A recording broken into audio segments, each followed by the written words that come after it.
제작을 하면 이거 남 좋은 골 만들 것 같은데요. 제작을 하면 이거 다시 사태는 한번 트리큐? 돌아왔고요. 미스릴 아직 있어요. 자, 미스릴 승기로 한번 가야죠. 그리고 여기 그렇죠. 건배. 미스릴 승기로 이동하는 사텐 선수. 네, 냄새 못 맡았어요. 자, 내 미스릴 받아줘. 자, 그리고 범 선수가 미스릴 들고 있는 걸로 봐서 사텐 선수가 끝끝내 숨기지 못했네요. 자, 이거 반딧불꽃 때문에 지금 시야 공유 상태가 살짝 있었던 상황이라 실장에서 싸움 날만하다 오고 있거든요. 그렇죠. 자, 여기서 알론소가 궁극기로 더 이상 진입하지 못하게 만들어줄 건 좋은데 여기서 애셔에게 바톤 터치를 해버립니다. 그리고 다시 한번 애셔를 싸먹으려고 하는 출시대의 움직임까지. 근데 세이버 판단이 좋아요. 판단이 좋아서 그냥 깔끔하게 공격을 소모하자. 그렇고 이러면 애셔가 좀 손해보는 구도. 그렇죠. 자, 애셔 이거 아무것도 못 가겠는데요. 이러면 일단 지역구 선수는 터뜨렸고 네. 상대가 이득 많이 챙겨가는데요. 됐고요. 그 다음 싸움.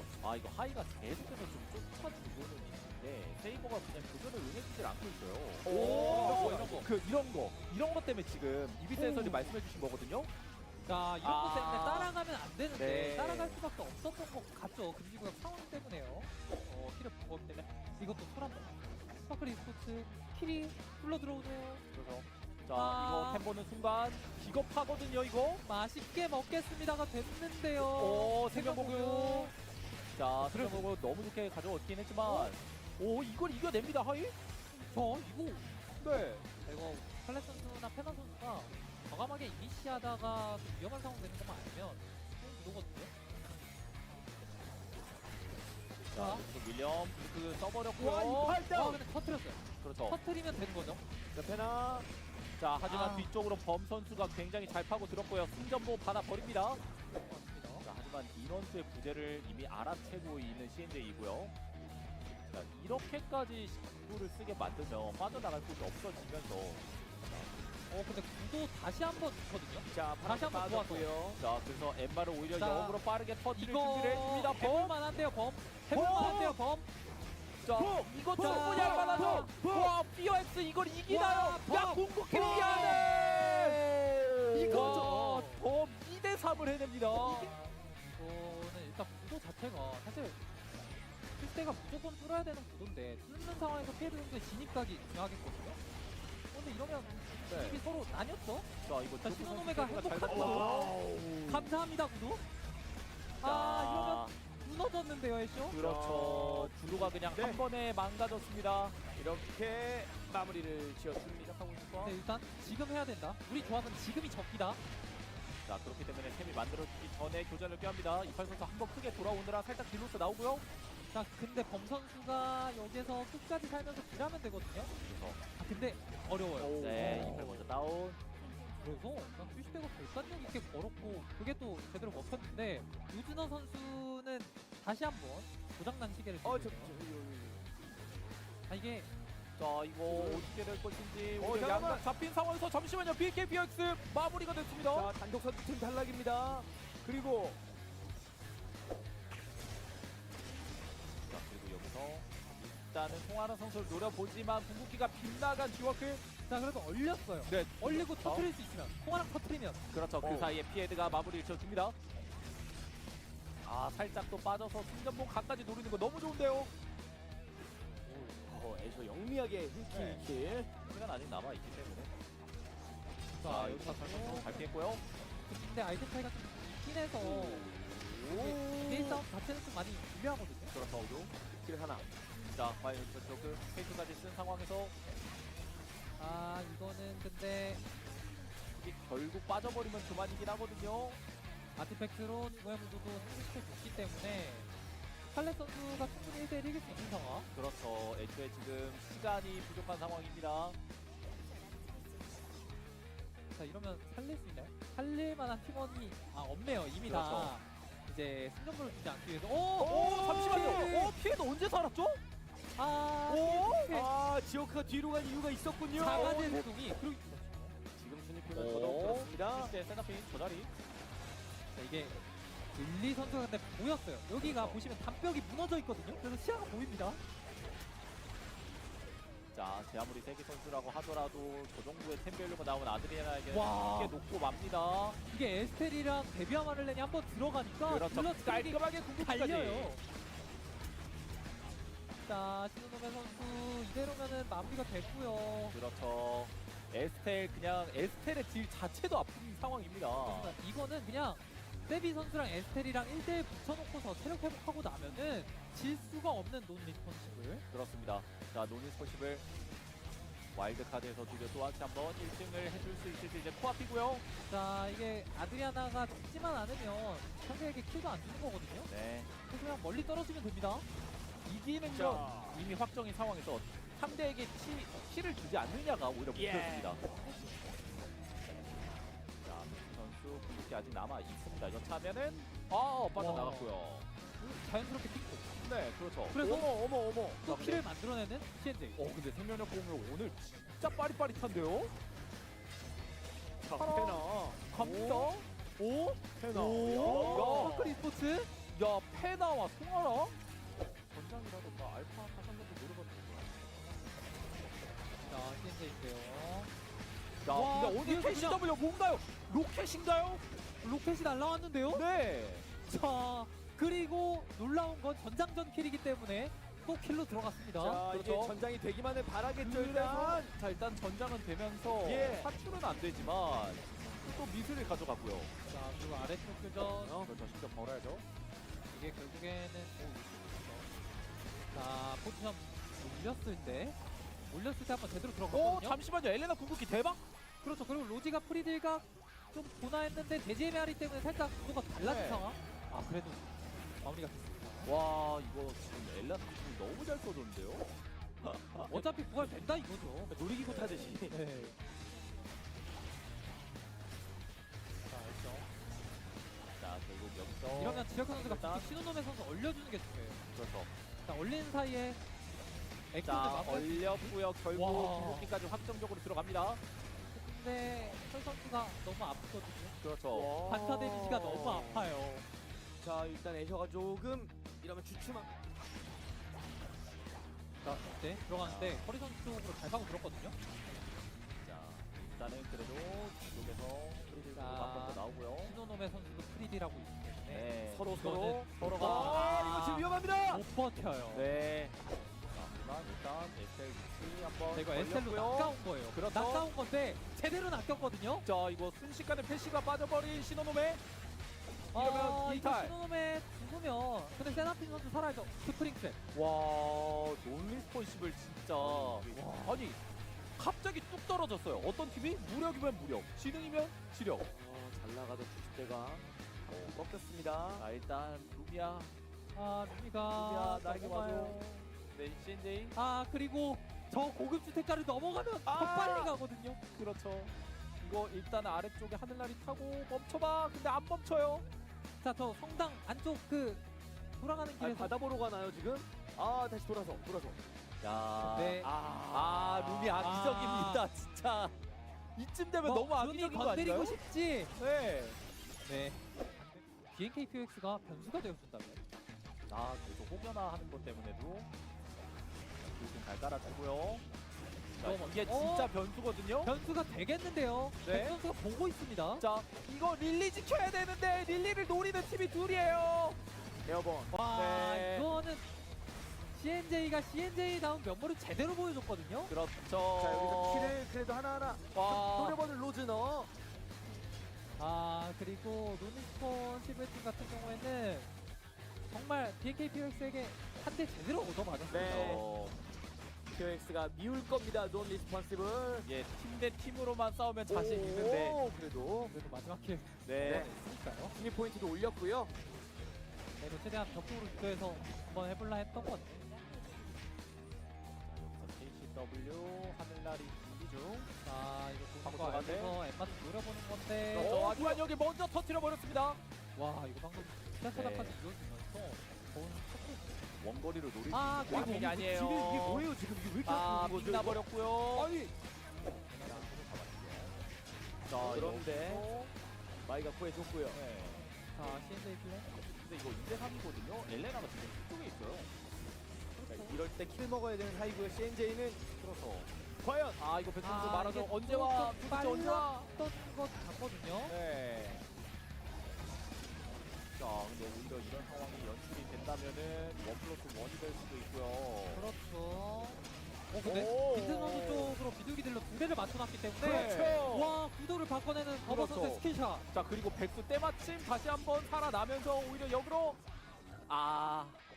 로지카시 선수한테 한번 타고 싶기는 했지만 와.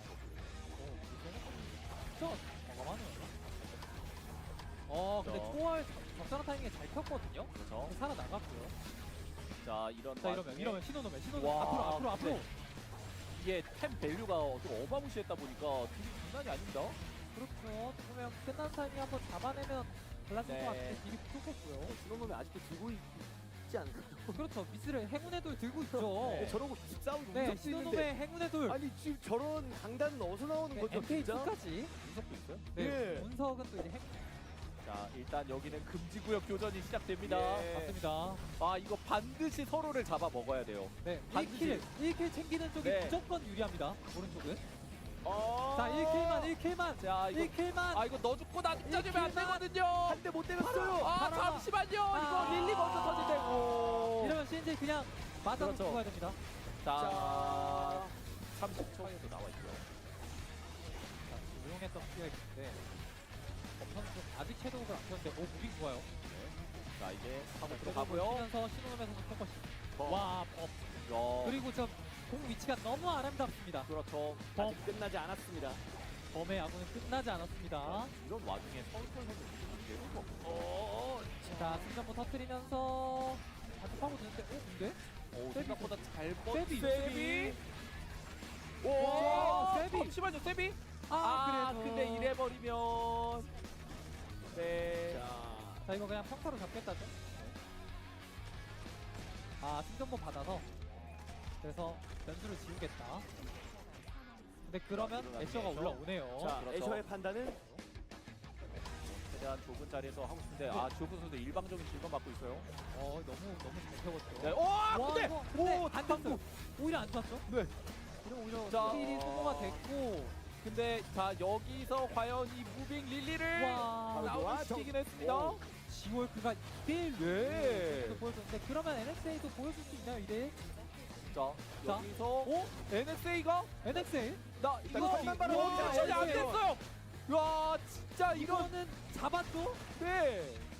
와, NXA! 야, 진짜 이렇게. 놀리스폰시브. 네. 있어 양쪽을. 이게 잡 그렇죠. 이거 릴리 선수가 합류할 수 없는 구도거든요. 네, 이러면 근데 2대3? 이거는 그래도 진짜 이기가 어렵지 않을까요?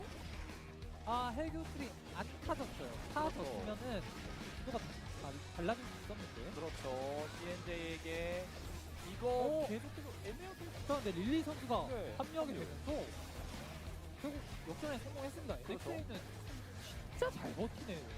피해를. 그렇죠. 자, 여기서 다시 한번 세이버즈와 NXA의 4차전. 근데 딜이 좀 부족해요. 대병할레는 잡을 딜이 부족하기 때문에 이상은 중요합니다. 그렇죠. 자, 서로 간에 승전보를 노려보려고는 했지만 와. 여기서 궁극기 다시 한번 또 맞춰줍니다. 야, NXA. 떠나가고 있습니다만 일단 다시 한번 NXA. 근데 이번엔 터질 것 같거든요. 그렇죠. 근데 양승원 무기스를 버텨내고. 다시 한번 이걸 또 버팁니다. 하지만 규모 기적적으로 또 살아가 있고요. 자, 이거 데뷔로 체인지해주면서 잡아내면 다른데 그렇죠. 안 됐어요. 자, 릴리 여기서 빠져나갈 수 있을까요? 1차에 죽었기 때문에 이제 할만은 하거든요. 이거 잠시만요, 이거! 와, 놀리스폰시블 다운! 다만 어느 특정한 팀이 좀 킬이 안 나오고 떨어져야 된다는 좀 어려운 근데 건데. 너무 잘 파고들었거든요. 네. 자, 이거 페나 살짝 나눠진 타이밍에 되려 역으로 페나 빠르게 노리기. 자, 근데 페나 선수가 이게 시간을 끌어주는 거고 네. 그 사이에 에큐는 잡아야 됩니다. 잡았어요. 이번 라운드 첫 킬. 네. 자, 이러면은 출시 때 아직까지 킬이 없고요. 자, 근데 하이가 내려온다면. 네. 자, 모래사장 커부터 다 끌고 올라온 거거든요. 네. 칠 때 여기에서 이득을 봐야 됩니다. 자, 일단 나뉘어 있습니다. 자, 제제메아리 켜졌고 애셔 등장. 네. 이렇게 애셔가 애쉬가 무슨 선택을 할지가 굉장히 네, 중요한데 세냐피는 아니에요. 나눴어요. 때 진짜. 비상. 아니 킬 몇 개만 좀 먹으면 되는데. 어유 애셔 쓰나미 피하려다가 이렇게 네. 됐습니다. 근데 애쉬 쓰나미 때문에 부활각이 나올 것 같은데요. 자, 우리는 우승은 안 바래. 킬 몇 개만 좀 줘. 네. 주유소 동네 한 바퀴 중. 이거 세냐핀 다시 죽겠는데요. 네. 신호놈의 선수까지 같이 죽겠는데요. 네. 양각으로 잡히게 됩니다. 이러면. 주실 때 위험해요. 출시 때 비상이에요 지금. 것 같은데요. 금지국 시간도 부족하죠. 자, 여기도 자, 하나씩 떨어지기 지역을 시작합니다. 잡아냈고요. 네. 부모 선생 공격이 빼냈기 때문에 여기 원거리 POX가 둘이거든요? 그림이 좋죠. 네, 원거리 둘이에요? 자, 와, 여기서 캐치. 같이 올라가죠. 에이셔 다운. 네. 자, 잃을 게 많은 자들이 있는 왼쪽. 그리고 하이는 우리가 다 쓰다듬어 줄게. 네. 근데 세비가 금지국 시간이 없어요. 네, 12초 남았어요. 12초. 출시 때는 여기서 여정이 마무리될 것 같은데요. 자, 일단 출시 때 네, 주실 때 먼저 자, 그리고 CNJ 쪽에서도 파이를 좀 잡아내는 움직임. 네. 백수 선수가 어그로를 끌어주고 그 사이에 잡아냈습니다. 자, 여기 교전. 자, 일단 제가 버티고 있는데요. 이게 선설이 안 잡히면서 이러면 범선수 프리딜각이죠. 그렇죠. 자, 송화랑도 결국 잡히고 말았고요. 이러면 BNK POX. BNK POX가 미라클런 한번 보여주나요? 예, 대역 미라클 드라마를 될것 같은데요? 써들어가고 들어와야 돼요. 자, 들어가야 CNJ 돼요. 킬 먹었어요. CNJ 쪽은 방금 킬을 먹게 되면서 1등 경쟁 참여하게 됐고요. 자, 여기서 비트. 킬. 근데 승전부 안 들어가면서 이러면은 와. 자, 빌리언 위치 좋습니다. 야네 위치에 대척되는 부분에서 야네에게 절대 거리를 안 주겠다는 거고 BNK PX 입장에서도 좀 예리한 게 카메라 일부러 좀 덜 깔았죠. 그렇죠. 자, 안쪽으로 안 됐어요. 바로 혼나버리거든요. 그렇죠. 범선수 이미 예지하고 있었거든요. 그렇죠. 자, 그리고 여기서 와. 충격 파산도 슬라이딩으로 피해버립니다. BNK POX 마지막 라운드 이제 16킬까지 와. 얼마 남지 않았고요. 이렇게 마무리.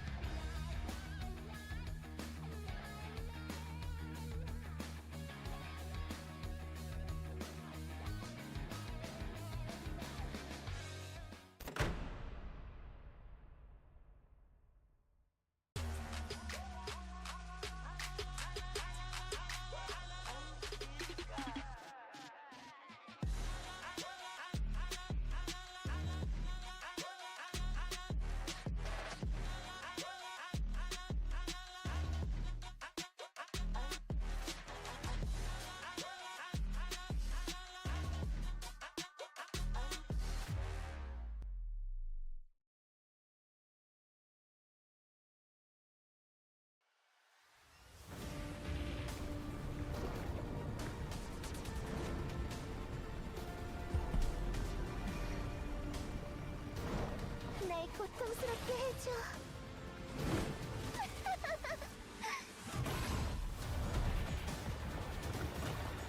내가 필요한 거야? 기뻐.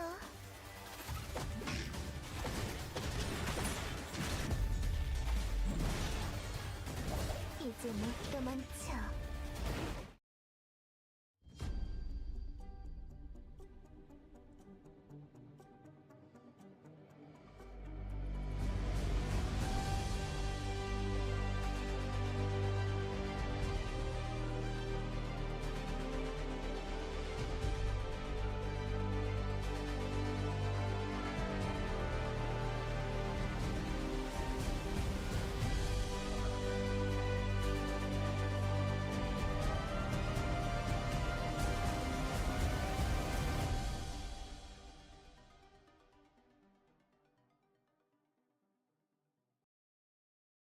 All right, ladies and gentlemen, welcome back. Welcome back. It is a Sunday of an Eternal Return Masters Week. You know what that means. I know what that means. We are here for the finals. Guys, it is the Eternal Return Masters Season 5 Phase 1 Finals, the first one of Season 5. Welcome, welcome, welcome. I hope all of you have been having a wonderful weekend so far. Let's finish it off with a bang. Yeah, I'm so excited today, Shuvi. It all comes down to this over the past 2 days for some of our competitors. For our other competitors who did have to play in the qualifiers the past 2 weeks. So, yeah, they're all going to come out here for the finals. And, yeah, hopefully they give it their all. Right? There's a lot on the line here, a lot of circuit points, and a lot of money to be won for some of these teams. Yeah, 100%. This is going to be quite an interesting way to, I feel like, start the season, or at least the competitive season off for the Eternal Return Masters circuit for Season 5. We've had a really, really fun weekend so far, you and I. I'm hoping that a lot of the people watching for the past couple of days have been having a lot of fun too, because my goodness, the quality of these games have been absolutely incredible. Yeah, the mechanics, shown from some of these players and the macro play as well. And now it comes down to our top 8, so, the quality is going to get even better. Absolutely. But Super, really quickly, I just wanted to get this out there right before we started. Guys, there is a really, really big announcement. I know this is not exactly Eternal Return Masters related, but I just really wanted to extend a sincere congratulations to one of our fellow casters over on the Korean side of things. If you guys haven't heard, we do have one of our Korean casters, Xia, getting married very soon. So first of all, I just wanted to extend a very, very sincere, heartfelt congratulations over to her. She has been working so hard for Eternal Return in the past couple of years, and you know what? She deserves everything that is coming her way. So really, really big congratulations. Yeah, she just graduated as well, so everything I think is going kind of perfect for her. So I'm very happy for her as well, because we do know how much work she puts in for the KR side. So yeah. Absolutely. But let's get back into the program. Super, it's the finals. We need to talk about what kind of teams are actually going to be playing here today. So let's take a look at the list. If you were here yesterday, right when we ended, we took a quick look at this yesterday, but in case you weren't there, here is the roster for today. We got Team Cartel, Mira and Sejong coming straight in from Group A on Friday. Auto Arms and Songnam Rocks coming in straight from Group B on Friday as well. Asher, BNK FearX, DHCNJ, and Sparkle Esports, the 4 teams that made it into the finals after the wildcard stages yesterday. This is the 8 teams we will be watching for whatever number of games we got coming on today. Yeah, it is a stacked lobby. Cartel, placing first, over Mira Sejong in, the first or the group stages, so they're definitely a team to look out for. Auto Arms, obviously, we've seen, Sad Hands on that Rozzy pick. He has been kind of a menace, and then we have, DDO on that William from Sangnam Rocks, and, all of our teams from the qualifiers as well. All of them playing really, really well yesterday, so this is quite the finals to watch, I would say. 100%. There is going to be a lot of fun things to watch, and quite honestly, to begin with, are we even going to be seeing DDO today? Songnam Rocks had an incredible that is a good point. That is a good Yeah. point, because he didn't really show up, I think, in the group stages, right? They were playing that Bernice Theodore Alonso comp, so yeah, maybe DDO does even pop out for today, or maybe they bring him in for that William, because I think William is in a pretty good spot right now. We did see Bum on that William pick, and I think it was Romantic during the group stages as well. So Exactly. There is still a lot of William that could theoretically be played here today. And even aside from that, there is a lot of possible Rozzies that could be played here today. She has been a very, very big star throughout the course of the weekend. And on top of it, we got the William players that are not exactly the traditional ones that we would normally expect, also bringing that to the table tonight as well. It's going to be a fun weekend. It's going to be a fun way to finish out the weekend as well. Super, I'm very, very excited. Although, to be honest with you, it's a finals, so the number of games that we have is a question mark at the moment. Yeah. We can get a feel for how it might go after game number 1, but it's always up in the air, man. yeah, it could be 5 games, it could be 10 games, could be 7, could be 8. We don't really know, because if you guys don't know how this format does work, it is a checkpoint format, so teams will have to get 55 points before winning that extra game at the very end once they do hit that checkpoint breakpoint. So yeah, it is up in the air. If the teams are really competitive today, and it is pretty close, we could be seeing, maybe a game 8, maybe a game 9. Yeah, mandatory, obligatory 10-game minimum chats already popping up here and there. You guys never want me to sleep. I get it. I'm just chained up in the basement forever. I get it. I get it. You guys are funny. But no, I'm super excited to watch everything that's going to happen here today. I think especially just watching back some of the teams from the group stages is going to be my highlight of whatever's happening tonight. Because unfortunately, we didn't get to watch them yesterday, right? That is one of the benefits of going straight to the finals, but the bane of us casters because we don't get to watch them. They did so good during the group stages, but we're only treated to another set of series with them, and that's it. Yeah, I'm very interested to see what bans might come out here because we did have the Yon, being banned a lot this weekend. Maybe we might see the Rozzy ban, the William ban, like we were talking about, because we do have a lot of those picks coming up, and I think a lot of those players did end up making it into the finals. So yeah, very excited to see, how that does end up changing the lobby. Maybe some teams might end up, subbing out certain players if certain characters do end up getting banned, or maybe they just, swap up their team comp entirely. Yeah, 100%. It's, again, a series that we don't know how many games there are actually going to be, which means every single 2 games, when possible substitutions come in, you and I are really going to wonder what kind of plays, what kind of cards these teams really have hidden in the back of their hands. Is the finals, after all, having more cards available to you is going to be the best way to go when it comes to strategy. And ladies and gentlemen, look at this. I don't think I've ever seen Mary Sejong not take most of the votes. And for the first time ever, is Auto Arms actually having a favorite to win for the finals here over Mary Sejong. Yeah, and you know what? Look at the bottom side too. Wildcard teams. BNK Furex also popping off with a 43% win over Team Asher. These are 2 teams that are bringing some very, very fun ADC style characters into the play, right? Bum sitting on the William, you mentioned it earlier. And for Auto Worms, we have Sanham playing the Rozzy over the course of today, and Taegyung as well. If you guys haven't seen the most recent thumbnail for the group stage, I believe, video on the Korean Eternal Return game channel, well, yeah, I think there's a good reason why Auto Arms might be having a very, very high percentage when it comes to the Africa TV votes over there. Yeah, they got a lot of publicity thanks to the work the 16-year-olds have been pulling off in Team Auto Arms. They got that young talent there, that fresh blood. I'm ready. I'm excited to see exactly, how they do in a lobby like this, because yeah, the competition is definitely really fierce. Absolutely, but they are not newcomers to this kind of pressure at all. Those 2 players have been playing competitive for such a long time. And you know what? This almost should feel right at home for them, no matter how young they are. They've been here in this scene for such a long time.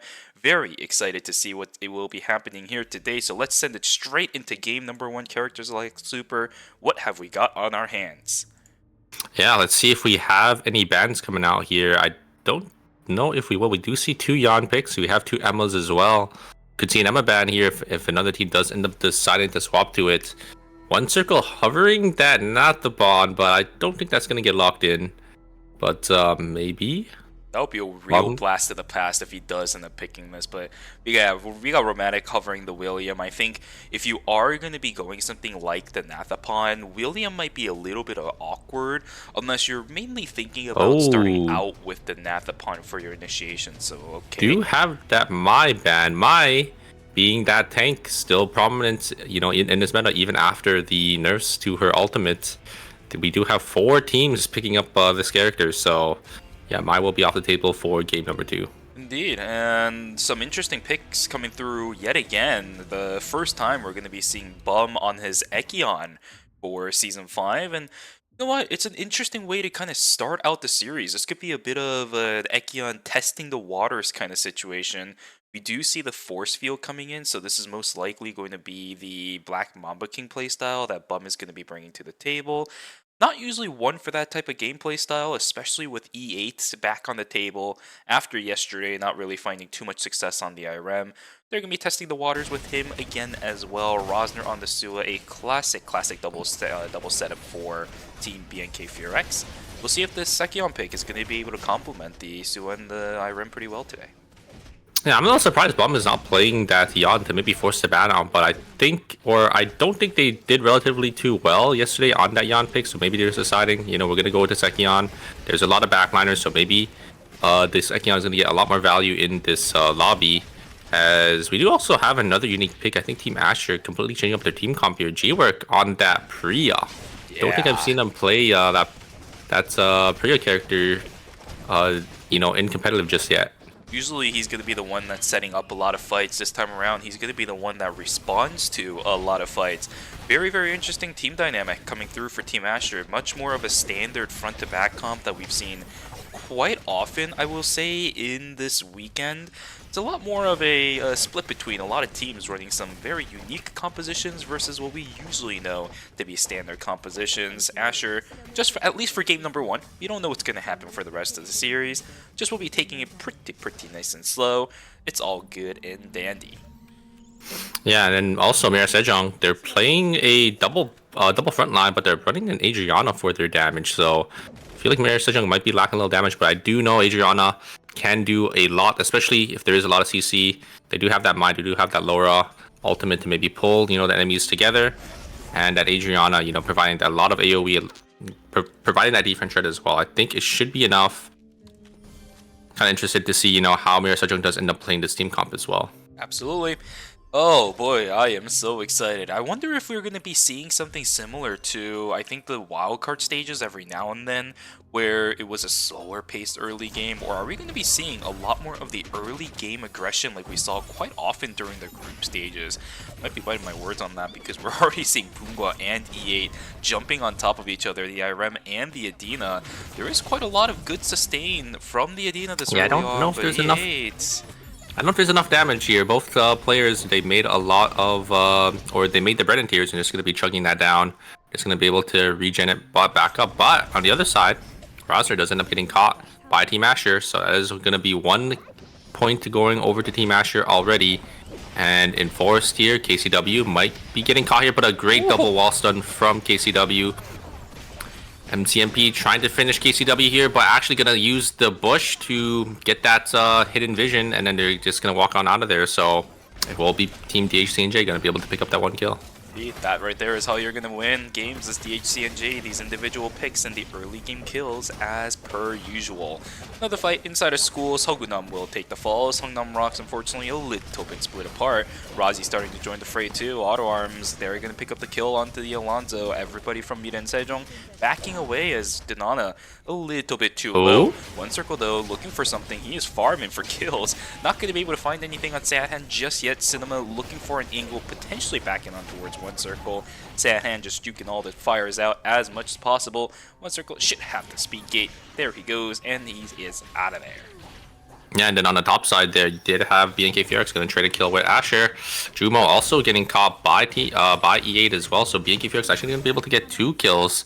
So a lot of early game aggression, again, it looks like for this series starting for today here. As an OG work also going to be getting caught here by Rocks. I think he might have the White Lily here, so he should be okay. Yeah, Sangnam Rocks just going to back away there. G-Work gonna pat down maybe to try to get these boars, but because there is a lot of people nearby, so it does have to be a little careful. KCW trying to look for an angle onto Fauna. The team is kind of split here. Ooh, a great double knockup from KCW, and Fauna is gonna be the one to fall. Sungharang gonna be the one to fall right after, as it will be Team Sparkle Esports gonna lose 2 members, and DHCNJ starting this series off once again, getting these early game kills, getting these points, getting themselves closer and closer to that checkpoint breakpoint.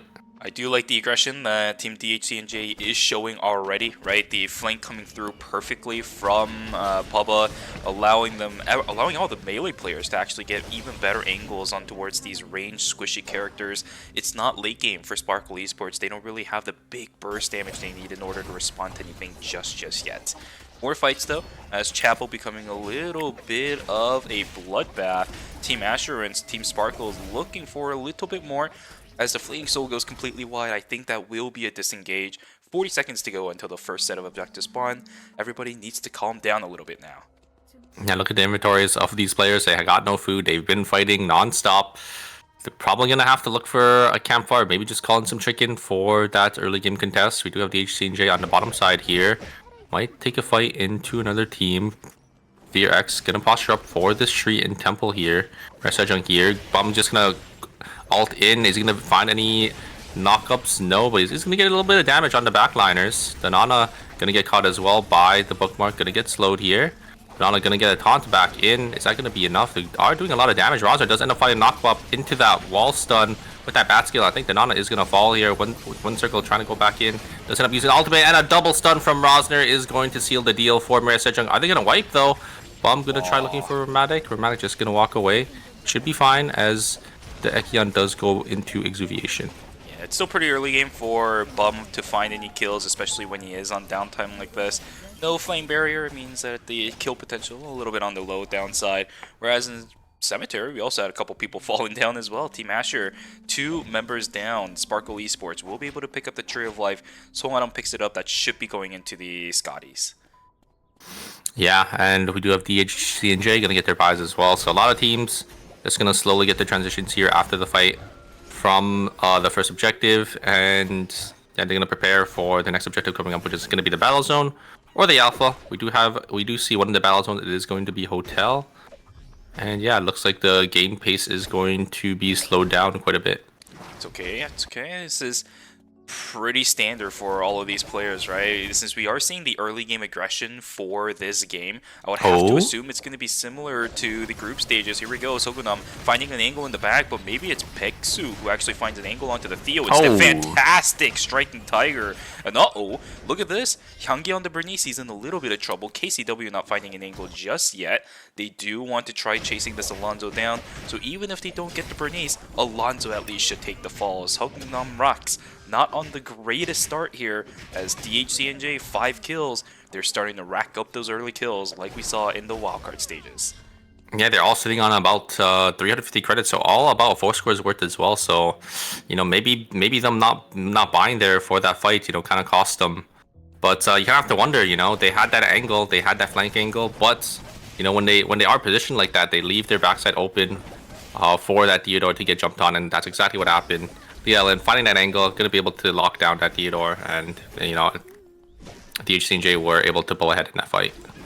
Here we go. They're looking for a little bit more, though. Battle Zone starts in about 10 seconds. Echoes of the Earth has already been invested from the side of Team Asher. My! Are they going to get the kill? Yes, they are. Char has absolutely no way he can deal with that one. It's going to be a free Battle Zone 1 out by Team DHC and J. Whereas on the other side of the map, we're going to see a fight over the Alpha. Team Sparkle in a little bit of trouble, but fantastic 4-stack from Songarang is going to net them the kill, at least onto 1. But there's a lot more where that came from. Taegyeong just goes straight into his death, doesn't have information inside the bush, and Fauna says hello and goodbye. Yes, Song Harang there getting that nice blast wave, pushing him in right into the hands of Fauna, and Fauna just going to be able to get 1 or 2 auto attacks, and that will end up sealing the deal. But yeah, the HC and J, that fight from earlier, very good coordination from the Dylan and the Yon to just jump onto that Rio, and then that ended up winning them the fight here. BNK Fearx, they don't have timer. Great taunt onto Raza here, but a great bat skill to disengage them. But the lockdown from the Moon stun there is just gonna kill Rosner off. And I think that's going to be it. I don't think they're gonna be able to win this battle zone here. They're gonna try to look for an angle onto the Mai. The Mai's taking a lot of damage, gonna get that shield, and I think they will end up falling here. Bum trying to do as much as he can, but it is an Ekion, the tank Ekion as well. Just not enough damage there. Will end up falling, and will be Cartel winning our battle zone in hospital here. Gonna claim that nice mithril for himself. Really quiet game so far from Team Cartel, but in the end they do win the battle zone as you mentioned. 3 team kills overall, of course 0 field kills. As I said, they've been playing a relatively quiet game, but we have seen this from some teams in the past so far, where they just play very quietly through the early stages of the game and just immediately pop off towards the end, where the real points start flooding in with the placement points. Good start for Team Cartel. Mithril secured for that team, and Mithril secured for another battle zone as we saw earlier too.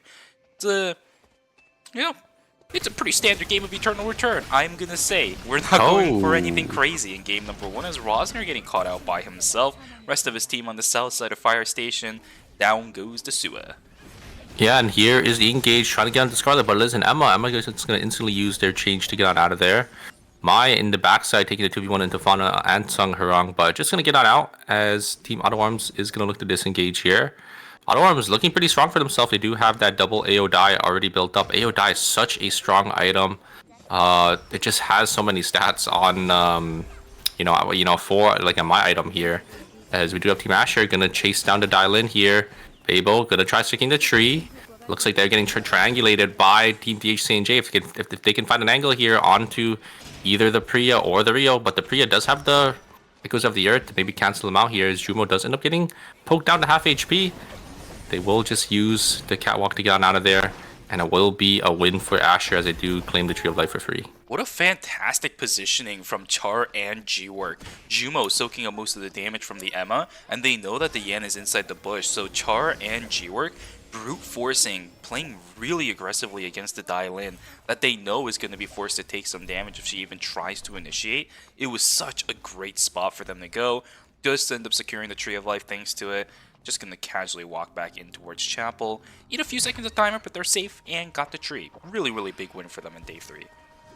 Yeah, I think DHCNJ just can't really find an angle in, even though they have that that triangulation, that flank angle, just because of that Priya ult. If the Priya does drop their ult down, you know, there's really not much he can do. But oh my god, a great taunt coming out from Cinema. Gonna drop Fauna all the way down to 1 HP. Forced to pop the Soul Link here as a third party is in the area as well. Sung Harong is seen on the cam here as Team Asher is going to take the flank angle here and maybe force them in. It looks like Team Asher is just going to disengage. I think they know there's another team nearby and they don't want to take the fight. They don't really have information that Fauna doesn't have their ultimates as well. So yeah, it looks like Team Sparkle Esports is just going to walk away as well. There is a lot of teams. There's 3 teams. It looks like they want to hover. Maybe they think there's going to be another team here as Team Cartel is also on the bottom side of the map here. Probably going to play for this box and this Omega. Sparkle Esports, they don't really want any of it. They know there's way too many teams nearby. We can't take any fights here, or you know, it's an easy third party for another team. There is a lot of blood being shed by these teams, but overall, they're playing relatively passive. Understanding what the situation around the map is, Team Sparkle is actually going to back away from an objective. This is not something that you see quite often from Team Sparkle. They actually like really going in and contesting for some of these objectives to make sure they can get these small leads over the course of the game. But they're pushed out, and I like this decision making coming in from Sparkle Esports. We know that they're able to succeed as long as they get to the late stages of the game. This is pretty good pacing on them right now as is. 4 kills on hand, some really nice transitions, a lot of good amount of credits as well. They just rather play for the credit calls than risk everything for 1 Omega 4 score.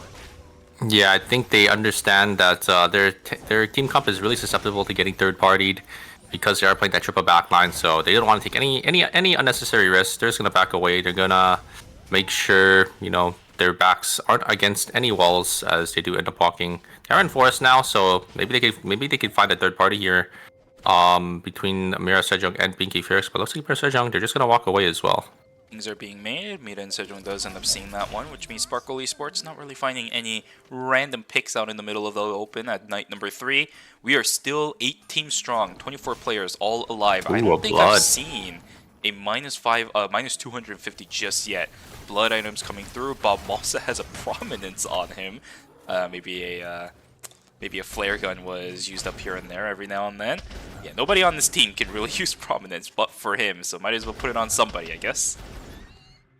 Yeah, I don't really like prominence on tanks just because you do lose that defensive value from your arm piece. But the HCNJ is going to get engaged on. No. The Emma is just going to use their change to get on out of there. Emma is such a slippery character. If they are going to be able to use their ultimates, Dylan is going to use their ult as well. Romantic going to blink on forward there. Try to use that oil slick. It's not going to be enough as it looks like Team HCNJ going to be on full retreat here. They are split up, but they could just regroup from the teleporter and they should be golden. Heavy investments from both teams though. Mina and Sejong is still sitting inside a school. I don't think they have an idea that BNK FearX is also inside of this area too.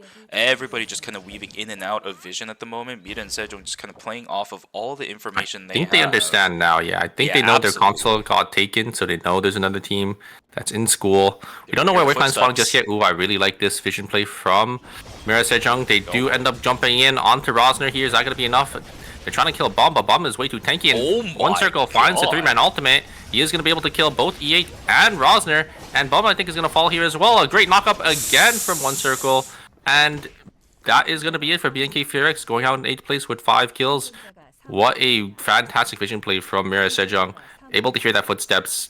the Nana going to be able to get that taunt in, and then one circle finding that 2-man ult. I think Bum missed his dry bite at the end there, and he couldn't get a reset trying to get another dash towards the White Lily. And maybe even if he took it, there would have been a third party, but he just misses that dash, doesn't get the reset out of it, and will take the fall. Really nicely done there from Miden Sejong. 5 kills on hand at the moment. First team has been wiped. BNK Fearx also sitting on 5. That will be all the points they are getting for game number 1. Pixu in a little bit of trouble as the great catch, and there's lockdown. Okay. Well, there goes the dial in. Minus 250 for DHCNJ. It is still day number 4, so they can't get the calls back in. But look at what is happening around the map. Everybody is getting giddy with it as another fight inside of Hotel. Auto Arms getting pushed back by Team Sparkle Esports. Here we go. Oh, there's the totem is forced. Can they kill him? They do. There it is. And Sadhan is just going to go in, going to try killing the Chloe, and they will end up going down. The Soul Link was popped, but it's just too much damage here. Sadhan's dodging out on the 4-bomb as well, so they should be able to clean this up on Sunghang. Sunghang is going to be by himself here, but wait a second, they don't have any vision. They don't know where he's going. Sadhan is going to look to the TP. Will he be able to stop this cancel here? I don't know if they're going to have any timer, but I think they can just go back into beach here. Sunghang actually hovering the TP. Sadhan's going to blink 4-bomb, going to try going in, but that's smoke screen. It might be enough here, but no, he gets it. No! But he falls as well. He's just going to blow himself up, and they're going to have to buy him back, I think, in beach here. Oh, what a really, really big play from Sadhan. He is able to at least play around the smoke screen. Usually that is going to be the death of a lot of these ADCs. He unfortunately used the gun vault over at the worst time possible, straight into the smoke screen, but he is able to react fast enough with the flutters just weaving in and out of the skills that Song Ladong threw. Nicely done. It is a minus 250, but they are going to be able to wipe the entirety of Team Sparkle Esports. That is a really, really big achievement for Team Auto Arms, especially in a situation where we could have theoretically gone into our final zones with 7 full teams on hand in the finals game 1. That would have been terrible. Yeah, a lot of nice kills going over to Auto Arms. 3 kills for themselves. The only problem is Sparkle Esports, they all died in the red zone, so Auto Arms not going to be able to get, I don't think, any of the credits for that, so they do fall a bit behind with that minus 250, but you know, it is pretty late into the game. I think they're already in a good spot here. Mirror Sejong, they do end up taking Wick for themselves. You do see that Chaser built on Adriana, so that Adriana is going to be doing a lot of damage.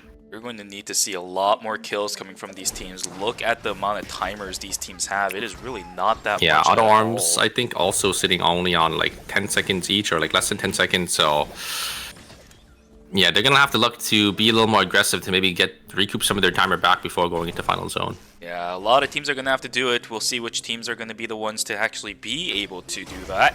Oh, Dewar gets caught. There's a lot of damage. Yeah, my goodness, the Wicked Line Bleed is just disintegrating everybody on Team Asher. Romantic goes in, one circle goes in, Denana goes in, and nobody else steps out of this fight. Asher eliminated clean 3-for-0 for Miden Sejong. They're sitting on 8. Yeah, Romantic is blinking forward as well, finding that angle. Did I see Denana on that Blood Ripper? I'm surprised they're actually using that item, because they are going to be losing a lot of tank stats. A great lockdown coming in from Peng and the Felix. They're going to get a lot of damage onto the Mai, but it's not going to really be enough. Ooh, a great find from NCMP. Going to be able to blink onto Sadhan's. I think they'll be able to finish him off here. Sadhan's trying to juke out. There is exclusive, and he gets pulled right back into the Sun Conjunct Cartel, playing out of their mind. Great follow-ups from the CC on both the Felix and the Mai, just able to combo off each other so well. It was such a nice attempt from Sadhan trying to get away, but you can't dash over a wall as Razi. That is not available to you within your move kit. Uh-oh, Hyungi. I think he heard him. Okay, nicely done. Nice attempt from Baeksu, but it's not going to work. Quick spin does not save the Yan. Down he goes. Pubba sitting on 5 seconds. Team DHCNJ also in shambles. It is night number 5, which means the only way to get your teammate back is going through Lumi. But we saw yesterday that Lumi could honestly be a death trap for some of these guys. Papa gets found out by the ballistic advantage. He does not have that much time left. He's going to have to walk back in, and this will be the death of the Emma. DHCNJ in a lot of trouble. Energy Blast field goes through. He should be dead, yeah. He's dead indeed. He got the dial in, sitting lonely by himself, but at least they're alive. I don't know by how much. Their timers should be pretty low at this point, so I don't know how much of a threat they're hanging on by, but I guess the White Lily is what they're hanging on by. Yeah, a great sidestep from that Bernice. Just when you are going to be walking up to these bushes that you have no vision of, you got to make sure you're kind of bobbing and weaving, just for situations like those where you get vision cheese. The Dylan tried to use her ultimate, but the Bernice able to dodge out on that. So very very nicely played, and I think it's going to be Dasu just going to fall here.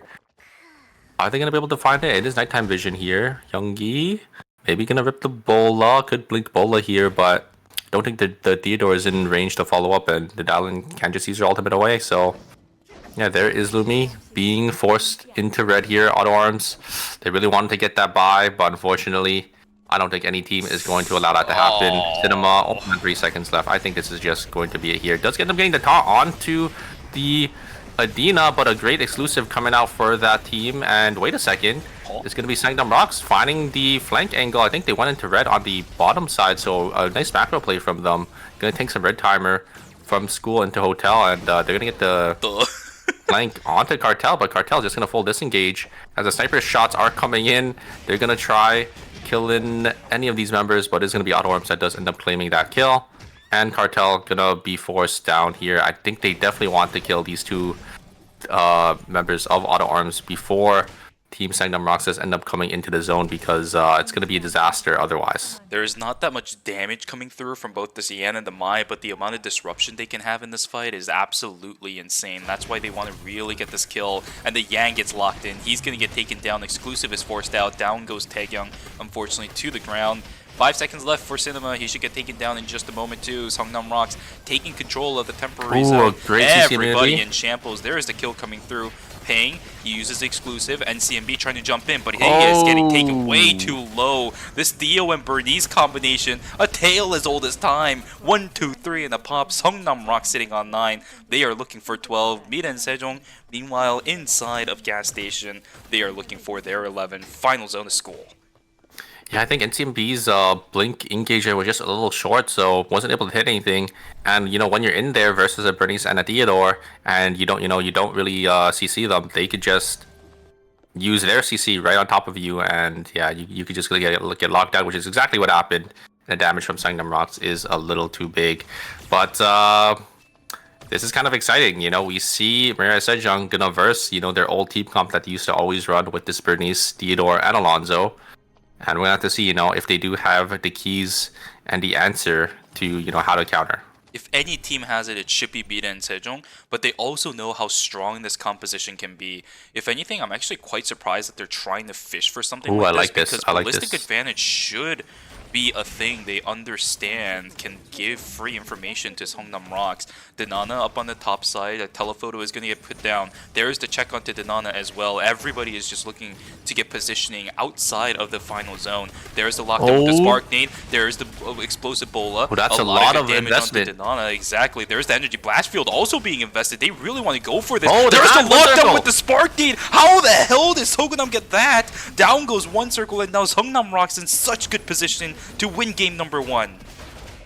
Yeah, I'm surprised One Circle just let that happen. He didn't use his dash or his blink on out of there, and he will immediately pay the price. As soon as you get locked down by that Theodore, there's really not much you could do with the follow-up from Sanctum Rocks, and oh my god, it is a shooting range. They are trying to kill Romantic with the ballistic advantage. Not going to find it though, and it will be Sanctum Rocks going to close out this game with 12 kills for themselves. Fantastic game from Songnam Rocks, and this is what I was talking to you about right before we started. -1 here. Oh no. Okay. Oh man, what a great game from these guys. Energy Blast Field felt a little bit forced out, but that Spark Nade landing on the one circle sealed the deal. GG, well played. 12 kills in first place for Songnam Rocks. That is 20 points for our first place team after game 1. Yeah, I mean, One Circle, he did have his dash as well, so he could have dashed into that wall on the bottom side of school. So I'm surprised he had just let that happen. I think he just thought maybe he was out of range, just slightly out of range, but yeah, that Spark Nade just, at the very tip did end up connecting, and yeah, he did end up getting locked down there. Yeah, the projectile hitbox on Spark Nade is really, really lenient. So you do have to make sure, especially when it goes through the shield, I have noticed that it's a lot more lenient than what you would normally see. You heard how surprised I was that that actually hit. It didn't really seem like it did, and I'm pretty sure One Circle also got caught out by that as well. But that doesn't mean that it was a bad game from Mira and Sejong either, right? 8 kills as I mentioned earlier, second place. That's 13 points for those guys on top of it. Not a bad game for either one of those two teams, but for Songnam Rocks, they got a fantastic start, man. They didn't get Wickeline in game number 1, but actually winning away a game like this is a whole different side of Songnam Rocks. What happened?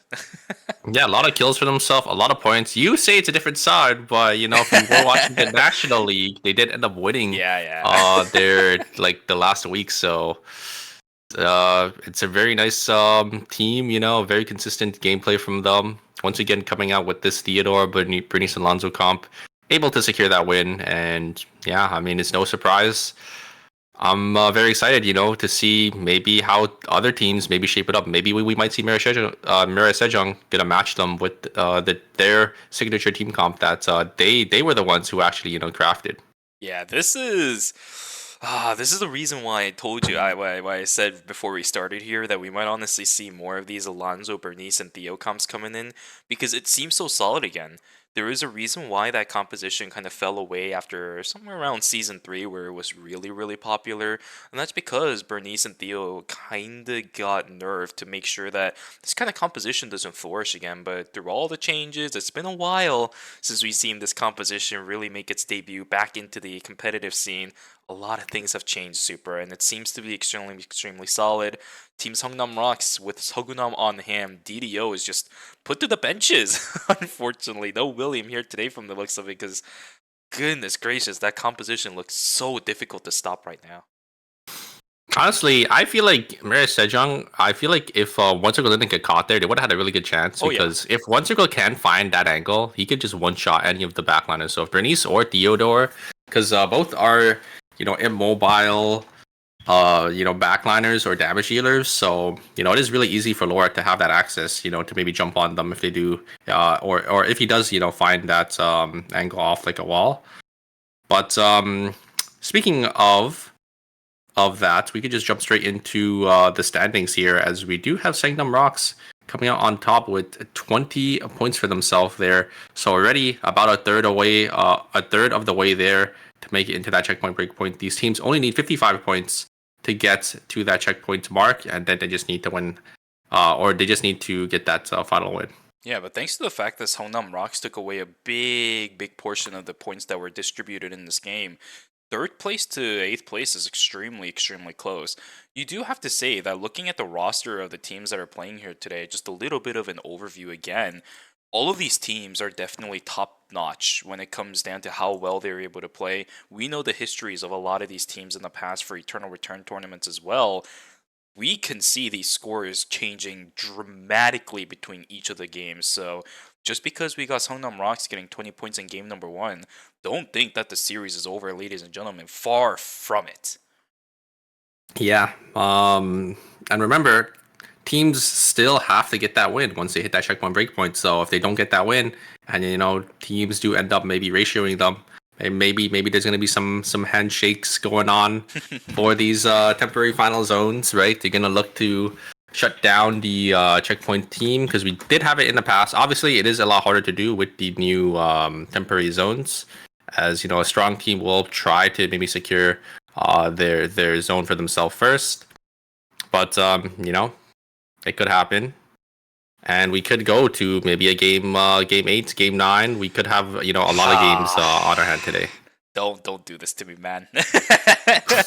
Listen, what's your prediction, Chewy, on how many games we'll have today? You heard me. I said 5 games before we started. Don't try to weasel your way out of this one. I think 5 games is a little too low, but I mean, maybe if Sangnam Rocks or Mira Sejong, you know, they have, you know, another couple pop-off games, because they already won the first one, and then Mira Sejong, they didn't get a lot of points. They got that 2nd place with, I think, about 8 field kills, so they got 13 points for themselves as well.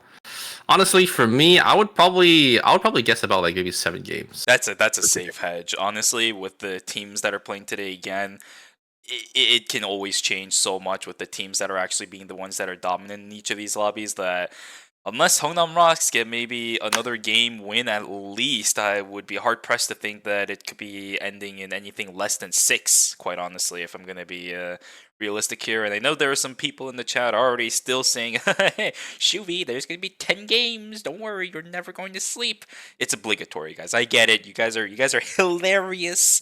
I'm sitting here, I'm laughing everywhere. Oh my goodness, you guys are pranksters. Now, yeah, it should be around 6 to 7. I would assume today the checkpoint format just always kind of gives us a really nice showing as to how these series are going to go. But the one small caveat to that, Super, is how aggressive these teams were in day number 1. We might honestly see a lot of points that are actually distributed, which might truncate the number of games that we actually might see here today. Yeah, and we do have that my ban going forward, so I wonder how some of these teams will end up changing their comps. Because my is such a pivotal tank, I think, in a lot of these comps. Able to use exclusive, able to be so tanky and provide that or those extra transition items for their teams. Those chess pieces, those AO dies, I think for team auto arms is really pivotal. For the strength of their team. So them having to basically lose that for game number 2, possibly game number 4 as well, because we did have 4 of my picks. So I'm guessing a lot of teams will probably pivot back over into going into game number 3 once it's back on the table. Yeah, if anything, I actually wonder if any of these teams expected the my ban. And also, we're going to see the scores again real quick. I guess there was a tiny change. I don't know what it is. But yeah, I wonder how many of these teams actually anticipated the my ban to even potentially come in today. Because I feel like I could count on my fingers how many times we saw my over the course of this weekend outside of today. Which is why I'm honestly surprised we saw 4 of them in game number 1. Yeah, I'm guessing they all sort of made it their way into finals because we did see a lot of different my picks, but they're all pretty spread out between, Group A, Group B, and the wildcards. But I guess, all the teams that did end up making it here, or half the teams at least, were playing that my pick because, there were 4 teams that did end up picking it. So, yeah, looks like we're going to just jump straight into it, though. For game number 2, Maya is off the table, as you can see on the bottom right. We're going to see what some of these teams pivot to. Sir, yes, sir. More than 3 Mai selected in game number 1 means she is going to be banned for game number 2. She will be back again for game number 3, though, but that'll become something that some of these teams want to potentially talk about. Is that what I think I see? Boy. Emma ban? Is that going to be an Emma ban? No way. Is Cinema actually making this happen? Yeah, okay. He's just playing with Babo and Scarlet's Hearts there. What I'm more excited about is Romantic potentially picking up the Tsubame right now. That could be a really big game changer. But nah, he's just going to play the safe game, consider the Rio, and there's the lock-in. Tsubame in a lobby like this would be extremely tough. I think especially with double Razzies coming into fray, Razzie would be really good at actually dealing with the Tsubame, who wants to make sure she wants to get back into that back line, try to snipe away some of those squishy targets. Razzie is not one to take that lightly. She will obliterate you if she even gets into range. Close range ADC into a close range ADC. Well, I say close range for Tsubame. She doesn't have to do that anymore. But yeah, nice pick away from the Tsubame into the Rio. I think that is definitely the right call here. Yeah, Romantic going to be on that Rio skin as well. Bro, that Rio skin is so good. Like, I don't know if you saw the effects on it and everything, but yeah, it is such a nice skin. And yeah, we do have a lot of duplicate picks and no real bans. We have like two Estelles, 2 Alonsos, 2 Emmas. Two Razzies as well. Wow, okay, so we do have Asher on that Razzie pick as well, but they are going to be playing that Alonso with the Razzie, which I don't really like personally because I feel like Alonso is more for that front to back comp, but Razzie, needs to jump on in there. But I think the Alonso is more paired with that Adela, because Adela is going to be able to maybe queen combo or get their combos off the nice CC from that Alonso. Indeed. A lot of cool team dynamics in this one. Unfortunately, we did not see the Emma ban coming through for game number 3. That would have only happened, most likely, if Shigane was still in the tournament scene. Our 3rd prominent Emma that was to be back in the days, not in the competitive scene anymore. I don't think he's even playing Eternal Return anymore, which is an absolutely devastating thing to hear from me. But it is what it is. We're going to go straight into game number 2, and we'll see how many of these teams that we saw in game number 1 being able to succeed, specifically Mida and Sejong and Seongnam Rocks, even a couple of the teams that were sitting on 9 points at the end of that game, how they're going to be able to stand up to the test of game number 2, because Bum already is not having it. Asher trying to kill an Ekion early game, but Ekion, having those resets still has those items as well. Ekion is able to build relatively quickly, so they're going to drop their chase here. Romantic just going to get his build up and TMP as well. Going to have a lot of early grouping here. G-Work having the queen. Maybe they can look for an angle on bomb. Going to dodge out on that queen though. Bomb going to get the reset here. Already almost fully built, but is going to get locked down by this Alonso. The Alonso does get the stun, but it was buffered by Bum's dash, and a nice sidestep from Bum coming out once again. I think he's just out of there with the speed gate. Very good, very nice fancy feat from Bum there. Slipstream helping out a little bit there as well, right? Right at the edge of the queen. That would have been really bad if... Well, I don't think that was a queen, actually. Maybe it was a Night Fork that almost caught him out. But either way, Bum does end up getting out. But we have seen these Ekions with these 2-zoners actually getting bullied a lot inside of Pawn through the weekend, which is quite surprising.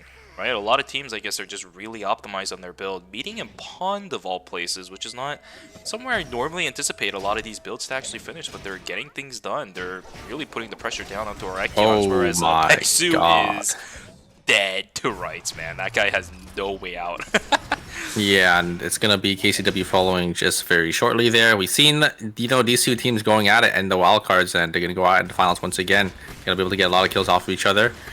We do have Danana getting caught out from Team ROX. A nice Ebola there, going to be able to lock down Danana, and yeah, it's going to be him fallen. So will be Team Sungnam Rocks going to score another kill for themselves as they do march closer and closer to hitting that checkpoint. Good stuff, good stuff. Great starts for Sungnam Rocks and Sparkle Esports. Everybody else just slowly playing it through the game. Night 1 hits and a bunch of the animals are going to spawn. Mutant Chickens, I think that was going over to Auto Arms. There's the kill onto Pexu coming through from E8. The ERM is going to be able to beat it out over the dial-in in night number 1. Still picks happening at the stage in the game, which is quite surprising. Taegyung also in an awkward situation as he's going to try to get himself away. Beautiful Tomahawk Roundhouse. The Blink is going to have to be invested too. Auto Arms. Sadhan is looking for something, so when I'm taking down the dangerous levels, that is a beautiful Dance Macabre. Just completely denies any reinitiation attempt coming in. Nice change over from Scarlet. That should be an out for that team, but my goodness, what a beautiful fight. A double knockup? Oh, it's not going to be enough as Dasu is already down. But yeah, I don't know if you saw, but Sadhan's using the body there to actually dodge out an ability. Going to be able to use that vault onto them to, you know, get themselves into safety there. So yeah, Auto Arm's going to be able to claim 2 kills for themselves there. Very nice, as we do have, I think, BNK Furex, they're kind of grouped on the bottom side here. Probably going to walk up to play for this Temple Tree. It's Mirror Sejong. Also gonna be probably playing for this Temple Tree, as they are gonna walk up for the console in Temple. Temple Tree, a little dicey and a little scary to play around, as you know, once you're in here, you are locked in, and if a team does end up coming to third party, it is really scary because yeah,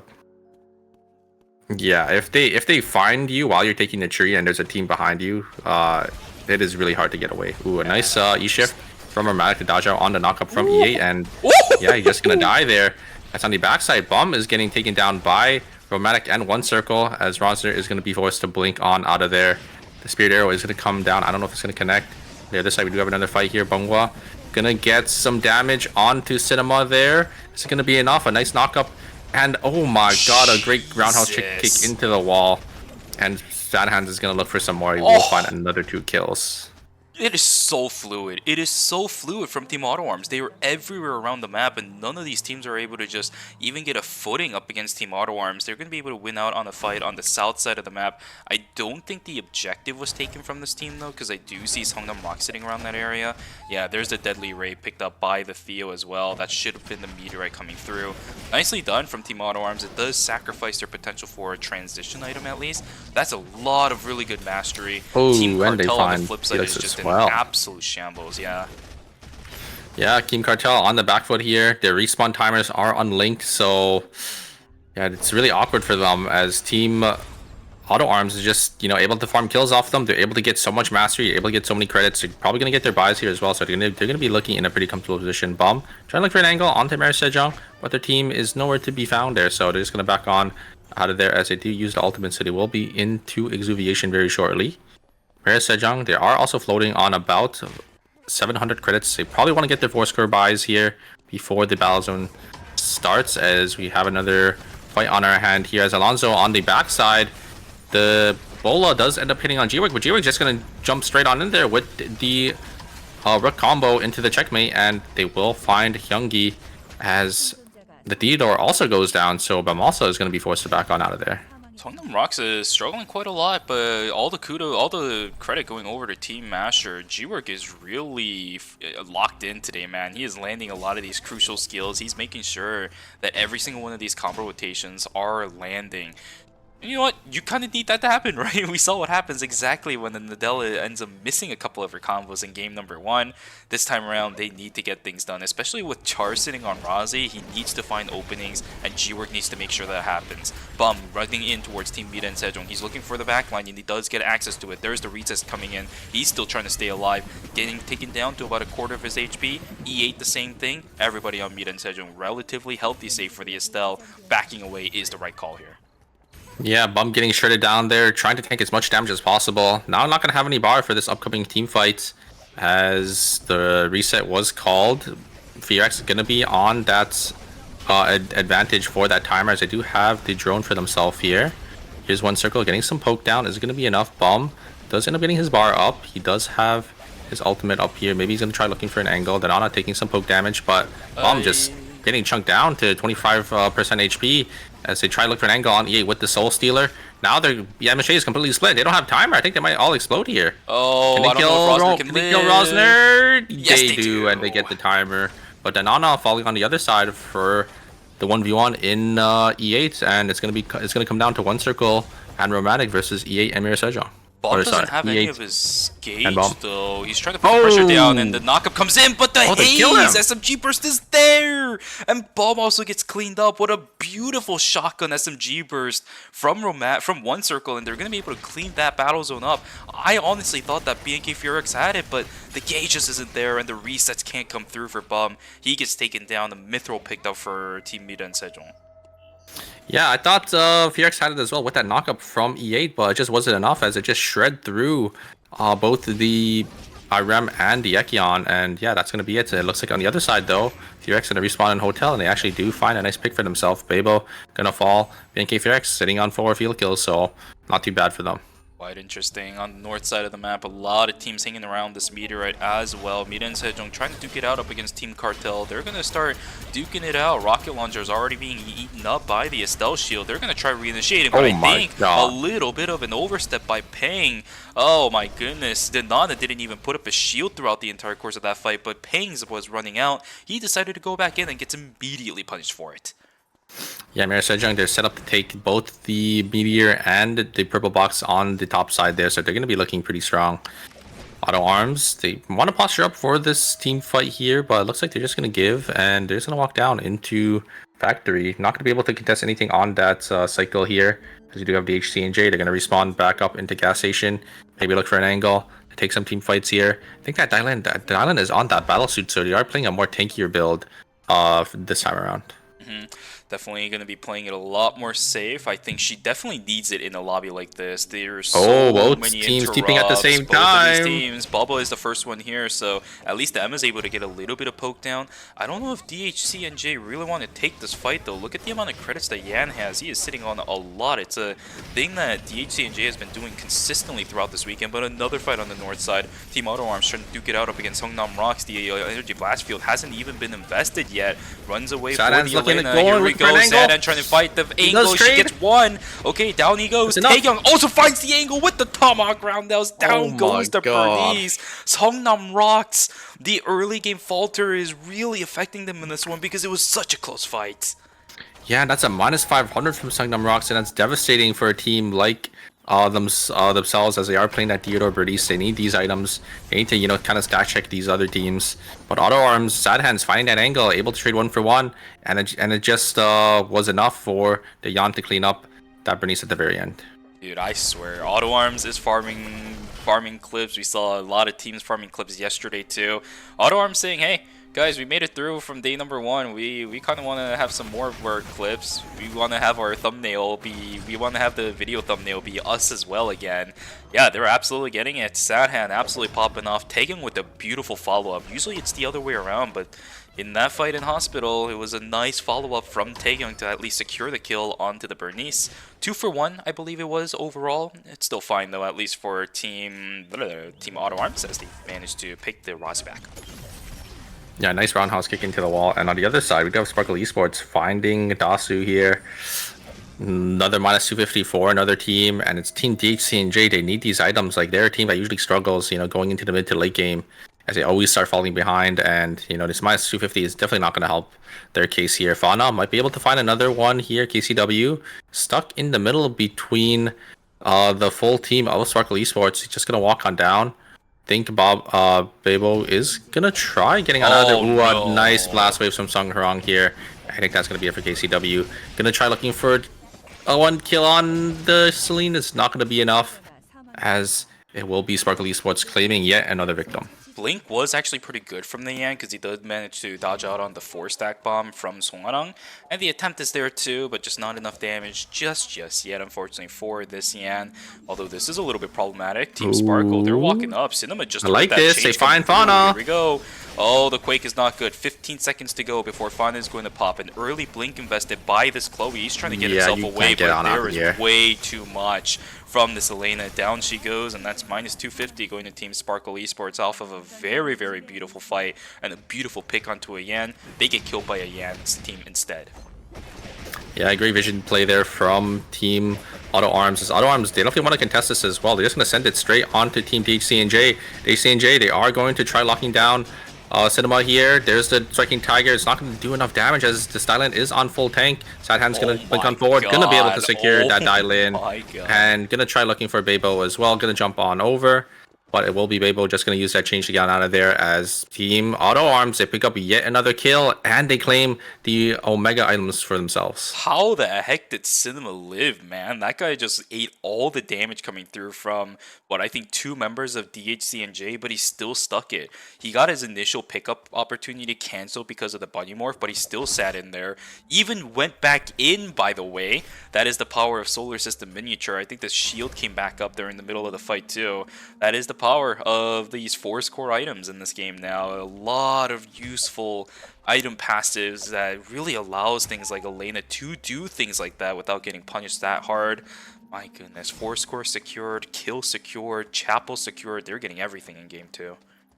Yeah, Auto Arms looking really strong here. We do have a red box coming in from Cartel. Kind of interested to see what they get. They have a lot of slots open. It will be the Opera Mask. I think that is probably the worst one. Actually, I guess Felix can use it here, so not too bad for them.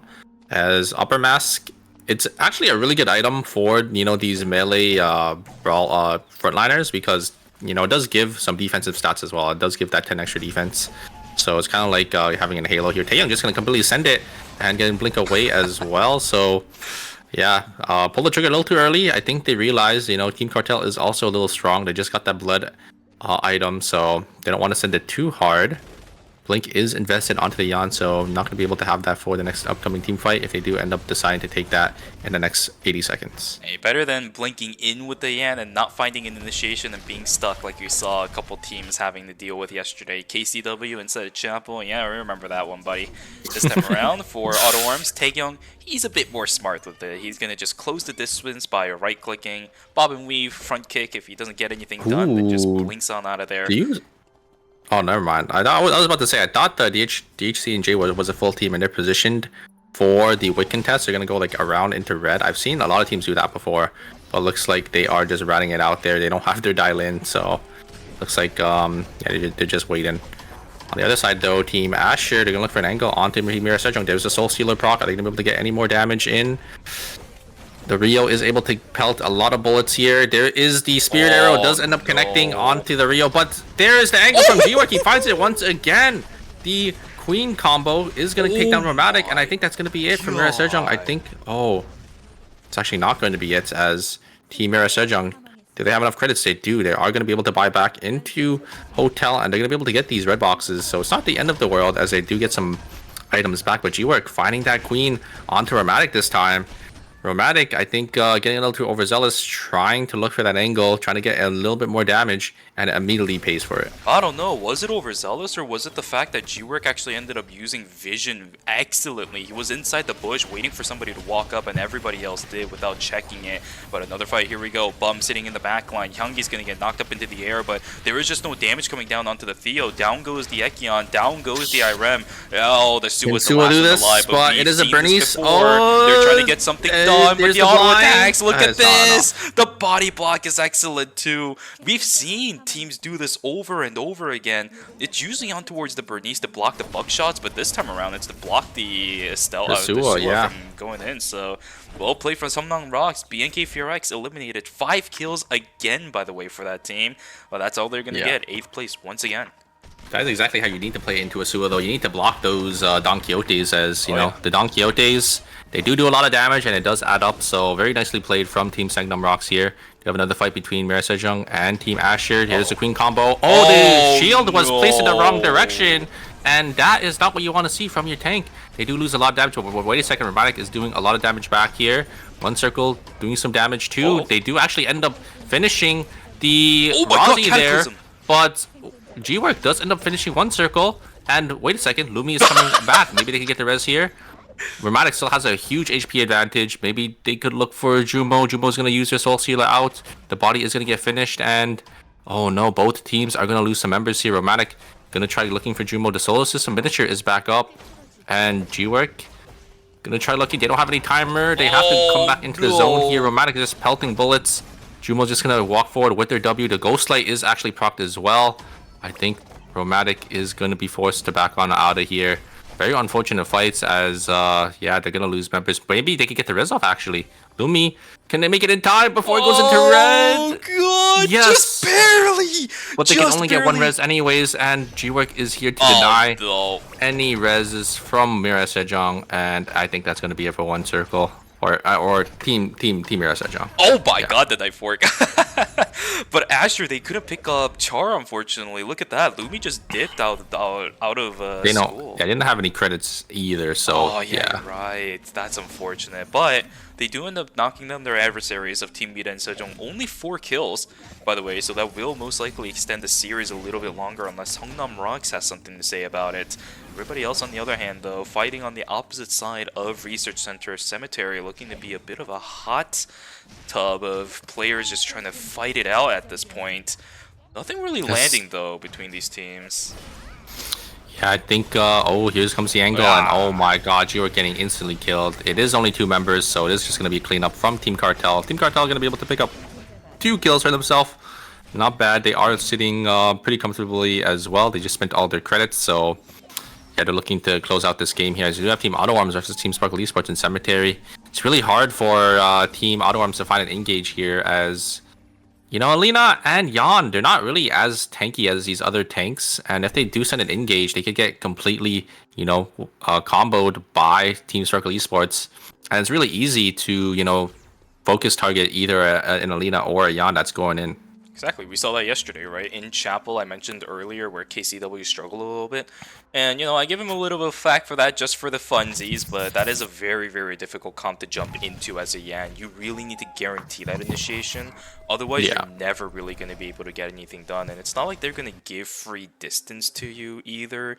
If you try walking in, you're going to get punished. If you try blinking in and you miss, then you're going to die. It's a real lose-lose situation. You have to get things done on the first go. Otherwise, you're going to get wiped unless this happens. God. No Soul Link. Again from Fauna. We saw it over and over in Season 4. He's going to have to deal with it again. Down goes Sparkle Esports. Team Cartel. Fantastic catch on the 3 players. Yeah, and the follow-up from the Estelle, just CC, and oh my God, there's the cleanse coming out from Bungwa, but he's gonna die to Sad Hands. Easily able to follow up on that. Gonna be able to just auto him down, and that is going to be it. It's Auto Arms coming out big, gonna be able to get the really nice third party here. And we do have DHC and J also in the zone, but we saw their items, we saw them riding for the whole game. They're gonna pose no threat to Auto Arms, as Auto Arms is gonna be able to clean up and get most of these kills in the zone, I think. By the way, now that I think about it as well... wait a second, there's actually a third party though. If they come for a nice third party angle, They're all they're three-man strong. Auto zone's Arms is in a close. little bit of trouble. Taeyong is in trouble. Zadhan's trying to duke it around Oh, as they much as get it. possible. The Rozzy sitting in the corner gets tagged by the hat trick. Down they go. Oh, what a devastating loss for Team Auto Arms. 10 kills is all they're gonna get. 2 players down for each. Wait, actually no, 1 player down for each of the teams. What happened? Where the heck did the Yang go? He is dead, which means Cartel. There is a chance where they could turn this around, but I don't think Team DHCNJ is really gonna let this happen for free. NCMB has to go strong here. There's the shield coming in, but the Buddy Morph is good. DHCNJ, they thrive on the chaos, and they're gonna take away the battles, the temporary zone. There's the Yang back. That is so unfortunate for Team Auto Arms. Like, look at the items of DHCJ. They have nothing, but they just get the perfect third-party angle, and yeah, they just win that battle zone. And I think they're just gonna follow the Sangdam Rocks. I don't think they have enough battle power here, but they are gonna be able to get a lot of credits. So maybe they do get some buys. They are gonna get some force cores going here. They're gonna split these credits among these teams. But seeing Sangdam Rocks, they do see that console being used. They're gonna set up for a nice engage at the very end here. Will they be able to find this vision play? Will they check? Is DHCNJ disciplined enough to check this corner? I don't think they are. As yeah, Dylan's gonna walk right into that. But a nice ultimate reaction from the flank. the backside there, and yeah, they tried looking for an angle onto the Theodore, but Theodore is able to get away. Gonna be able to blink on out of there, and it looks like it's gonna be DHCNJ. Maybe gonna be able to get the zone first, but they are gonna have to face into Sangdam Rocks here. Sangdam Rocks just gonna look for a different angle, as yeah, they don't really want to push into that. I like this play from Songnam Rocks though.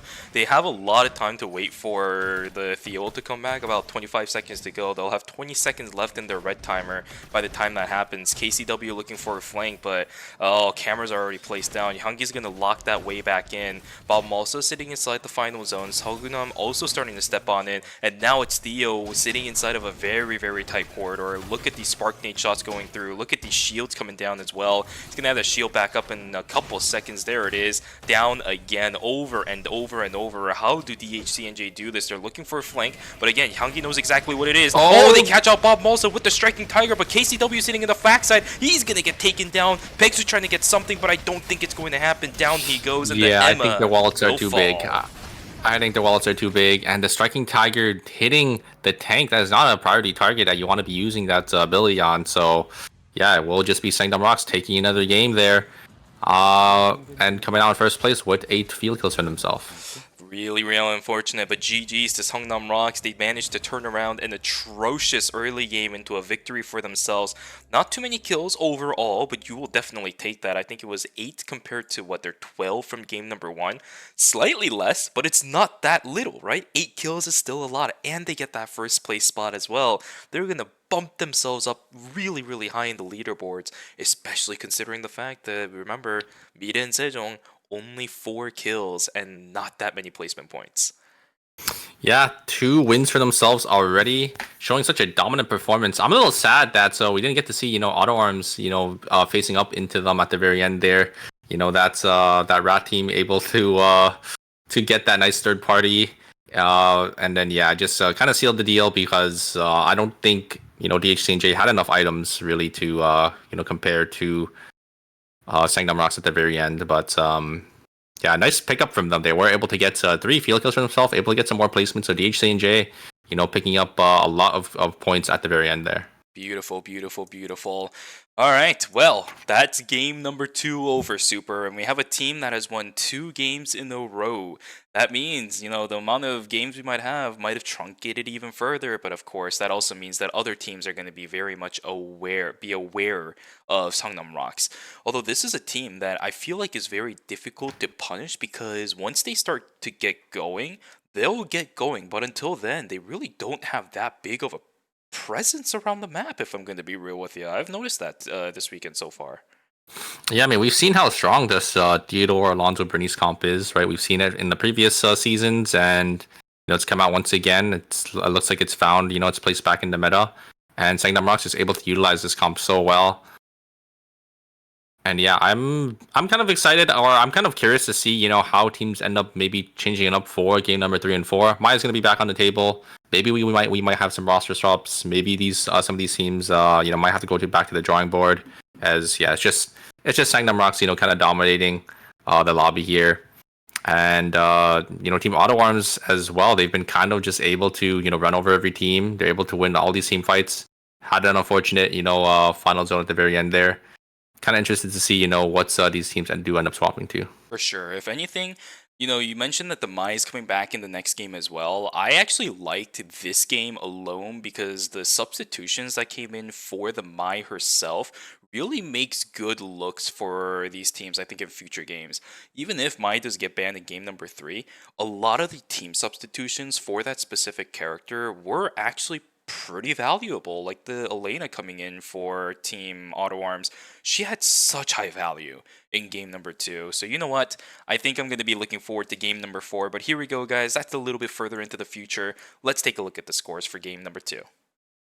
Yeah, it's going to be Sangdam Rocks coming out on top with 36 points already. Only 19 points away, so they could definitely hit that checkpoint breakpoint for game number 4. If they just have, a decent game number 3, they just need about... it would be 11 field kills, and they have to win as well. So it's definitely doable. Maybe we see a 4-game series like we did see, in on the North American side, Juvie. Yes, sir. Yes, sir.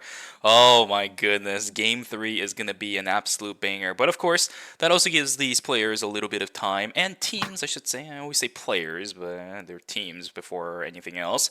A little bit more time to discuss their strategies, just talk about whether or not substitutions are needed. I think it's a little bit early for that, but you never know what's going to happen, especially for a team like BNK Fearex. We saw them substituting in Seonzar yesterday and just immediately popping off. Although they're having a little bit of Team Saber treatment today too. Look at that, 10 kills, and that's all the points they have because they went 8th twice in a row so far. That is a really good point. And yeah, the teams between 2nd and 8th, they're all pretty close. You do have Auto Arms coming out in 2nd now, so a nice performance from them from that 2nd game. And yeah, it looks like they are having a lot of these or they're getting a lot of these kills, and they're winning a lot of these team fights. But I think with that, Shuvi, I think we are going to go on to our break here. We will have a break every 2 games, so yeah.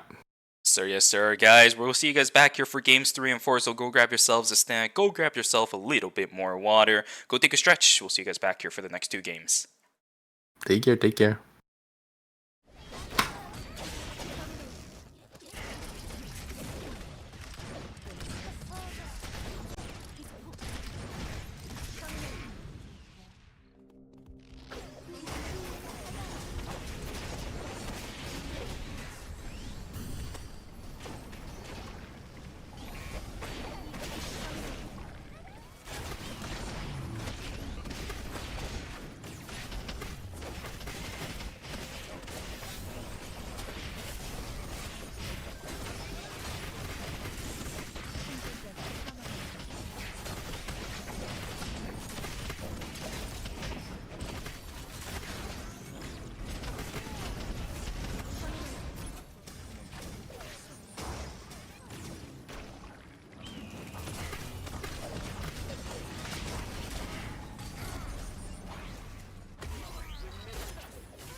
내가 필요한 거야? 기뻐.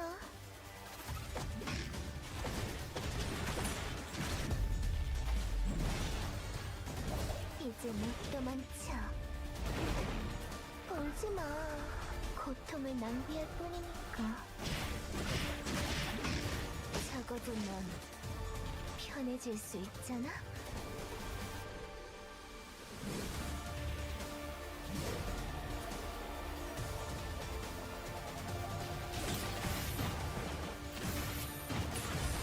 영원히 함께 있자, 우리.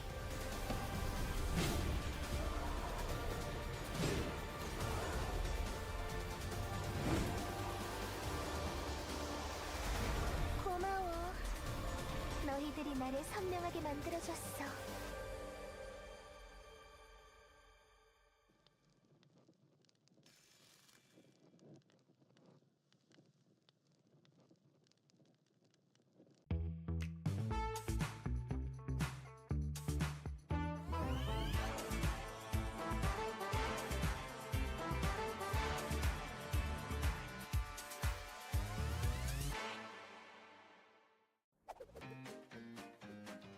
이제 돈 좀 벌어볼까? 좋아하는 걸 하면서 돈도 벌고 최고의 직업이잖아? 그쪽은 단골이 될 것 같은데 잘 생각해보고 판단한 거지? 오, 비즈니스를 감정적으로 하지 맙시다 우리. 응? 유감이지만 난 빼앗는 쪽이거든.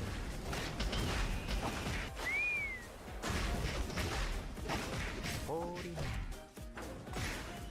누우니까 편하지? 다음은 네 차례야. 책임은 지고 가셔야지. 내 명함 받아가는 사람 중에 멀쩡한 사람이 몇이나 될 것 같아? 매번 감사합니다.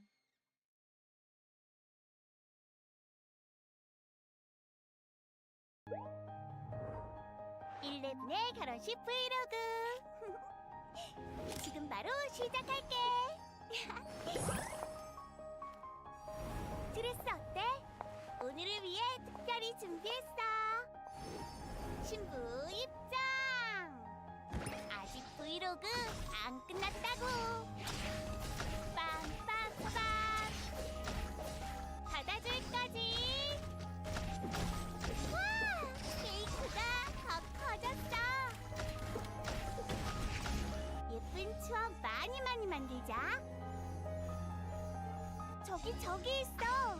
청첩장은 안 줬는데.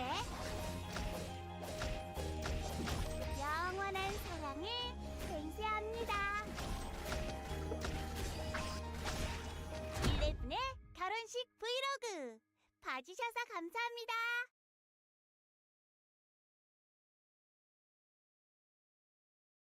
Welcome to the era of the AI PC, powered by the world's most advanced processor of its kind. Images come to life in an instant. Emails write themselves. Languages translate in real time. And with AMD Ryzen AI built in, you can create from anywhere. The unbelievably thin and light AI PC, advanced by AMD Ryzen AI. The biggest innovation in personal computing ever. 사람들에게 행복을 선물하고 싶어. 태어나서 연애해본 적 없으면 마법사가 된다고 하잖아. 마술사는 될 수 있더라고. 마술사 등장! 새 무대를 준비해볼까? 지금 필요한 건 웃음. Alright, ladies and gentlemen, welcome back from the break. Hopefully you guys had a fantastic one. Again, just a classic 5-minute break for you guys. Hope you guys got some snacks and some water because we are back for games 3 and 4 of the finals of the Season 5 Phase 1 Eternal Return Masters. We got some bangers underway for you guys because holy crap have we had some really good games coming through from Seongnam Rocks in games 1 and 2. Yeah, Seongnam Rocks winning 2 games already sitting on 36 points for themselves, so they are kind of poised and ready to get into that checkpoint breakpoint for game number 4, as long as they have a good, consistent game number 3 once again. Just about 17 points away from checkpoint right now. I think they were sitting on 38 before. I thought 38. I thought they were 36. Oh, well, there you go then. 19 points instead if they are on 36. I'm not doing my math correctly. I don't remember stuff. It's a Sunday morning. I'm not here to remember things. I'm here to watch things and see it live. Super. But here we go. Going straight into game number 3. No funny business here today. We're just sending it straight on in. Oh, it looks like Team Autumn is actually going to swap up their comp. They're going to go to the Isaac comp. Surprisingly, even with the My Open, I'm actually a little surprised they're actually not going to play the My Yon Razi. Or maybe they're going to swap back. Maybe they're trying to bait out some My bands here. This is locked in on the side of Auto Arms though, so I think they are going to be playing this one. Maybe Taekyung got a little bit of coaching Oh, from NXA. no, they're swapping. They're swapping. There we go. Yeah. Jumo's also gonna probably lock that in. BNK Fearx did end up swapping. No, the Alonso's gonna come in, so... Yeah, okay. the Nana was hovering the Garnet as well, but I didn't expect them to lock in as well, so they also swapped back. So a lot of mind games from these teams. They're trying to maybe bait out the My ban. They don't want this character to be banned, but at the end of the day, there are 3 My picks, so My will be getting banned here. We do have Bum on that William, so we have 2 William picks again. So a lot of duplicates coming out for this game, and only 1 ban coming through. This is going to be a fun one. We do also see that BNK Fearx is going to substitute Sullensar into this game. This is exactly what I mentioned right before we went on break, right? BNK Fearx, this is the idea they had yesterday when it came to the wildcards, and it's this pick right here, this change right here that net themselves a spot in the finals. I believe this pick right here is the great time to do it because they know it worked yesterday. You might as well give it a shot earlier on in the series today as well. Hayes was really good in games 1 and 2 from what we've seen on Team Miren Sejong. They're going to give their hands at it. We'll see what ends up happening. Game 3 has loaded in and we are going straight into it. Yeah, Miren Sejong as well. I think that pick, the William coming in, in game number 3 and 4 for them on, the Saturday during the group stages was definitely, the standout pick as well. So both teams, you're going to bring out the William for game number 3 here. You're going to have to see, how it shapes up into this lobby. I'm very excited because William, we know William. He's like probably one of the flashiest, ADCs in the game aside from Razi, right? So he's able to, weave in and out of these fights, get that fastball, just able to, pump so much damage. So we're gonna be able to see, how these players are gonna be able to utilize this character. From what I've seen throughout the course of the weekend, though, when it comes to microing William, I think Romantic is way better. We've seen him do some really flashy things by going inside of a fight using the signature fireball, whereas Bum is a lot more consistent with being in the back of the fight, right? That is also a very important thing as an ADC to have. You don't always just want to be a very flashy character. God! No way! Do we have... Okay. Okay, they're gonna check it. There we go. Auto Arms is just completely surrounded, and I thought I was seeing something from... What is it? You remember in ERCS where there was this guy sitting in that police station bush and nobody checked it? Yeah, I thought I was seeing that for a second. Bum's gonna get taken down as well. A lot of players getting picked off early on. This is not too surprising as we have seen this over and over again throughout the course of this weekend. Songnam Rock's now trying to find an angle onto one circle, but there is the jump back in with the damage as well as everything else. Romantic also doing the fray. Okay. There's the blink on out. Hyunki is going to get out, but I don't think Bob also will because he now finds Rosner. The White Lily is here. Is it going to be taken? Oh, very nicely played from Rosner. Yeah, very nicely played from Rosner. They're actually able to get that auto attack out of or in range, able to get that ranged auto attack from that Lennox, and gonna be able to deny the White Lily and gonna be able to secure that kill for themselves. Hyungi's in a little bit of trouble himself. He'll get taken down in just a moment. Romantic's going to be the one to secure that one. Nicely done from Danana, finding the angle on that one. Bernays absolutely no mobility to speak of in this situation, or quite literally ever, outside of Blink. Auto Arms looking for an angle over on towards Meat and Sejong. Of course, they're not going to find it. The windup is going to lock that down, but we got ourselves a first team fight here. Peksu about to get taken down. The damage reduction from Drink Up is pretty good. KCW just jumping over the wall. I say a team fight, but Pubba is a little bit far away. He's not going to be able to support this fight at all. KCW, he finds Rosner. His reaction times are a little bit finicky for this one. Should be able to get on out of there unless that shotgun's good. He's just going to use the blink on out of there too. Everybody just using their tactical skills for fun today. Wait, he's going back in, and he runs straight to the hands of the Haze as the kill will just go over to BNK Fearx. He heard the footsteps in school, right? I think he should have, but maybe they tried to look for an angle back in. Maybe they wanted to try to get a pick onto the backliner, is my guess. But yeah, immediately gets punished and will instantly fall there. As they do have Team Asher to bring up in Temple here. Probably going to play for this Temple tree. G-Wick already at half HP. Probably just respawned. Maybe did some animals. And yeah, it looks like the game state for this game is going to be slowed down. But we do have ROX. Maybe going to look for an angle on Team Auto Arms here. Taeyong just going to blink on forward, but going to get immediately locked down by that explosive bola. Satan's going to get pulled back by the ultimate from the Alonzo. Good sidestep from coming out from Cinema. Going to dodge out on that spark nade, and yeah, they're going to be able to get out of there. On the other side, though, Asher is going to be able to find Rosner, going to be able to get that checkmate and instantly kill that Lennox. But the HP bars are looking a little low. A great stun and a nice lockup coming in from Team Asher, going to be able to kill 2 members from BNK Fearx. Yeah, Bob got really greedy with the attempted res. Even if you do get the res, as soon as you see the Adela walking in, I mean, you know you're dead to rights. Even if you do get the res, that's just feeding another kill onto Team Asher. In the end, it's going to be a fall down for the William, but another fight in Hospital. KCW still trying to stay alive, but it will be paying to finish it off with the Drape. 1-for-1 trade over in Hospital, and we're going to go into day number 2. Mutant Wolves are alive, and for right now, Cartel still down 2 members, by the way, paying, waiting on his Adina to res. They are just going to back away from this one. Objectives wise, it will be a win out for Team DHCNJ, as they are going to secure those Mutant Wolves for themselves and maybe try to pick up objectives and the weapon mastery. Yeah, Scarlet Esports going to look for a fight here, but Fauna nowhere to be found. I think they are on the TP on the Chapel side. There is the totem, but there is the...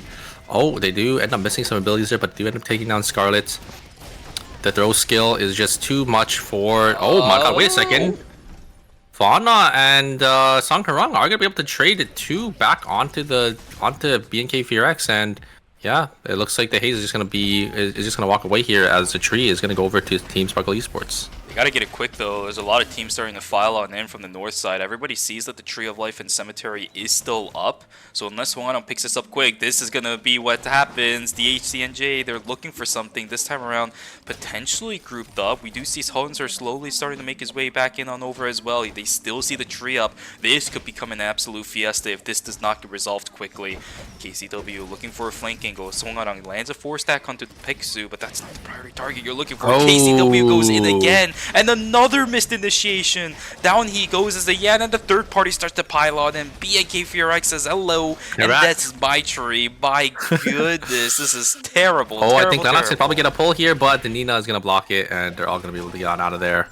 But yeah, KCW trying to look for that engage once again with that blink, but great reaction coming out from Team Sparkle Esports. They're all going to be able to back on out of there and instantly lock him down. This is really rough. We know KCW, every single time he has these kind of series where he gets constant initiations in, he gets really good ones, but not for this series from the looks of it so far. Mida and Sejong duking it out up against Team Asher. They're trying to get the damage in. Romantic has the fastballs, but the Nana is the first one to fall. One Circle trying to get something done. Down goes the Razi. G-Work still alive on the backside. Jumo looking to lock somebody down. Maybe the finger point is going to be enough to get the Queen guarantee, but no, it's just going to be a disengage from the looks of it. One Circle still looking for something too. He's got the calling card landed over onto G-Work. They can't stop the res. Of it. Jumo in a little bit of trouble. He's going to get the res, but there's the kill back in. Char just stands up and feeds another kill over on the team Mida and Sejong. Beautiful backstep coming through from One Circle, but will get taken down by Romantic.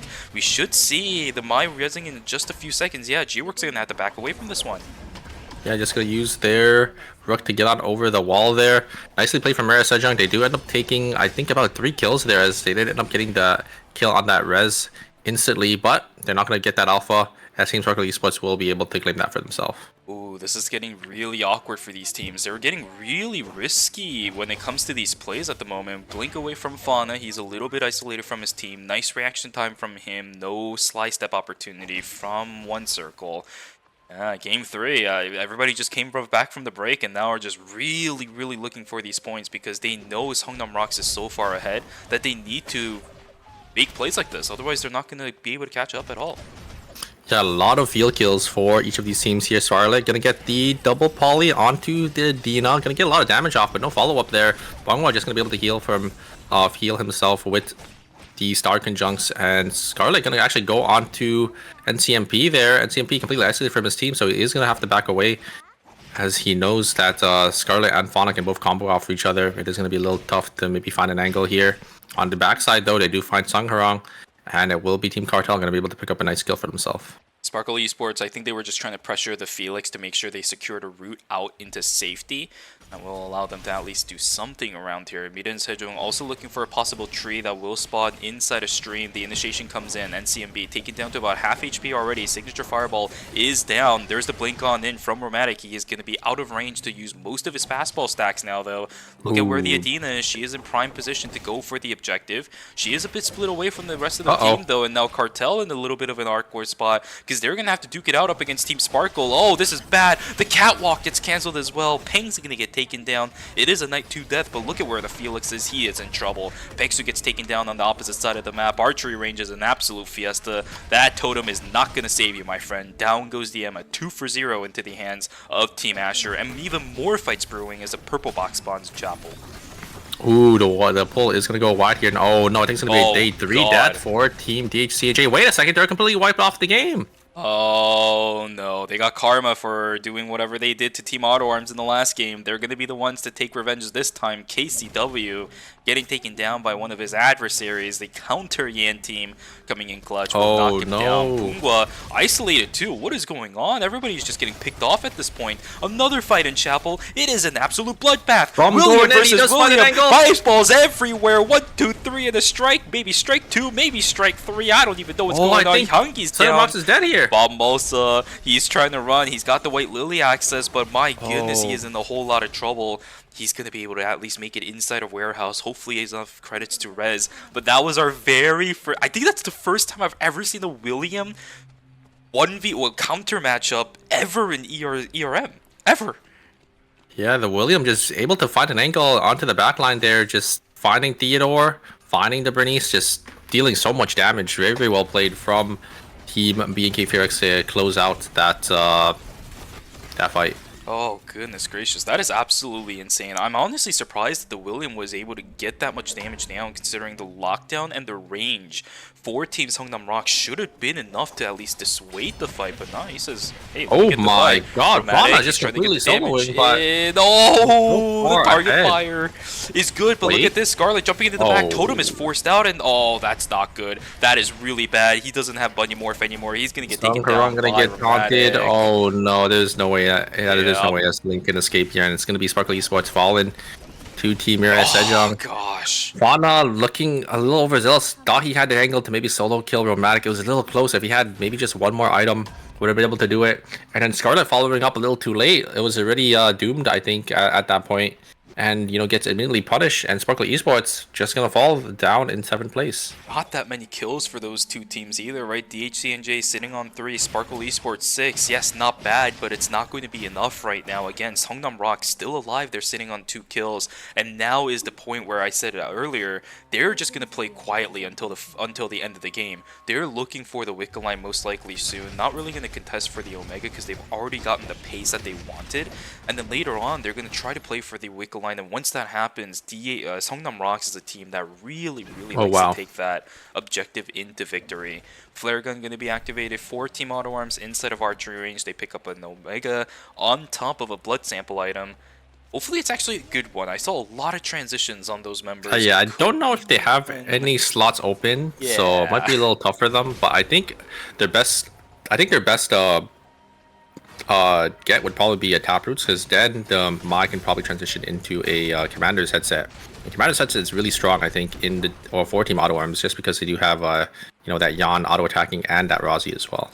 See, the thing is, I think Team Auto Arms is also one that can really use Blood Crown as an upgrade onto Sadhan. We'll see. Let's see here. It is they a get that Necro. I think that is probably the worst one. I don't know if any of them can use it. Maybe the Yan, because he was sitting on that. Yeah, they were sitting on that mid shield and mid shield.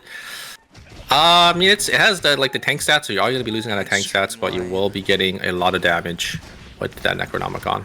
I feel like if anything, even more so than the tank stats, I think he's going to be missing out on the streamline a lot. We know how aggressive Taken really likes to play, and the streamline in these fights really allowing the reposition for some of these crucial tomahawk roundhouses we've seen from him over and over again. Oh, so. the Nosferatu on the And the high G work here, so they're looking pretty strong. They're going to be contesting for this box. Let's see if ERX has anything to say about it. They're just going to back away here. I think they do see the strength of Team Asher, and they're just going to give this box. Hellfire activated for Sonsar too, though. I mean, they're not weak by any means, but maybe not comfortable enough, especially after losing that priority inside of the sand plant, right? That's the that tends to be a killer for a lot of teams. They just don't have vision inside of it. Like, for example, a recon drone is used to get control, and then it disappears, but you're not inside of it. Now you don't have vision.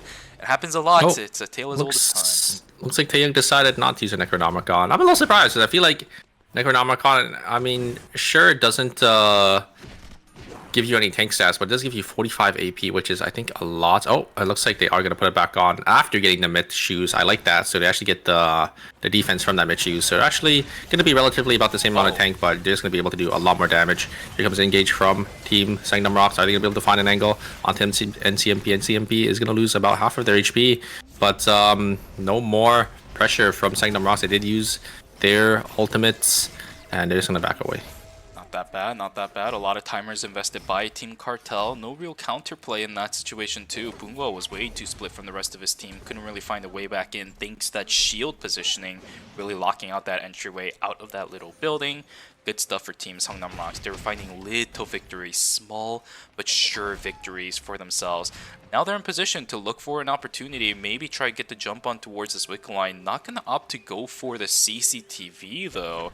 This is going to create a little bit of false sense of security, I think, for Team Auto Arms. They haven't really checked anything. There's the recon drones coming in. Are they going to find anything in this situation? There's the lockdown going on towards Taekyung. No energy blast cannon invested just yet, but down goes Hagunam, completely caught out by everything else. Sandhand is going to lock down that. That is going to be Sangnam Rocks going to fall. Indeed, they're not going to be able to get any more points, so that will be only what I think 38 going towards Sangnam Rocks after this game, maybe 37 including the there's one extra placement they're going to be able to get, but yeah, I mean, it's going to be Taeyong finding that angle and going to be able to lock down that Theodore, and it looks like Auto Arms, I think they know that the wick line already got pulled. It's going to be a little too low for them to contest, so they're just going to back out of there.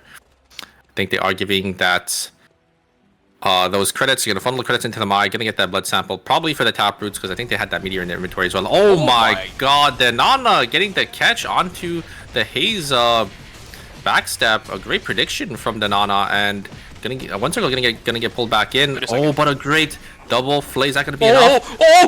So Dramatic does end up falling. No way! As he tries dashing over the wall, but the auto attack connected, and it will be Songser gonna be able to clutch it up for BNK VRX. Sonsar, what the heck? I thought a lot of his priority and a lot of his targeting was really mismatched, but he was prioritizing these low health targets over and over and over again. There's somebody right in front of him. Who cares? Just throw a grenade launcher right on top of somebody who's a little bit further away but is super low HP. Down goes one. He gets jumped on by a Mai. Who the heck cares? Throw out an auto attack over to a William who's jumping over a truck. Okay, good and good. The last one up, Mai. She's already nearly dead. You just auto attack her once, grenade launcher, and she's dead too. Beautiful play from Sonsar. He's going to keep the dreams alive for BNK FureX, and this right here is why I wanted to see Sonsar subbed in for Game 3. His decision making is immaculate. Yeah, and Roz are able to get that double flay as well. I think that was the key for them to win, but BNK FureX are TPing down to Warehouse. This is not good. There is Cartel having double blood on this Adina. I think they probably have a blood on the Felix as well. They got the Wick buff. And look at the items onto FureX. Look at Rosner. Rosner doesn't really have much. I know the Haze is already fully kitted out. And it looks like Team Cartel, they know there's a team behind them. They have the console vision. They don't really want to take this fight, as they don't want to be put in the sandwich potential here. As Cartel is actually just going to send it straight onto Team Auto Arms here. Auto Arms just going to back away. They don't want to take anything here. Soul Stealer is procced here. They're going to look for a turn. Taeyong going to get pulled away with the exclusive. Ultimate does end up coming down. Are they going to be able to get out of here? Here is the Moon Stuns. Cinema going to look for an angle back in. Maybe they find an angle. Ooh, a great exclusive though on the knockup from the Yan. But Zadhan is going to get so much damage down onto NCMP. And they're going to trade 1-for-1, it looks like. Taeyong actually going to actually not explode his body. Does Sadness does lose a lot of HP from that Sun Conjunct here. And here comes the third party. They see the body with the recon drone. That is not good. Both members or both teams are going to lose one member. That's really bad. Auto Arms does have the credits to at least get the res if they do end up finding Lumi. Same thing for Team Cartel. Can't really see it on the map right now though, so I'm not entirely sure. Probably where on the Lumi's top gonna side then. be. So I think Auto Arms needs to start going into Forest. Cartel's getting caught out. They're stuck. They're really stuck in the corner now. Yeah. I think looks like Team Autumn's just sitting on the top side. Cartel, they find yeah. Fearx finds the Adina. They're gonna fall there. Auto Arms sitting in that top corner. Surprised they're actually not moving over towards Lumi, but I don't really know where Lumi is. And Peng walking in by himself. Team Auto Arms, they do get that ultimate on, but Auto Arms, they do know that Team Fearx is also a full team, so they're just gonna full disengage here. Where is Lumi? He's just not making a showing at all. If anything, I would have to assume Lumi's on the actual north side of the map, maybe towards Stream or Temple at this point. If Auto Arms is pathing down here, I'm guessing maybe Lumi is going counterclockwise and it's probably going to come into Factory. But Team Asher is going to be in the zone to deny any Lumi shenanigans, so I think it might be a little doomed for Team Auto Arms. As BNK Fearx, they're going to take the zone in Forest as well, so I don't think any of these teams will be able to get any of these reses off. Looks like Auto Arms got sniffed out by Team Asher. Maybe Sad Hands can look for a turn here. They're gonna have to. They're not gonna be able to walk into red. They already burned a lot of timer here. If Sadham wants to make something happen, he needs to make it happen now. Up against Char, the 1v1, the Semtex lands over on the Char, and it's not happening right now. Sadham, bam, he goes. Checkmate is the end deal for that team. Down it goes, and Cinema should take the fall in just a moment. Team Asher now looking in prime position to take away this game, possibly, as BNK Fearx also looking for something else. Maximum number of points that BNK Fearx can get off of kills this game is going to be 14 if they do end up finding the Mai, but she is sitting inside of Factory. It's going to be 10 for Asher and 10 for BNK Fearx, both looking for 13 by the end of this game. Yeah, it is going to be your typical front-to-back teams as well, so no dive shenanigans. Maybe G-Work finds that... Oh, wait a second. Peng is going to be able to get the reses off here. Okay, Cartel given a little bit of breath of fresh life. Team Asher a little bit on the back end of this. They got caught slacking. Yeah, I'm surprised. Team Asher, they weren't prepared for this Lumi res, as now they're going to have to take this fight. Team Cartel, they're looking pretty strong as well. The Adina, I think, was sitting on a double blood, but they are going to have to play into Adela here. The checkmate combo does end up going wide. They do it using the Rook, and G-Work is forced to use their ultimate. Is going to hit no one, and they do find the angle onto Jumo. They're just going to try getting as much damage as possible. And TMP going to be able to... Ooh, a great exclusive coming out from Peng. Going to deny any more damage from that Adela. Oh, but there's the combo. Yeah, the timers are looking low, and it looks like they just explode here. And it's actually going to be Team Asher coming out, letting them res so they can claim an extra 3 kills. Or That's 2 kills. Brutal. That is really brutal for that team. It was a nice attempt, but in the end, it's going to be the timer that is going to call the end for Team Wait a second. Cartel. Is that a Taproots and a Prominence? Yeah. That doesn't seem right.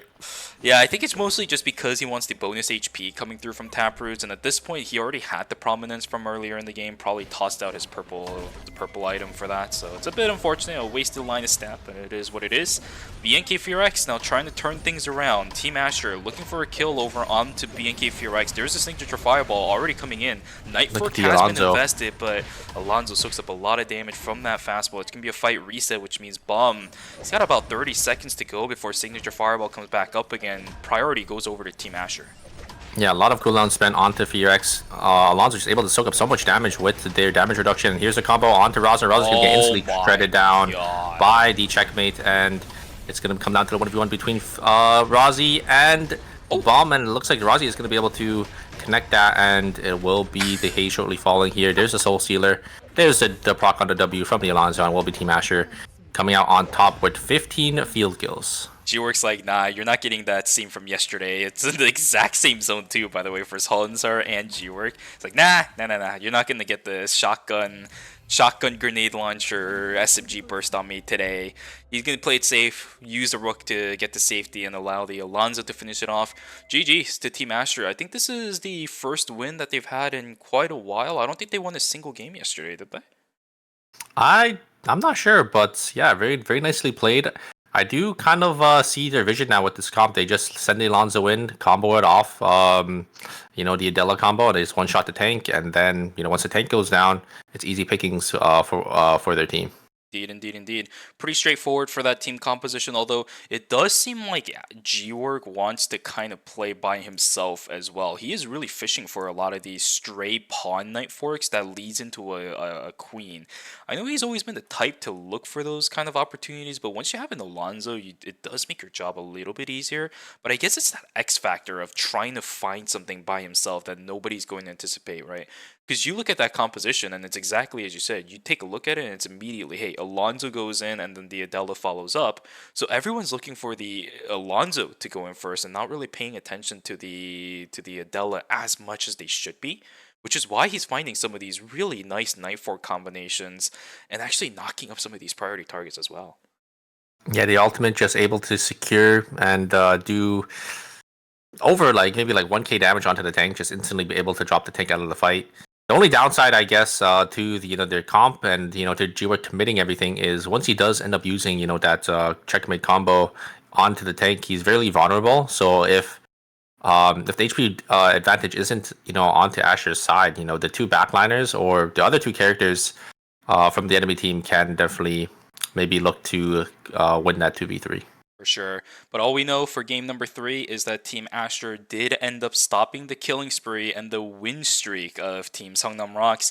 It should at least close the gap for a lot of these teams, right? I'm not going to say it's going to shift things around a little bit too much because Seongnam Rocks did end up winning 2 games in a row. They have themselves a very nice, comfortable point cushion that they could be working off of, especially going into game number 4. Of course, it's not exactly the result they were looking for. A bit of a slower paced early game into a lost team fight means they only managed to get 2 total kills out of that game, I believe. Yeah, I think the points are going to be really close now because Seongnam Rocks didn't really get any points in that last game, so we're guaranteed to go to a game number 5 for sure. But yeah, all these teams, I think they're probably going to be sitting at around 30 in the high 30s, amount of points in the mid 30s to high 30s. So all these teams are still pretty far away from hitting that checkpoint breakpoint. So maybe we're even guaranteed a game number 6. Indeed. Great game so far. Team Asher managing to get themselves a win. I think this is also going to skyrocket them in terms of points too. Remember, 3rd to 8th place had relatively close points even after game number 2. I apologize.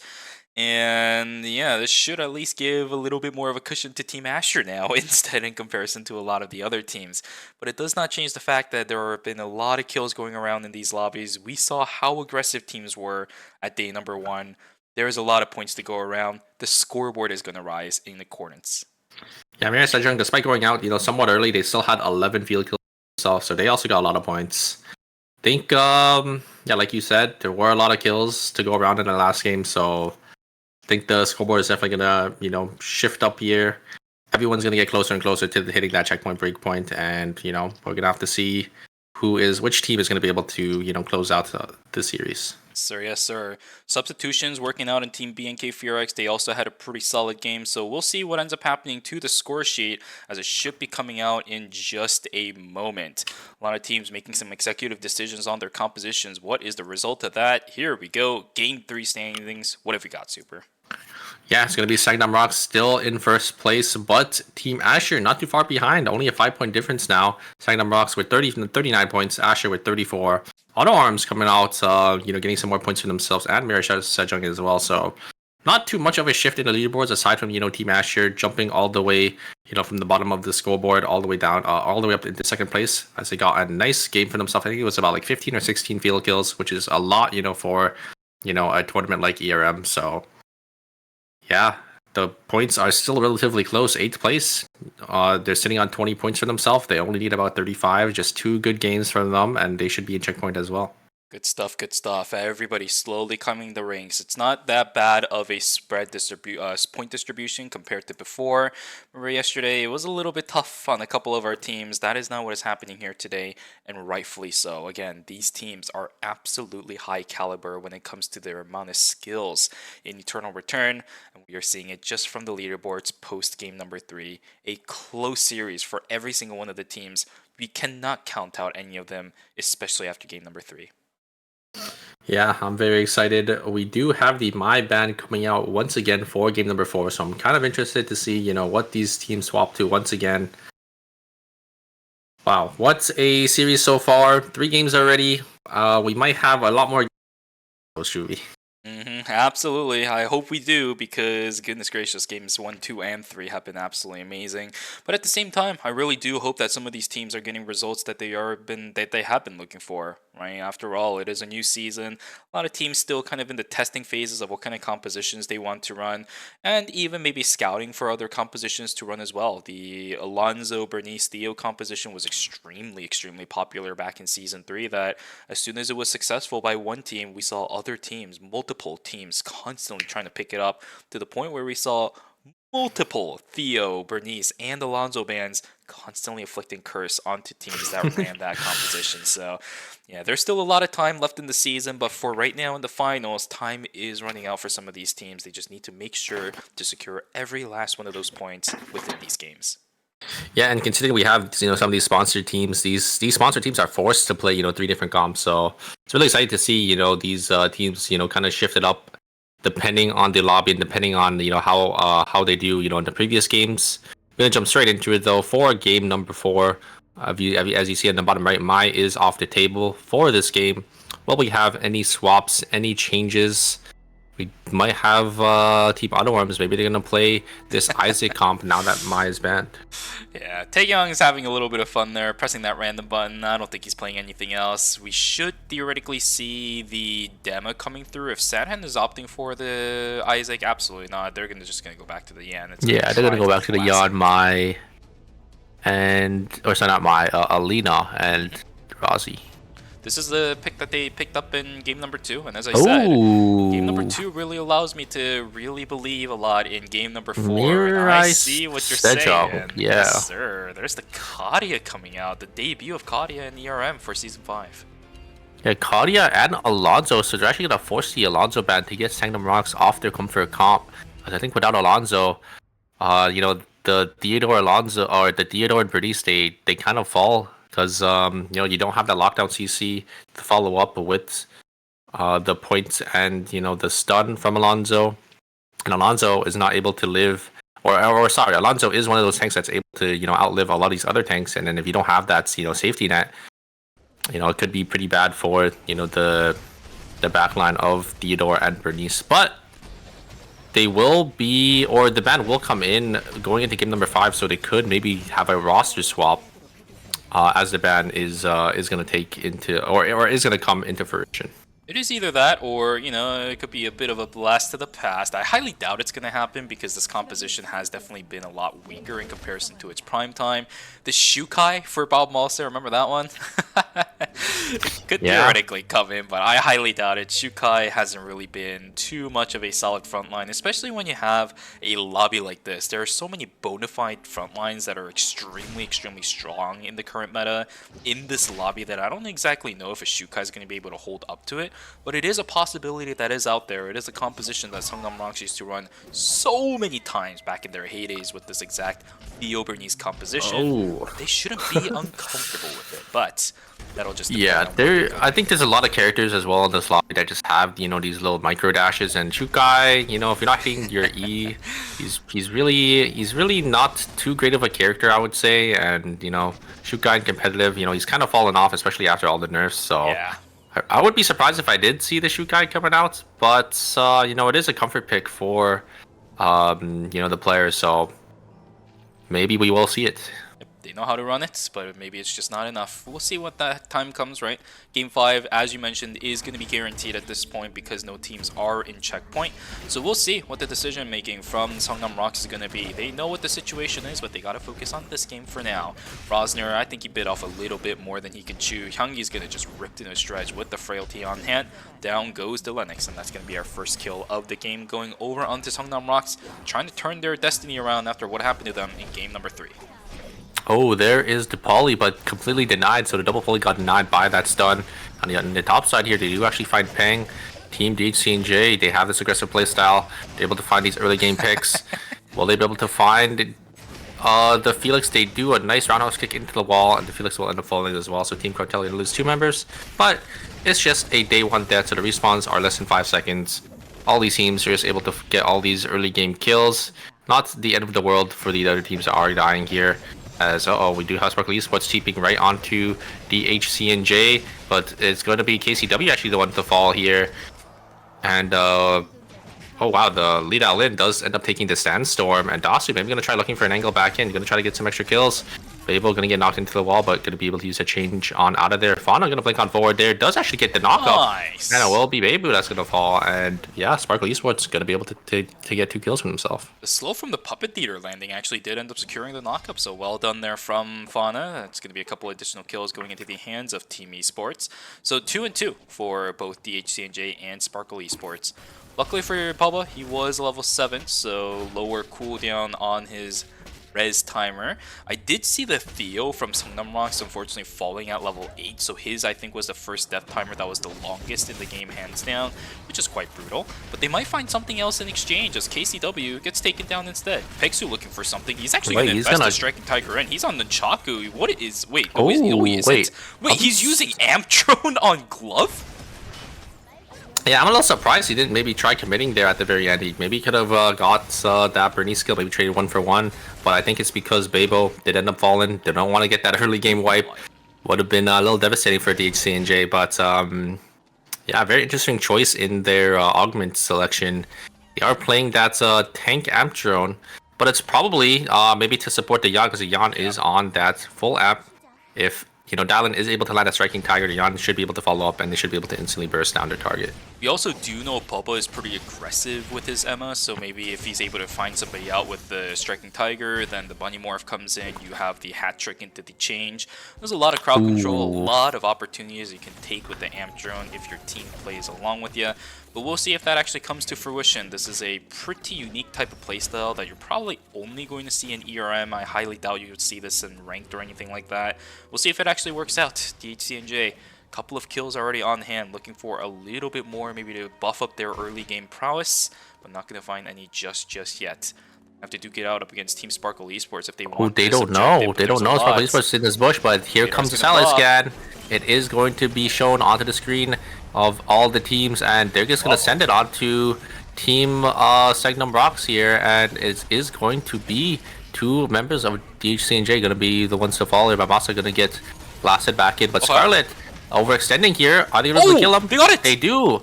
I think the sniper shot actually connected onto the change at the very end there. Junkie finding that and predicting Scarlet's change. Very nicely played, and a nice link on forward from Theodore. Gonna be able to land that spark nade, but nothing gonna come out of it as Sung Harong just gonna use their blast wave away. Tree of Life was still secured, I believe, by most of the members of Team Sparkle Esports. Yeah, there's the Glacial Ice coming in. Scotty's locked in and secured for Song Hanang, but end up losing the Emma. I think it was actually a fadeaway auto attack through the shield from the Theo that did lock her down after the change came through. A little bit unfortunate for Sparkle Esports, but again, they do end up securing the objective. They do get a couple of kills from third party as well. Youngie also had a tree that's inventory, so I'm guessing he got a tree from the wolves, so nice nice pickup from them. Scarlet gonna have to walk into red here, but I think they're gonna get intercepted by the Bernice and Alonso. But on the top side, yeah, Fauna and Sangharang are there as well, and the Theodore is completely isolated, not with his team, and it's gonna be the Bernice that's gonna instantly fall. Bob Massa gonna fall very shortly here. Gonna use the White Lily. Is it actually gonna be able to get away? And there's going to be no more for Team Sparkle Esports. This is really rough though. We saw where the Theo was. He's inside a forest. We're not playing on the mid-season patch, so there is no Hyperloop in forest. He is completely isolated away from the rest of the map at the moment, with not that many easy prospects to get the Hyperloop in either. This Theo is in a lot of trouble, and I think Songnam Rocks a very bad miscommunication coming through for both of these teams. He should have made the call that the Emma was coming, but the Bernice and the Alonso kept going, so hopefully they're gonna iron things out. They're sitting inside a beach now, trying to get a couple of objectives. Never mind, it's just the Bernice maybe looking for a freebie. I think they're gonna be able to get that free. Oh no, Bernice is just gonna leave as Auto Arms is in the zone here. Sagnam Rocks, they're floating on about 1,200 credits, so they probably don't want to take any fights here until they get their buys. Cartel gonna be able to get this free alpha for themselves in Cemetery. You can see on the minimap where all these teams are situated here. Yeah, our Sagnam Rocks gonna get their buys in Warehouse, probably gonna get the Bears down here as well, and actually gonna claim an alpha for themselves too. Really big as the racing helmet's going to come online for the Theodore. Here's the initiation coming in. It's going to be Team BNK Fearx trying to duke it out up against Team Astro. A lot of damage taken. Char, he's going to live. Blue Viper, not going to be enough. Down goes Hunter, that's not good. But down goes the Alonzo as well. G-Work now trying to stay alive by himself up against Bum. He has the Queen set up, but I don't know if he's going to be able to find anything. He will not, and it will be a fight disengaged. Spoongwa getting tagged down by these mutant chickens. There's the blink on him from Taeyong. He gets the lockdown, but no walls whatever to speak of to bounce that Adina back, and CMB trying to kite as much as he can, but how much can he kite? He's kiting so hard. Shadow Stab is good. Down goes the Yan, down goes the Felix. It's a 1-for-1 trade so far. Sad and he's trying. He's dodging out all the moves, but another fight on the north side of the map. One circle, he is low as heck. DHCNJ, down goes the Yan. Pubba trying to run away. Pixu he's dead. Thing as well. Oh, Sad Hand is down. Auto Arms down to 2 members again. They can't fight this for too long because the res timer should be coming up soon. Down goes Pixu to the ground. Is the Emma out? I think so, but there's another Flake coming in. Another third party. One circle put in the corner. Down goes the Haze thanks to the work from the William. Pubba standing on the backside. Blue Viper lands. Romantic should get taken out. The kill credit goes over to Pubba with the passive auto attack. Dodges out on the pole. He is trying to keep himself alive. What is going on? He's out. Cinema. Uh-oh. Down he goes as well. How many kills did we just see in the past minute? Yeah, Auto Arms losing 2 members, but it looks like Santa is going to be able to respawn here. And yeah, what a fiesta of fights going on between 2 teams. I think Auto Arms and I think that was DHCNJ. They were fighting out for, or sorry, Cartel. They were fighting out for so long, and Emir Sejong, they were fighting another team, and then they got third partied. And yeah, it was just a bunch of exchanges of kills between these players. And ooh, I like this. I really like this play from Sparkle Esports. This is a spot that no one really checks. And he, Razi walks right into the hands of Team Sparkle Esports. Very nice heads up play from Sparkle Esports, able to use vision to their advantage. We see it all the time from this team because they are playing that triple range. If they are able to get the jump onto these other teams, they're able to get that lockdown, and it's just going to be enough. And that is a corner that I don't think a lot of people know about. And a lot of teams, or a lot of players aren't disciplined enough to check that spot. Absolutely, but luckily for Team Asher, it was a Night 2 death, the last one we're going to get for game number 4, which means we should see Char coming back in just a couple more seconds here. Everybody else now starting from this moment forward. Any kills, it's going to result in a minus 250 for that team, trying to get the res for any players down. That is the classic Eternal Return way now. Let's see what the situation around the map is. 1:30 to go until Omega is going to spawn. We're going to see Gas Station actually opening back up. You can see it on that minimap. A couple of teams on the north side. We do see Team Asher cornered in the top side of the map. The initiation going to come through from Denana. He's going to try finding an angle onto Rosner. The return fire is pretty good as Romantic taken down to about half of his HP. Sons are constantly putting down the pressure with these grenade launchers, the third party coming in. There's the force field being activated by Rosner. He's trying to keep himself alive, but frozen into oblivion. Down he goes. Minus 250 on their way. And another third party coming in as another team from the top side start to file on in, but that will be it. Everybody disengages, and the only casualty we had was the Lennox. Yeah, Rosin going down there. I think Mira Sejong was the one that was able to pick it up, so a nice kill over to Team Mira Sejong. There is a lot of stuff spotting in Fire Station here. We got the Omega and a purple box, so it's a pretty high priority place. I think a lot of teams are probably going to try contesting for this. And TMP getting caught way too far up from his team, not checking these bushes once again. Sparkle Esports getting the jump onto a lot of these teams that just aren't disciplined to check, and these other teams are immediately paying the price for it. Drone saves lives, man. Here we go.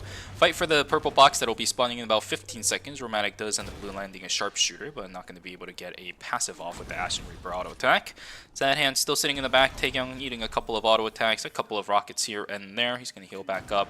3 seconds to go before the box opens up, and with the sand plan Here's a nighttime vision. should be Beta and Sejong. Cinema gonna look. They do have a ward there, so they do end up looking. They're not actually gonna greed the box and gonna instantly die. Oh my! Wow. Through the shield too. Holy crap, that damage is insane. Purple box was secure, but for what? Absolutely nothing. Yeah, it was through the damage reduction, but at the same time it wasn't, because the damage reduction is only applied when you know, or it's only applied to the direction you're facing.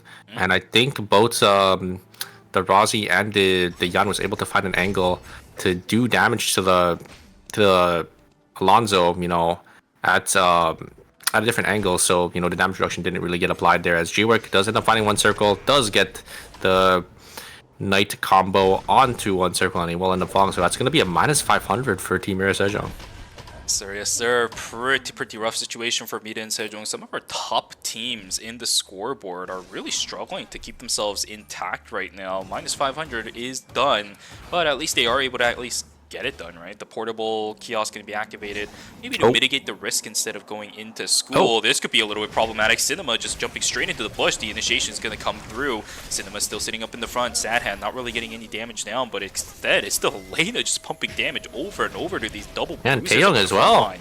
There's What a is knockup from going on? Taeyong, and they are going to be able to almost lock up the Dial Down. Is just going to ult away. They do have the amateur movement speed, so they're just going to get on out of there. And yeah, it's just the Alina and the Yan. Alina is really good into these melee characters because they're forced to eat the freeze, and the combo, you know, follow up from the Yan is a lot of damage. So looks like it's going to be DHT and J just going to respect those two characters, and they're going to back away. Seems like it was a good idea too, man. Bexu, he might be running tank, but he's getting taken down extremely quickly. Even without the Semtex bomb coming from the Rozzy, she is taking a lot of damage from the double, well, not the double bruiser, but the double front line from the side of Team Auto Arms. Good stuff. But we're still seeing all 24 players still alive, right? It is day number 4, which is quite interesting. This is definitely a slower game than what we've seen before, even without all the kills being factored in. Everybody being alive means the map is going to feel so much smaller than ever before. Yeah, all the teams, you are correct, all the teams are alive. It's day 4 already. Foot Clan's going to spawn very shortly. It is going to be a little scary for these teams, as, you know, these teams are going to be forced basically into each other. There's not going to be much room for these teams to really work with. All these teams are on the bottom side. They're forced to funnel into Forest here. Maybe some of these teams end up TPing out from Chapel. We might have a fight here between Team DHCJ and Team Cartel. Team Cartel, maybe going to look for an angle. Bungo does have the stud available, but there is another team, Team FearX. I think they see the rockets. Team Cartel is just going to call for the disengage because they know there's another team nearby. They want to make sure they don't get third-partied. Such good macro play coming from these guys. No need to brute force anything, right? No need to pressure anything if they don't have the leniency to do it. With the rocket launchers filing in, they didn't have the leniency, so immediately just backs on up. I love the macro plays coming from these teams right now. With all 8 teams alive, you are absolutely going to need those macro plays 100%. BNK Yeah, FearX. Team FearX, they recognize as well. I think they know their console was taken, so they know there's about 2 to 3 teams in this zone as well. So they're just going to sit in this corner. And it's going to be Team Sangnam Rocks. They're going to be the ones to funnel up to this wick line. Sparkle Esports, they're already set up though, and they're playing this triple range comp. Will they be able to get this vision play? They do get a body morph onto the Alonso, but yeah, the Alonso just going to use their damage reduction and back away there. It's really convenient this late into the game for the Celine, right? She is able to just use the blast wave almost for free. Cooldown is going to be pretty low at this point. They going with the turn? Be forced back into the fight, but G-Work, there's the rest of the team. a little Here we too far go. forward. Nice Forced to tomahawk use her ult. roundhouse. Pushes away the checkmate. Not going to get any damage done with that one. Jumo's going to get taken down. Beautifully played. Blink over the wall from Sad Hand. There is the Dance Macabre. Going to get the kill over onto Char. They're going to secure it. 15 seconds on their timer, but who the heck cares? They got the 2 kills they needed, and now they're chilling in Temple completely for free. Whereas on the south side, Team Cartel and Team BNK FearX looking for a fight to get the control over Beach. Some of these zones are the only few left. Here we go. There's the jump in. There's the blink in. There's the thunder strike. Zonzar is taken down. Nensi and BA textbook Felix play, absolutely incredible. Can Bum somehow turn this around though? He's getting free auto attacks onto Boongwa. The last one just isn't there. There's the one, but it's the death of the William. Down he goes. NCMP playing so well, just able to completely solo that Haze in the back there, able to utilize their dashes, dashing on backwards with their E, and then hitting that final route with that W to follow and to connect, and then it just locked up the Haze and sealed the deal. Very, very well played from NCMP. But yeah, I think the team fight in Temple there, I think Asher thought Taeyong was split and solo, and he was, but then the Rozzy coming in from red zone, and then the Alina TP'd in there, so they just were able to turn in. G-Work, I think, invested way too much, used the checkmate. And oh my god, Balmasa gonna follow the dial-in with his ultimate there, and Bebo completely caught out and gonna be the one to fall here. Yeah, I don't think that's Striking Tiger. It was my guy. I've seen kind that of before. taxied Alonso there. I think the Striking Tiger was just slightly late, and yeah, if the Alonso is able to connect that initial dash, no matter where you go, he'll always follow. Unless you hyperloop out, that's the only exception. Because imagine Alonso just flying halfway across the map. But unfortunate for Team DHCNJ, they're gonna be down in Emma. Credits are in the absolute dirt right now for that team too. They're not gonna be able to get that res for a long time, even assuming that Lumi is an opportunity, right? We've seen time and time again where these teams are constantly denying the Lumi, and when there is 6 other teams alive other than your own, someone is going to be blocking that Lumi. It's not going to matter as KCW taking down Pix, who's stuck in the middle of nowhere. He is an absolute hell right now. Striking Tiger as a desperation attempt. He will at least make it to safety for the time being. Yeah, and you saw the items on Team Cartel. Bongo sitting on that Queen of Hearts. We got the Burgundy on the Felix as well, and Dasu, he's just gonna sit there, gonna wait probably to TP on out, but all these zones are taken. Look at how many teams are in school, by the way, and right into the hands of Team Asher. Oh, the combo actually not connecting from G-Work. I think that was a misinput there, as I think he should have waited like a second longer for the Alonso to get that route and that stun, but used their Queen combo a little too early, so it is going to be a drop kill from Team Asher. The one saving grace for all these teams right now is that our 3 final zones are some of the biggest zones within the game at the moment, right? School, forest, as well as beach. It can actually help keep the members right into the hands of Scarlet Esports. Oh no! I'm surprised Okay. I'm surprised they didn't pull the trigger a little earlier, but I think they didn't want to do it because it would have been right under cams. Oh. And they he's trigger. There you go. But yeah, if they pulled the trigger, a little earlier there, it would have been right under cams, and Mirror Surgeon would have seen everything, and maybe they would have came over to third party. So that's probably why they didn't want to do it. I could kind of see their vision, but they did end up getting killed anyways, so it didn't really matter that much. Indeed. All right, we are down to 6 teams for our final couple zones. It's going to be closing. Look at how many teams are in school. 5. Oh yeah. The only team that is not here is Hungnam Rocks. They're going to be chilling by themselves down in beach. So this should probably be a game where they're not going to make it a checkpoint again, as they needed around 19 points or something. They don't need it like 16. So yeah, as long as they get the win here, like, they should be okay. Oh, actually, you're right, because they get 3 kills. They're going to bring themselves up to 8, and then in the 8. Okay. There is still a world in which we do see a team in checkpoint after this one, but here we go. Team Asher duking it out up against Team Auto Arms. Jumo's going to soak up a lot of damage. Checkmate is going to completely whiff, though. Unfortunate for G-Work. They're going to have to reset off of this. Where can they really reset off to? Do they even know there's 5 teams in the zone? Yeah, I like how they took. I like how they decided to take the fight right after the cams got taken out. Oh no, sad hands! Oh. That is not what you want to see from your main man. He gets caught by the Adela Queen, and they're just gonna instantly fall here. Oh, but this is not where you want to be. They see the third wait a second. potentially coming in. Taeyong does end up treating one down. Taeyong, he's going to deny the opportunity for Team Asher to actually capitalize on that win. And now they're in a whole lot of trouble getting chased down by Danana. He has the Soul Stealer. There is the finger point and the follow through. Queen is gone. He's not going to be able to get anything done either. Nightfork isn't really going to save you in that one. There's the finger point again. Wall locked and wait a second. Wait, Taeyong's going to go on to Mirror Sejong. And they're just gonna get 2 more kills here. Mirror Sergeant getting all the kills in the zone, gonna be able to claim another 2 for themselves.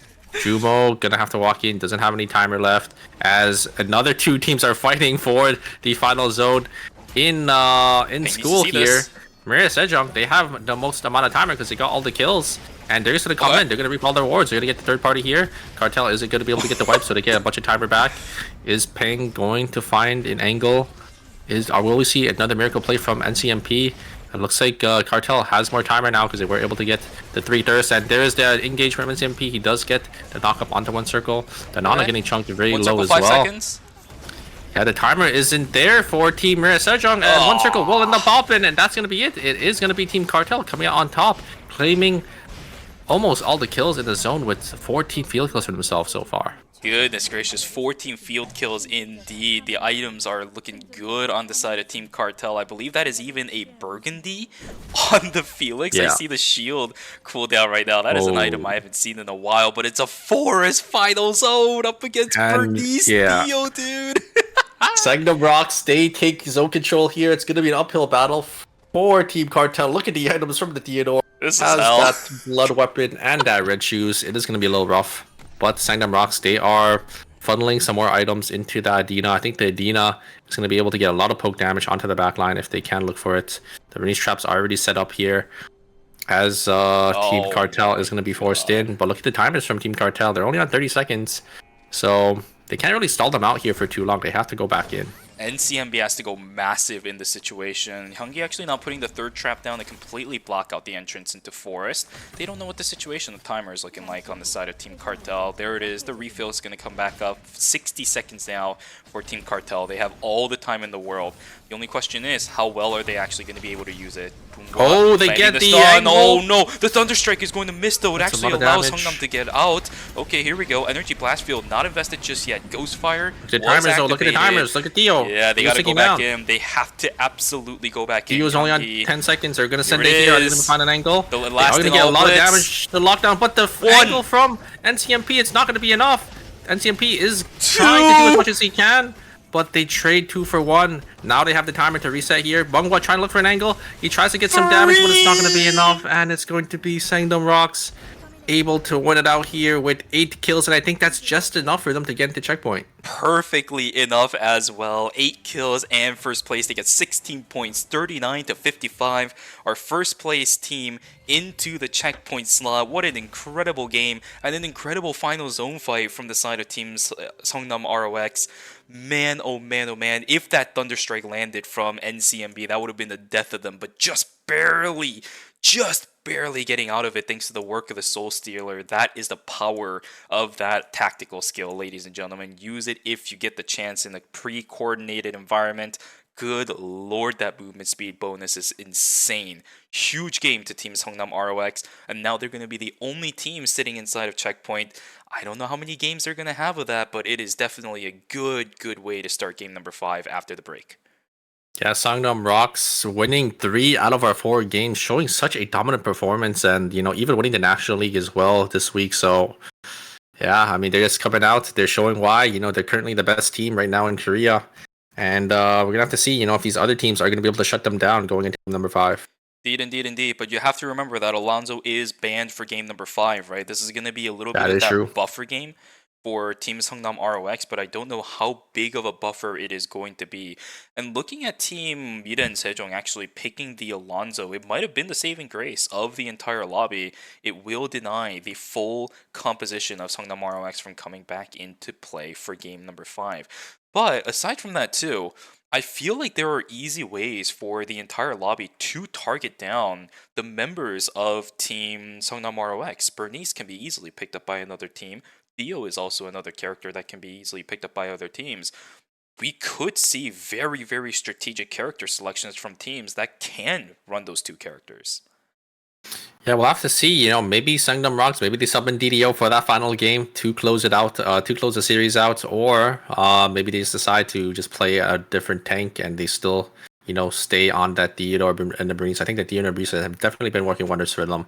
But maybe it could have been because of that Alonso pick that's no longer going to be on the table for them. So we'll have to see what they do or what their strategy is going into game number 5. They do have that checkpoint break point right now, so they do have that break to maybe think about what they want to decide on going into game number 5.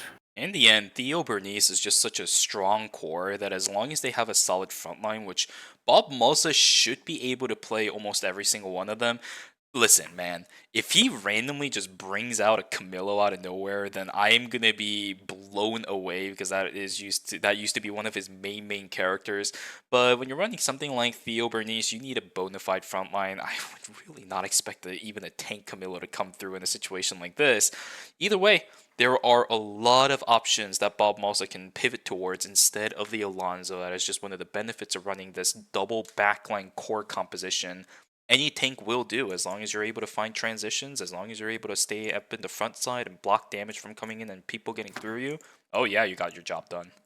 And my guess is it might be the Estelle, but at the same time, I like Alonso is just such a great tank for that comp, just because you do have that lockdown CC, and then you have that damage reduction, just being able to live for so long compared to the other tanks. But here is the standings as Sangnam Rocks. They are our first team into checkpoint, winning 3 out of the 4 games with a dominant performance with 55 points. But there are some teams that are getting pretty close as well. Team Cartel, 44 points, only 11 points needed for them to get into checkpoint as well. Auto Arms, 41, and Mira Sejong with 40.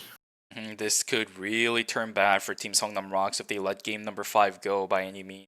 Cartel, Auto Arms, Smita, and Sejong, look at the number of team kills they have as well. They have not been slacking in the series by any means. Absolutely a powerhouse for all of those teams coming up. We have to see Songnam Rocks seeing what they can get in game number 5. What are they going to pick as their front line? What is the substitution coming in instead of the Alonso? What will be their pivot? But that will all be decided after the break, Super. We need to get ourselves a little bit of a break ourselves. Yeah, I'm excited. I really want to see, what roster changes we might have or what character swaps, because obviously we do have that Alonso ban this time around. Maybe, these teams are going to swap back onto the Mai, or maybe they play the Estelle, or maybe they play an entirely different team comp. But I think with that, we will send you guys over to the break here. Sir, yes, sir. All right. What a great series so far. Yes, sir. Yes, sir. All right, ladies and gentlemen, we'll see you guys after the 5-minute break. Go grab yourselves a snack again. Go grab some water. Go take a stretch because it might be the last one for the weekend in terms of Eternal Return Masters. We'll see you guys back for games 5 and 6. Take care.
친구들에게 행복을 선물하고 싶어. 태어나서 연애해본 적 없으면 마법사가 된다고 하잖아. 마술사는 될 수 있더라고. 마술사 등장! 새 무대를 준비해볼까? 지금 필요한 건 웃음과 마술이야. 동정과 카드, 어느 쪽이 좋아? 비비디 바비디 부! 말하는 대로 이루어져라! 나에게 필요한 건 실력보다 미소. 어우, 좀 이쁘라니까. 표정이 왜 그래? 여기야! 우리 비둘기가 자기가 당신보다 머리 좋을 것 같대. 어떤 카드가 좋아? 널 위해 준비했어. 토끼와 함께. 우리 비둘기가 살려달래. 폭력 반대. 웃어줘.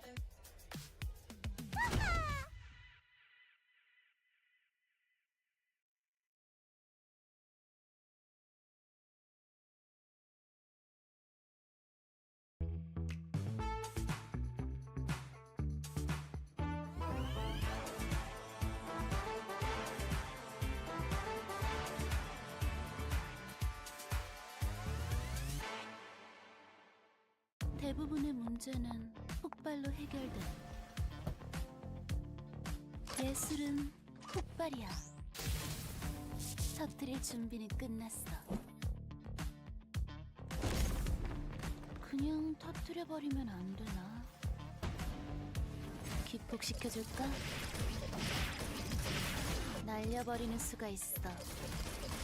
발밑을 조심해야지. 이런 건 전자전 지원을 받아야 하는데 퓨즈 관리는 철저하게.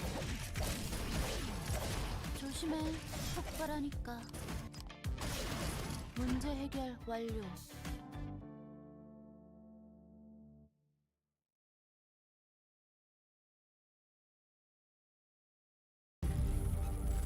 You're ready to get in the game now. The last thing you want is to wait. WD Black, performance storage, purpose-built for gaming. SSD speed that obliterates load times. Performance to transform your game. Expanded capacity to store more. Customizable RGB. WD Black. Because the game never waits. WD Black. Drive your game. 11의 결혼식 브이로그. 지금 바로 시작할게. 드레스 어때? 오늘을 위해 특별히 준비했어.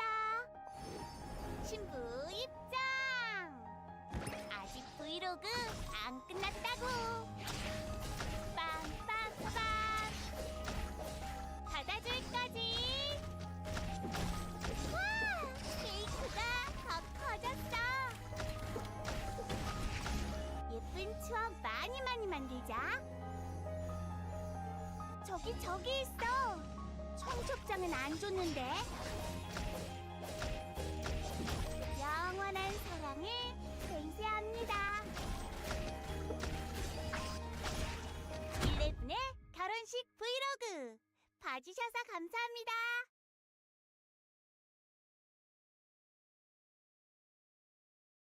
Welcome to the era of the AI PC, powered by the world's most advanced processor of its kind. Images come to life in an instant. Emails write themselves. Languages translate in real time. And with AMD Ryzen AI built in, you can create from anywhere. The unbelievably thin and light AI PC, advanced by AMD Ryzen AI. The biggest innovation in personal computing ever.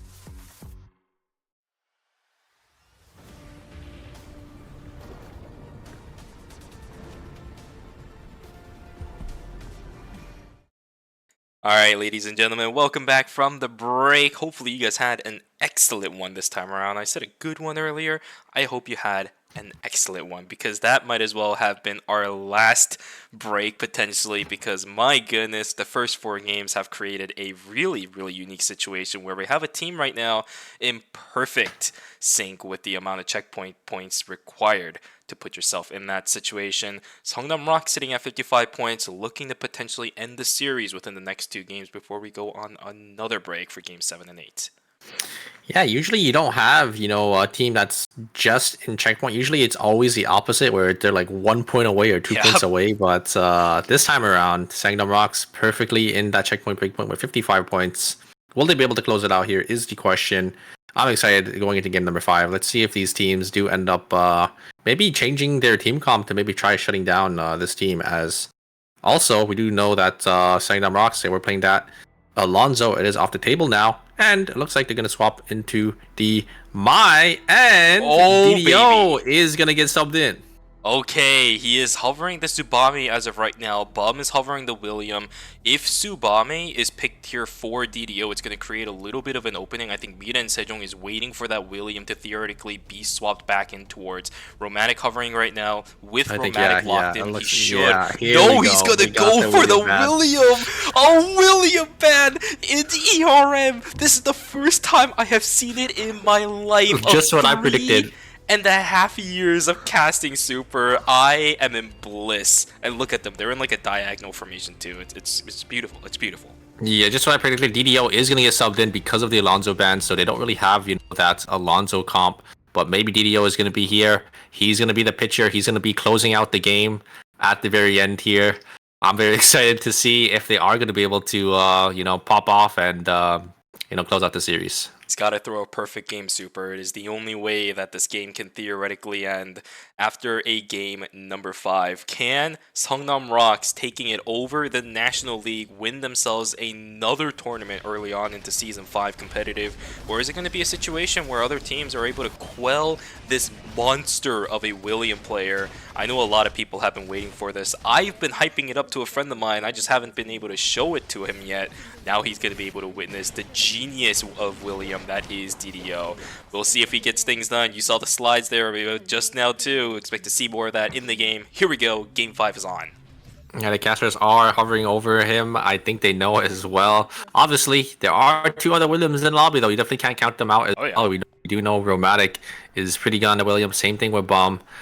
They got quite the ways to climb here. But yeah, we're going to have 2 bans going into game number 6. We're going to have that Mai and that William both off the table. The thing is, with DDO now on the William in this game, I feel like we are in a situation, a very, very unique situation, where we can finally see all 3 different playstyles of the William. And now, I say 3, but one is a little bit of a cheat, and I'll explain why. Where we have a very micro-intensive William player of Romantic. He is very in the fight. He's very up close and personal, trying to get those fastball auto attacks onto priority targets over and over again.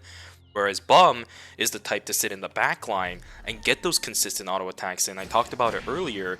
And now DDO, he does both perfectly. This man can do no wrong when it comes to William. He can go in, he can stay in the back, he can position, he can play aggressive. You name it, he can do it. We have all 3 playstyles all clashing in one specific game. We need to see DDO somehow overtaking both of the playstyles that are divvied up into 2 different players if he wants to take this game and win it for his team. Yeah, I'm very excited. I want to see if he is going to be able to close out this game. It's basically the 9th inning. All he has to do is get 3 strikeouts, and they should be able to claim their victory for ERM Phase 1 for Season 5. Sure. Yes, sir. Yes, sir. We also know that if Game 6 could theoretically come through, he was hovering this Tsubame, which would also be a really, really fun pick just to watch DDO on.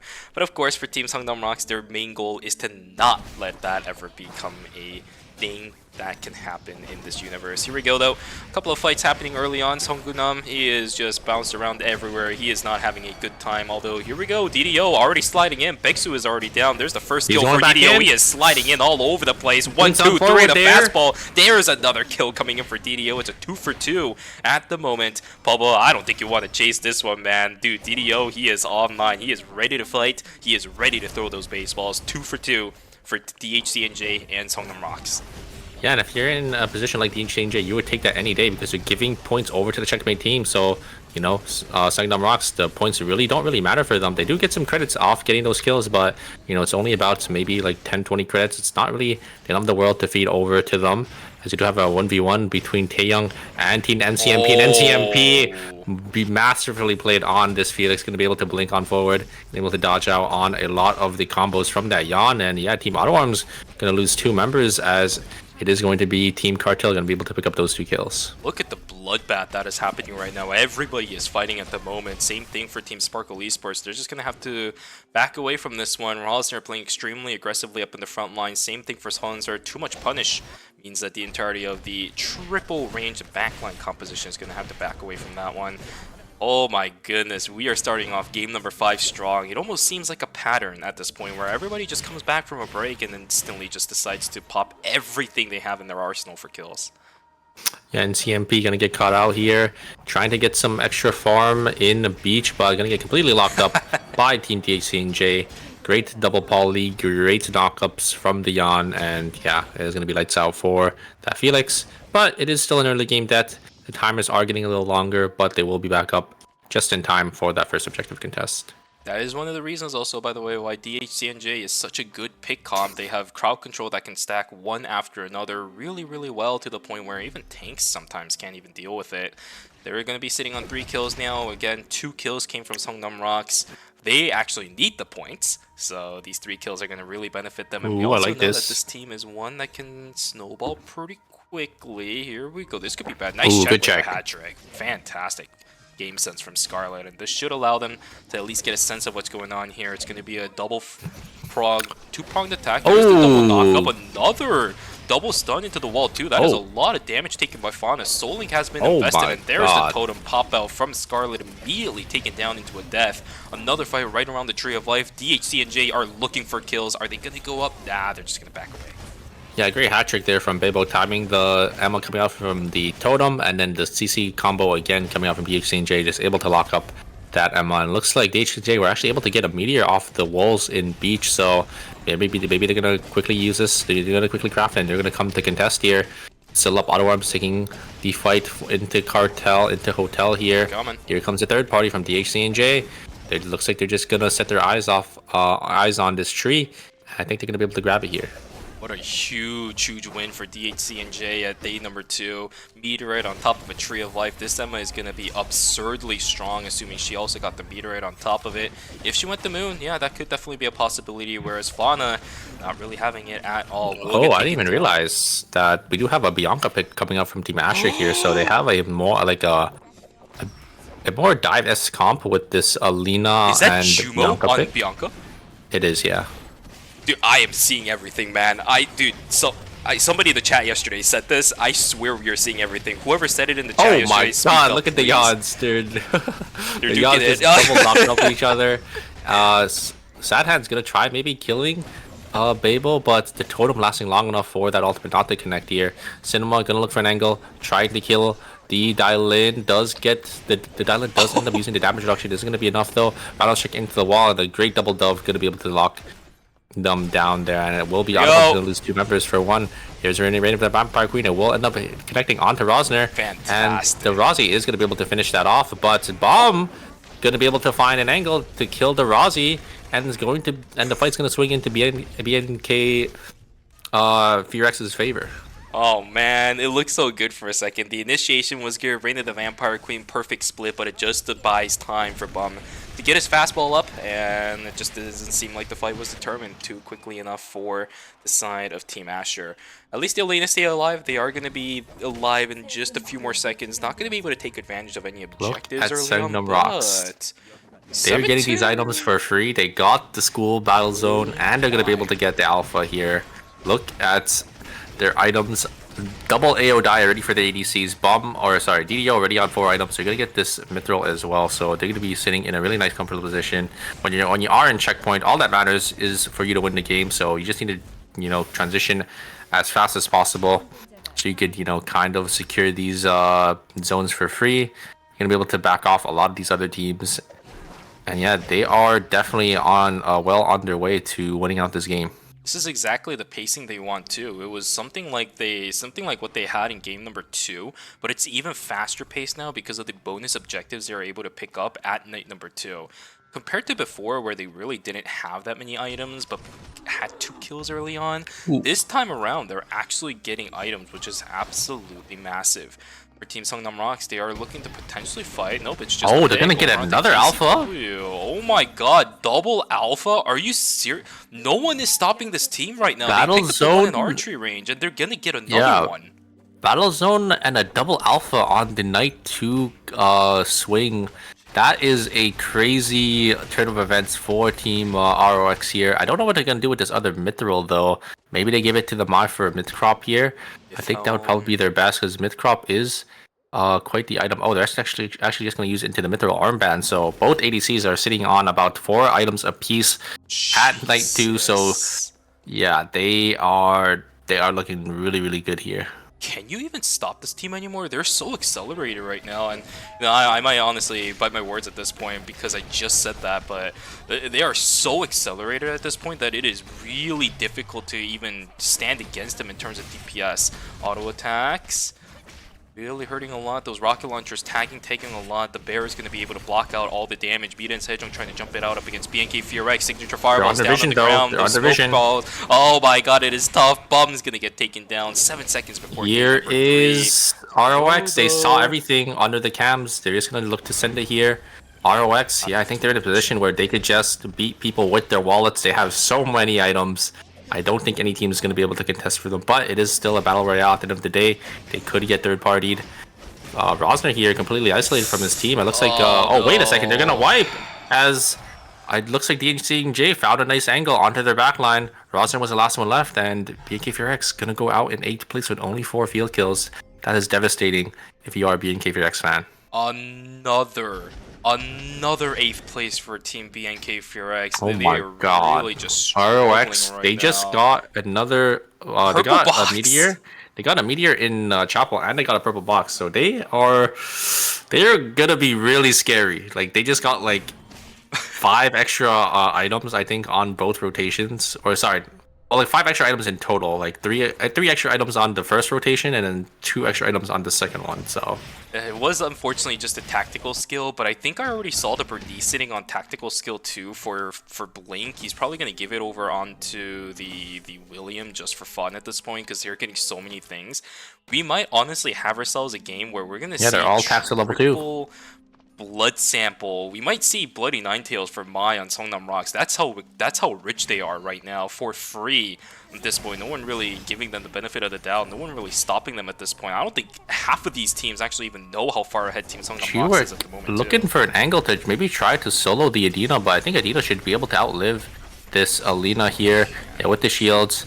As Asher is nowhere to be found. Oh, a great stun onto Jumo there, completely canceling out the Reign of the Vampire Queen, and they're gonna be forced to back away there, but a great find from NCMP, able to connect that route, and they're gonna be able to kill Jumo there. Great play from Team Cartel and a great team fight.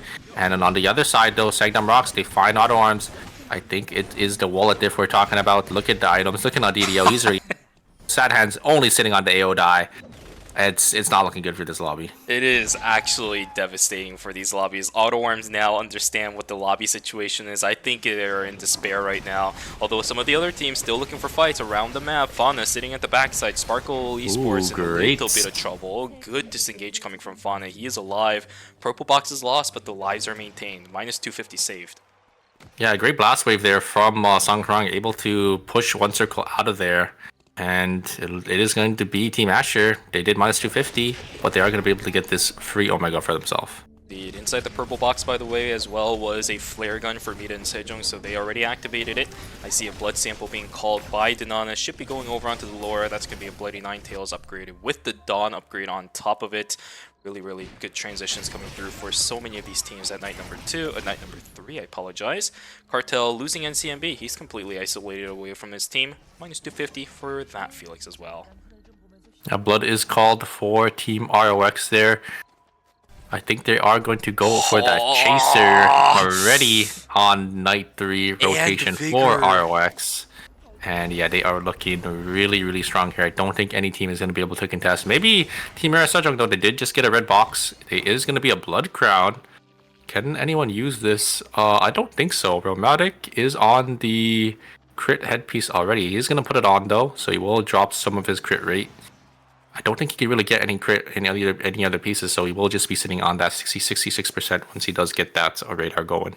Yeah, the only way he can get it, I think, is if he goes. What I think, Flechette is a shuriken weapon. I swore there was a crit throw weapon. Is there not? Maybe Is there? I don't think so. There's like the prism, I think. Oh, is the other dyadic, yeah, upgrade. but that gives you vigor. Oh, yeah, And, you're right. yeah. There is no crit throw weapon, so he's gonna be perpetually at least max maybe 68% crit. That's not bad. Yeah, which is not bad for Yeah. ADCs because there is pseudo RNG in this game, so you are able to guarantee crit on your every other auto attack.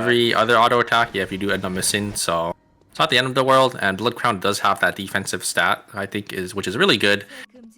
Having that extra 10 defense can definitely save an ADC, especially on a character like William. Hey, Super, we've been tossed down the bridge. I forgot Astrape exists in this game, so there is theoretically a world where this William could at least hit somewhere around 98% crit with those 3 items. But Wait, then which you have to item? go out of his way. Astrape, it's another throw item. That's the thing that I was thinking about, because I could have sworn there was one.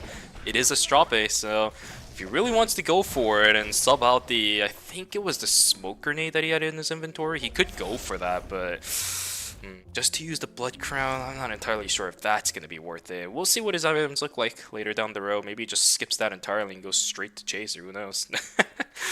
Yeah, and we do have 500 MP. There's a lot of teams nearby here. I like the positioning from Team Asher here. They might play into hands of a Team 500 MP. It looks like both teams are going to walk on out of here. Team ROX, they're positioning for this quick line that's going to be spawning, and this red box that's going to be spawning in Fire Station and in School. There's a lot of teams already coming into School to probably deny any of these other teams from taking Wick. They know they need to look for Team ROX. They have to make sure ROX is not going to be able to win this game, as they do end up coming into the zone. ROX is definitely the strongest in the lobby.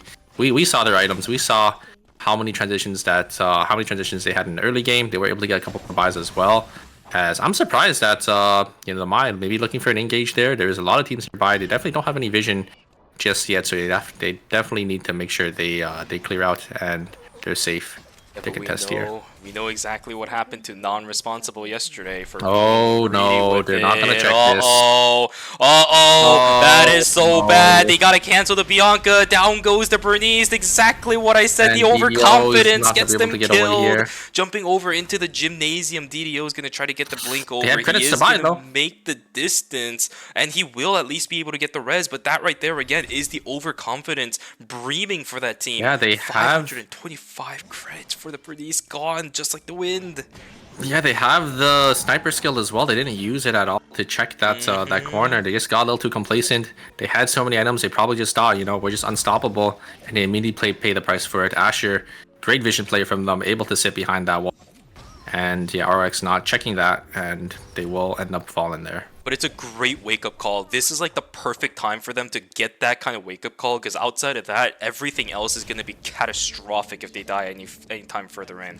They're going to start playing a lot more safer now. They know that the wick line is gone. There is no more objectives to play off of anymore. So I love this TP into Uptown. It's going to be a zone that's going to close in a few seconds here. All they have to do is just step into Beach. They know there's nobody on their flanks, and this is exactly the type of macro play that you need to start doing as Hongnam Rocks. This is the type of gameplay that they always try to go for, where they secure themselves a free final zone and then go into final zone after. Ooh, a great double taunt in, there. Chara in a whole heap of trouble. Jumo not really getting anything done with the Reign of the Vampire Queen, and there goes Chara down to the ground. Sadhand gonna stay alive. Bianca's gonna get stunned into the wall. There she goes into the Sanctuary. I don't know if there's gonna be Can enough. they finish the body here for the heal? They do end up getting the Thirsty on Sadhand. It should be able to kill both of them. Oh my god, he's gonna be able to kill Jumo, and I think Jiwook is gonna shortly fall here. Jiwook does have the dash away.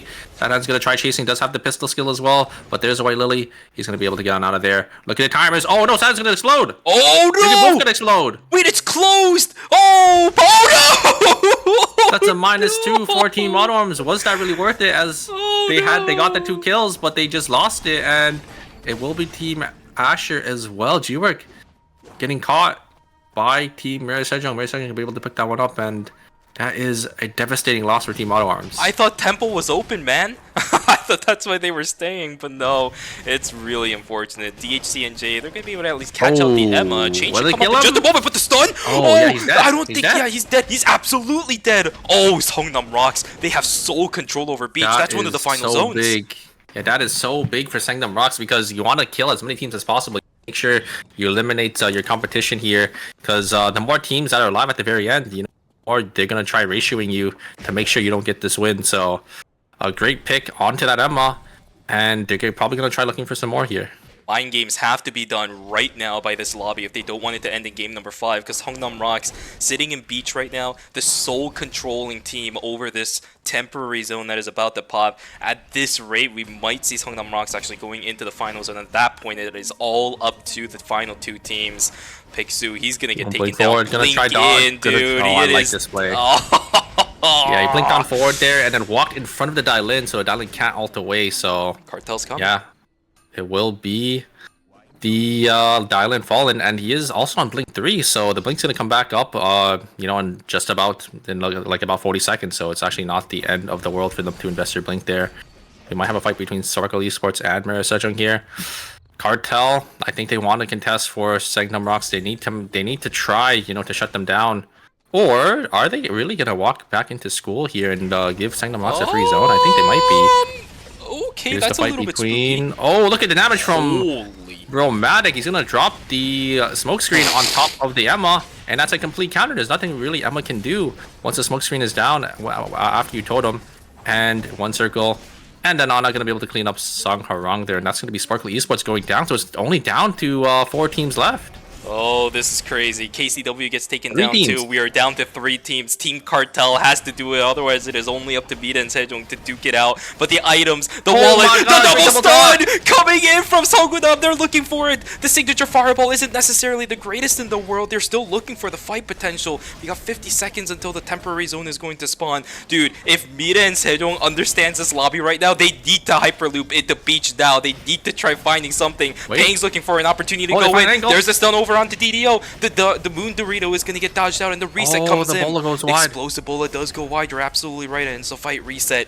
Bida and Sejong, they need to press tab now. They need to press tab at this moment. They need to figure out that that Songnam ROX It is a little risky though. is on the south side. They do go in because if ROX does. Uh-oh, here we bring go. The back here, they do find an angle Almost onto done. Dina. Dina is forced to blink away, and they focus the target onto Pang. Is gonna be enough damage. I think it is just gonna barely be enough. There it is, Ends there's up the TPing TPs. in. RX does end up losing a member. Oh no! And I think we're going to a game 6. Oh no! Bida and Sejong denies the win over onto Songnam ROX. The TP! I told you this is what they needed to do. Cartel, they're gonna fall, but they've done it. They've bought themselves enough time. Game 6 is happening, ladies and gentlemen. Down goes Pungwa, Bida and Sejong. I think they basically won the 2v or the 3v3 there, but unfortunately it wasn't clean. Mai ended up falling there, and then Mira Sejong keeping at the perfect time. Oh, dude, that is actually devastating for Songnam Ross. They had it. They could taste the end, but they couldn't cross the finishing line. Well done to Mira and Sejong. They made the right play. 100% they made the right play in that situation. Waited to see if there were any... Maybe... Teleports is kind of off, is a little bit off because it is Beach, but... they were waiting to see if there were any other teams in that area, and then immediately hyperlooping right before the final, maybe looking for a third party in the fight too. The decision making was on point, and they extend their lives in this tournament by an extra game at least. Yeah, great heads up play for Mira Sejong. I think they actually might be in checkpoint as well with that game. They did end up getting 8 field kills for themselves. I don't know if they're at 39 or not. So they might be really close. So we might have a couple more teams maybe trickling in onto the checkpoint after that one. But yeah, very, very well played from Mira Sejong. Nice recognition to TP in at the last second there to get that nice third party onto that team.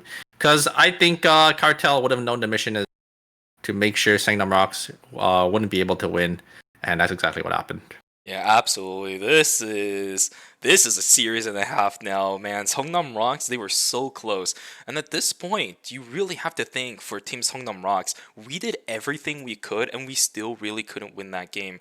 What more do we have to do?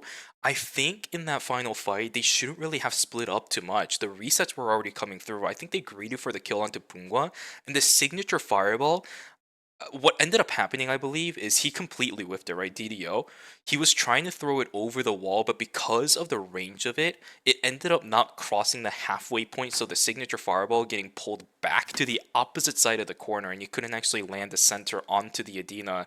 That is the reason why he couldn't get a good signature fireball. His baseball dashes weren't exactly in prime point either. It bought enough time for the Adina to back away, get the kill onto the Mai. Oh man, oh man, oh man, oh man.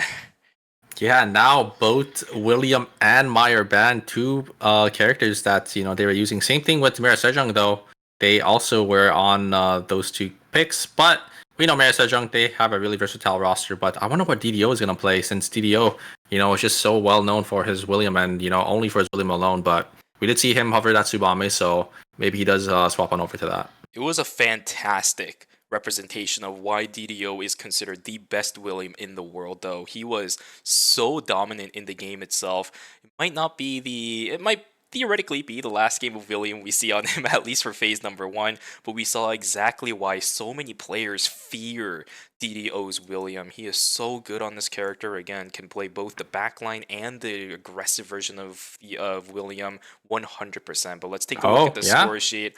And you were right. Oh no, it's heartbreak for Cartel with 54 points. That is probably the worst feeling to ever have if you are playing, in a competitive tournament, especially for like a checkpoint format, is you just being 1 point away, because those questions go into your head where, what if we got an extra kill, over here, maybe we dropped a kill earlier on in the series, and now we just don't have that that cushion, that one game cushion. They will have to just get one more point in the next game, but maybe they could look to start maybe targeting Mira Sejong and Seongnam Rocks as soon as they do enter into that break point. But it does become a little bit harder now, right? Instead of one team that you have to focus fire down, now it is two teams that have been playing incredibly well throughout the course of today. Seongnam Rocks, again, the silent assassins of the lobby, playing very quietly until the end and then explodes in the amount of power they have. Whereas Mira and Sejong, they are just a consistent powerhouse throughout the entire course of the game. Those two are going to be extremely difficult to stop, even with the power of 6 teams combined. We'll have to hope that the rest of the lobby is able to do something, because otherwise, Game 6, that's going to be the last one. We're not even going to another break.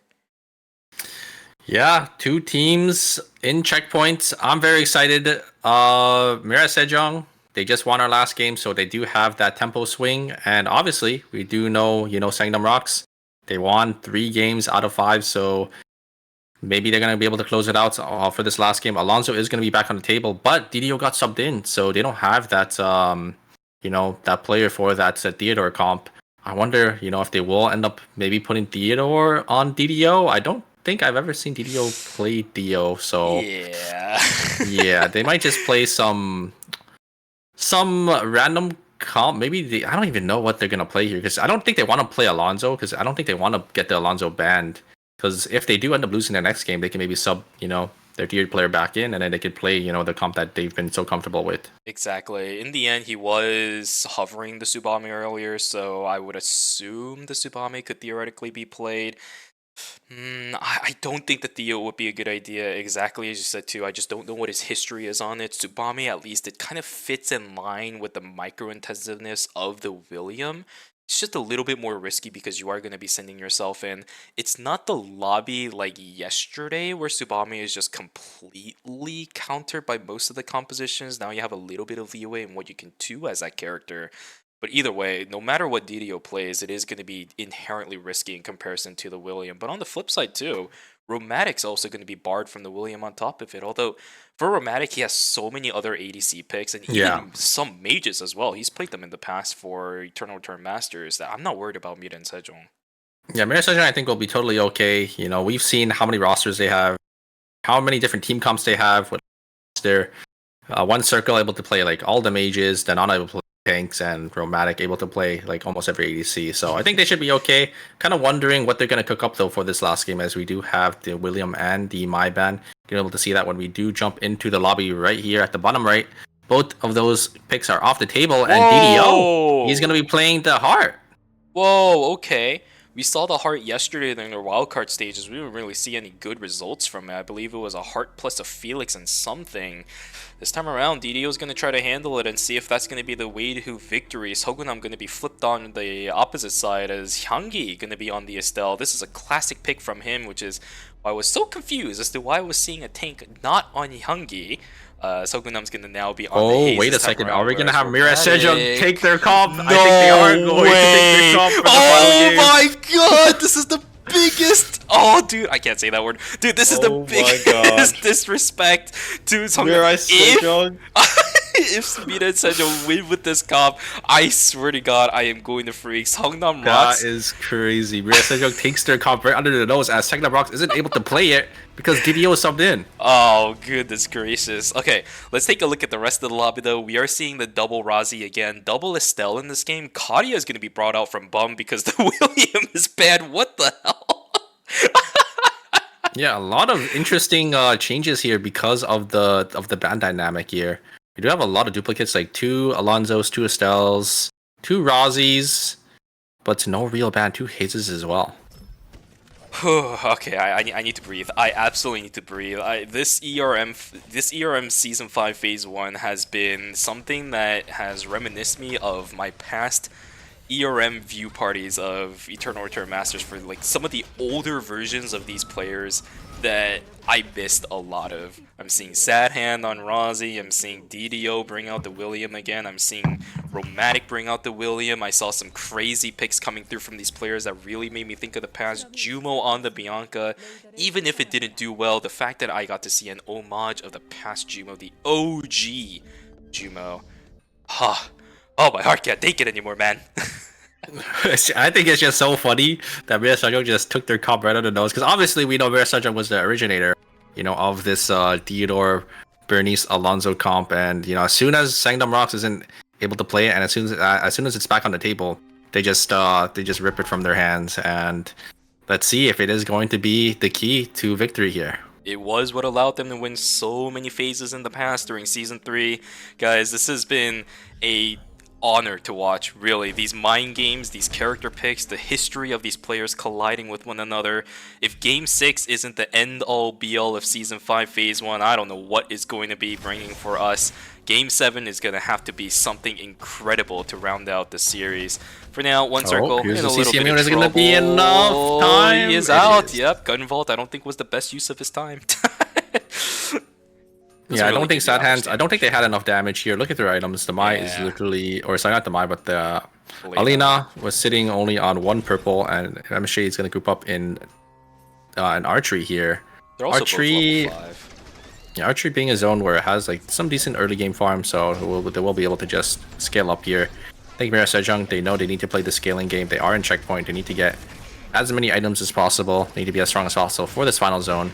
But you do have a lot of early game picks here. DHC and J, once again, going to be able to get a nice kill for themselves. Sparkly Sports on the other side, and Asher in Temple.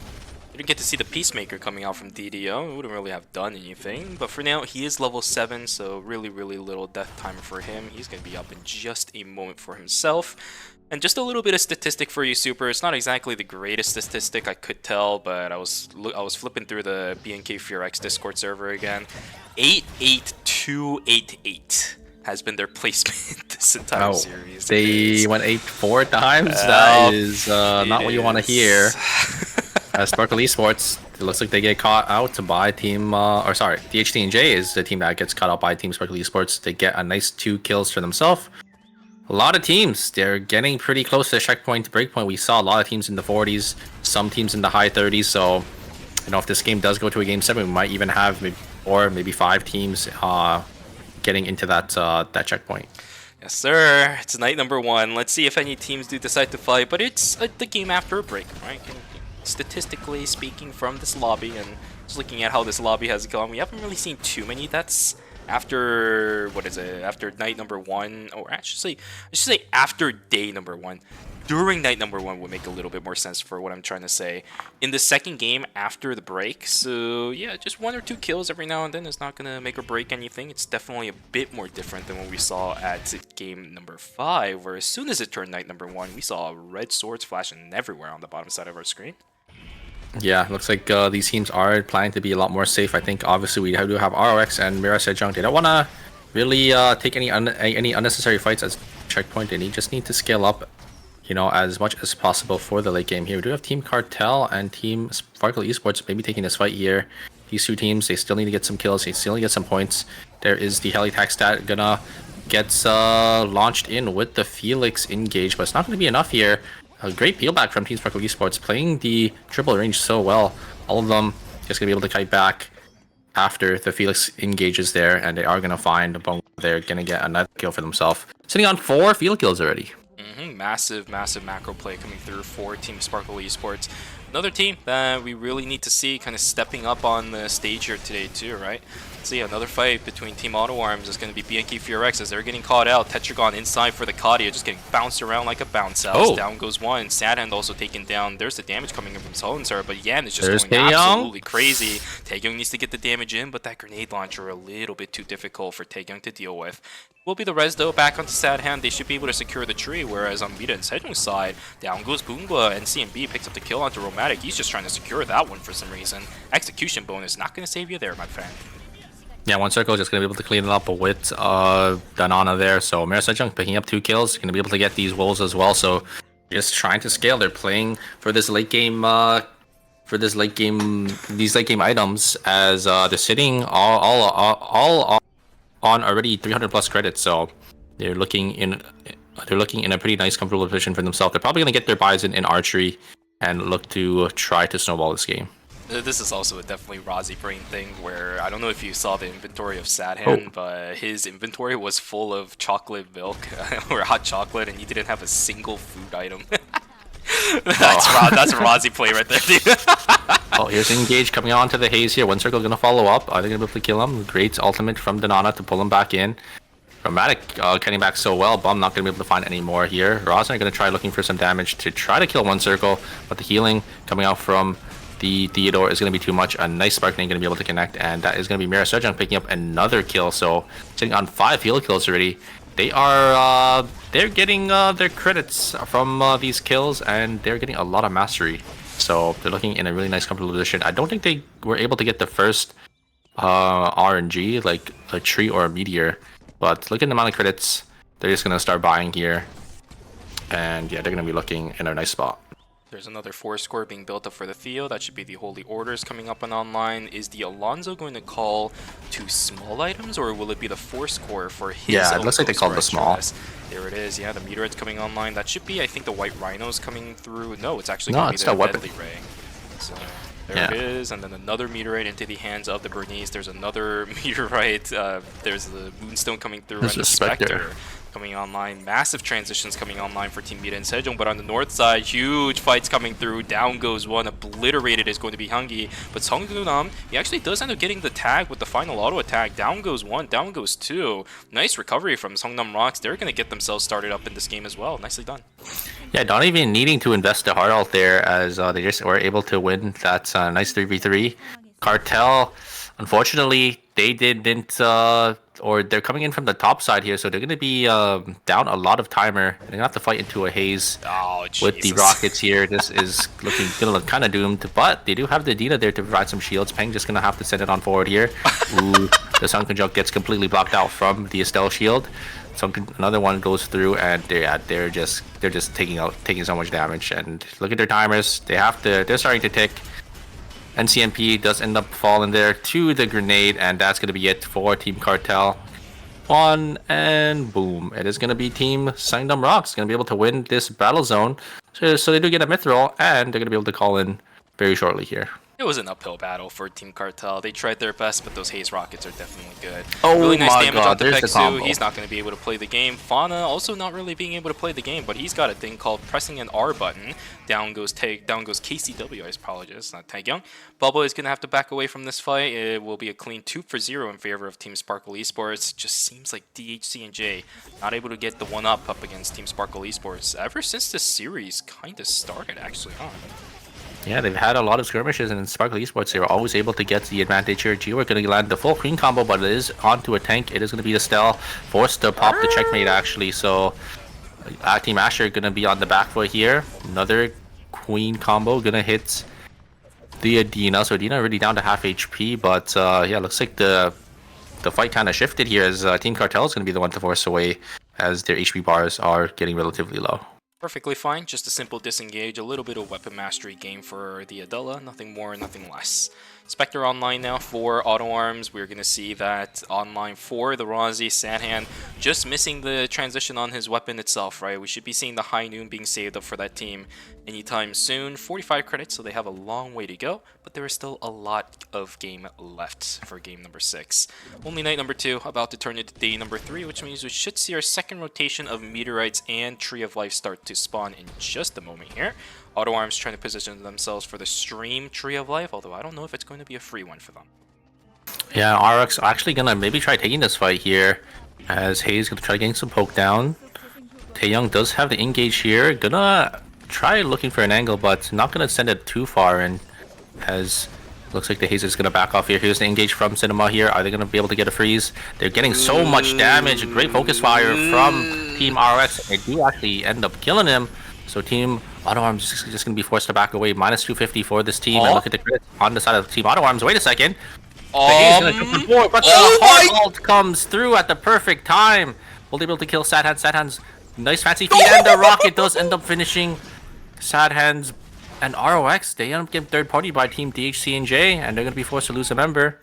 As the Dylan is just going to continue chasing here. Probably going to play for this purple box.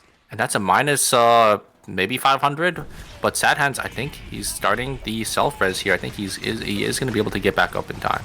Down on the south side though, another fight as bam, pop goes the Weasel. Scarlet's going to get taken down. G-Work with not even checkmate to knock down that Emma.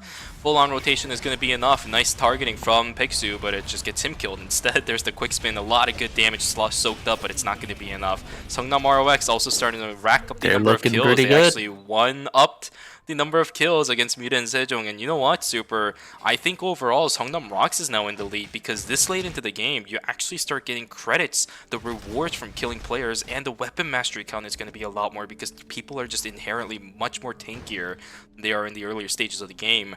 Seongnam ROX and Muda and Sejong, they are desperately fighting for that first place in this game right now. They want to end it in Game 6. Yeah, they did minus 250, but a nice pickup. They're able to, kill two members of the HCNJ. The HCNJ, they used their dial-in ult, but a great reaction from this cell, just instantly stunning him out. And yeah, it is going to be ROX going to be able to pick up those kills. They're looking pretty comfortable here. The Haze sitting on, or sorry, not the Haze, but the Heart sitting on 400 credits, probably saving for this blood weapon for that Haze. And they are looking pretty good here. There is going to be a box spawning at the police station. I think they definitely want to play for that as DHC and J. They're kind of just hovering. They don't really know what to do. I think they're just going to walk back into hospital here. So on the top side though, Mirai Sejong, they are completely split actually. One circle is playing for... One circle and Danar are playing for the purple box as Ramatic did end up coming into red here. He should know there's a team nearby as he did just take console.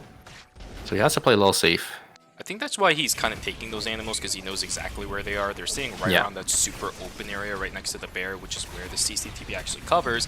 And here we go, ultimate coming out a little bit of an awkward situation. Peacemaker is going to get completely denied. Down goes Hogunam, down goes Dio, and down goes Hyanggi. That's one of our two checkpoint teams gone, and now Bida and Sejong looking for a fight on the north side. BNK Fear X. Rosner's already down. Auto attacks being pumped out from Bum, but this is a Kadia. He's trying to snipe down these kills, but the blink away is good. One circle knocks down Bum as well. Let's see. Just barely dodged out, but the fingerprints coming through. There's one and a two. Let's see. He's dead. BNK FearX will get eliminated. They are saved the fate of going 8th again in yet another game, but it is not the day of BNK FearX. Seongnam That's so ROX funny. down. Now it's Mita and Sejong on the driver's seat with Seongnam ROX's composition. This could be bad. Good double sniper skills. Oh my god, they do catch up. They do end up catching the Stell, and they're gonna instantly fall here. Peng. They ended up placing the shield up, but it just wasn't enough damage reduction as the damage coming out from the queen combo is way too much. G-Rick gonna try looking for some more. Gonna drop the queen over the wall, but not gonna be able to chase. But yeah, the double sniper skills making it so Hayes has to play this little mini game where they need to dodge. Unfortunately, pushed them back into the hands of the Nana, and the Nana was able to close it out there. Very, very brutal. Alright, here we go. Another fight on the north side. Team Mita and Sejong, they are desperately trying. Oh, Look at the great burst ultimate from damage. Danana. Dance Macabre is Oh, too late. but Nice wait a double second, stun the coming double in. Let's see if stun? Sadhan can turn this around. He's getting the damage down, but it's Oh, not not enough. Just barely. He could have knocked down Romantic. It will leave Taeyong at least alive, but he is hobbling away with about an eighth of his health bar left on his hands. None of his teammates are alive. Mita and Sejong, 10 kills with their OG composition. Look at their credits as well. They are going to be able to buy some bloods here, and it's going to be trouble for these other teams here. Wow, they are playing such a masterclass on this comp. We know how strong they've been with this team comp. They do get that blood. It looks like he's going to go for a blood crown over that what's it called, that racing helmet. But I think the blood crown, having that extra defense, because there are so many of these teams that do try to look for that backline angle. If the Theodore can live for slightly longer and get those heals off his Q, I think it is going to be able to help them win these team fights. You and I have also seen One Circle walk out of situations we genuinely think is impossible for Theo to get out of as well, and that's without using his passive. By the way, he just casually walks out of fight using Energy Blast Field, even while sitting in the thick of 3 different enemy players. I have no idea how he does it, so Blood Crown, you're right, maybe the additional defense will allow him to live. That does mean Photon Cannon is not going to be available for this Theo. And CMB, he hyperlooped in into a little bit of an awkward spot. Nice blink away, but everybody else also has blink. Char trying to get the damage down. He doesn't have the wind scars, trying to get everything done, but he will not be able to live. That is late. Wait a that second. is so late. I don't see how this just happens. going to die as well, so we'll just be minus 500 to the hands of Team Cartel as Bongwa. Oh no, Bongwa's caught as well, and that's going to be Cartel fallen. A big misplay, I think, on the Estelle, ulting at the very end there, and yeah, will be Cartel just going out in 6th place. They are in checkpoint now, right? They only needed 1. They were sitting on 54, but it's not really looking to be in a good game right now. Mita and Sejong still sitting on 10 kills. They are in such a dominant spot on top Where are they of going? the wick Ooh, they are line, going but pawn. Sparkle Esports They just thinking put about grabbing themselves it. in between two teams wait a here. second. There is cams. I think that is Sparkle Esports cams, so they shouldn't take this fight. I think they should recognize this.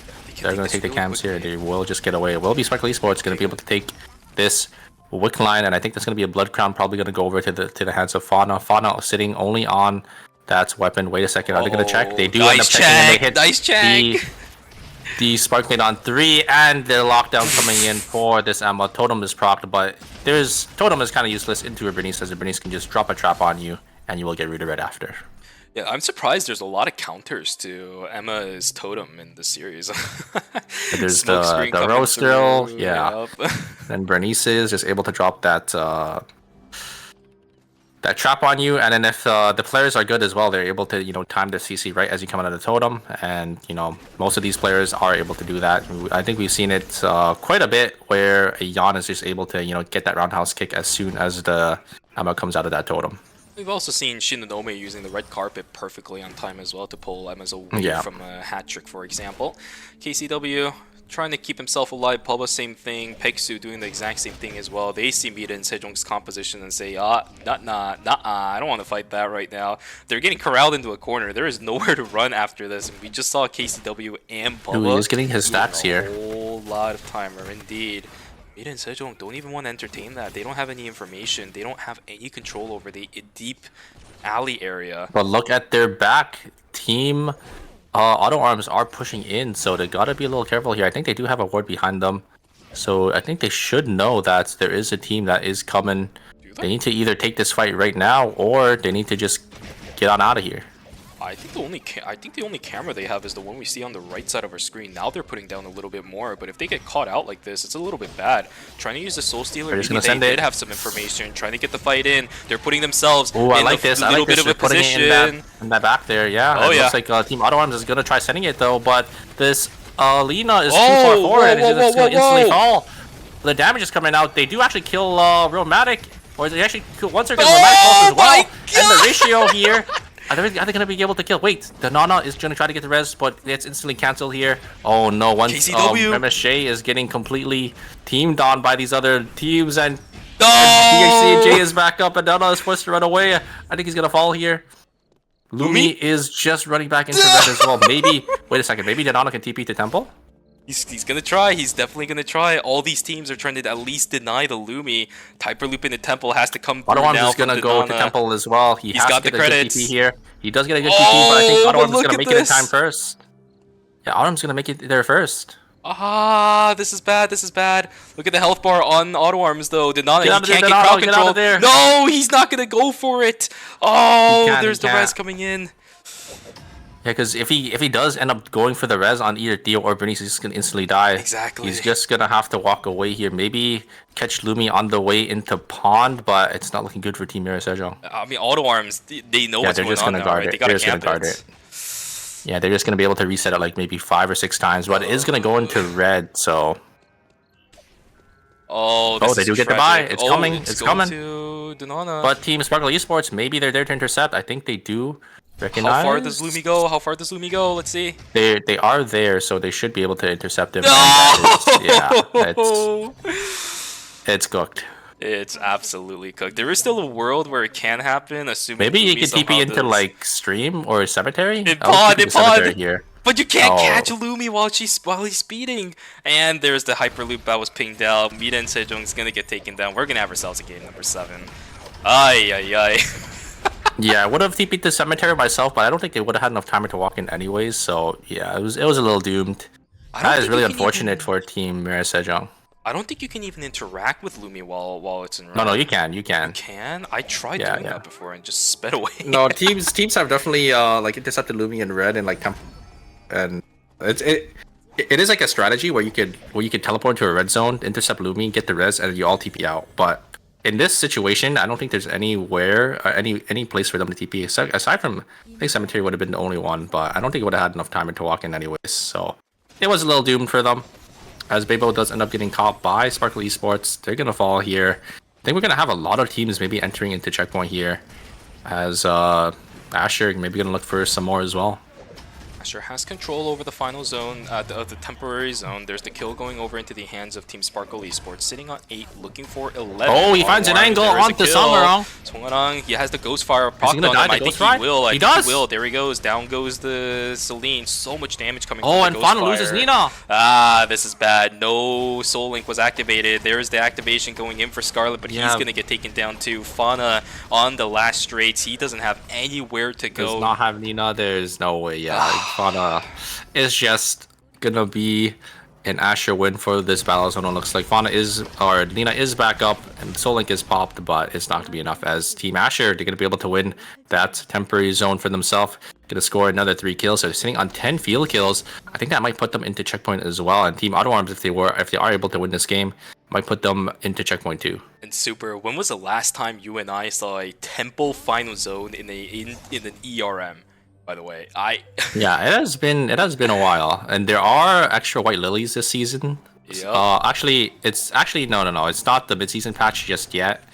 But with the mid-season patch, there's a white lily on the bottom side, but it's not here. So it's only that white lily from police if they do want to use that, and it looks like they do because Alita's on flank. He's doing the classic G work. Get a lot of damage onto the Adela, but is Saturn going to be able to maybe clutch this up here? He's not going to be able to get enough damage, and it is going to be Team Asher. G-Work finding that angle, able to get that damage onto that Yan, and they are able to close out the game. G-Work knows a little bit too much about the flanking Elena. I think Cinema doing basically what is in the handbook of G-Work's gameplay style. He knows how to deal with it. He's going to go straight on towards Sad Hand instead.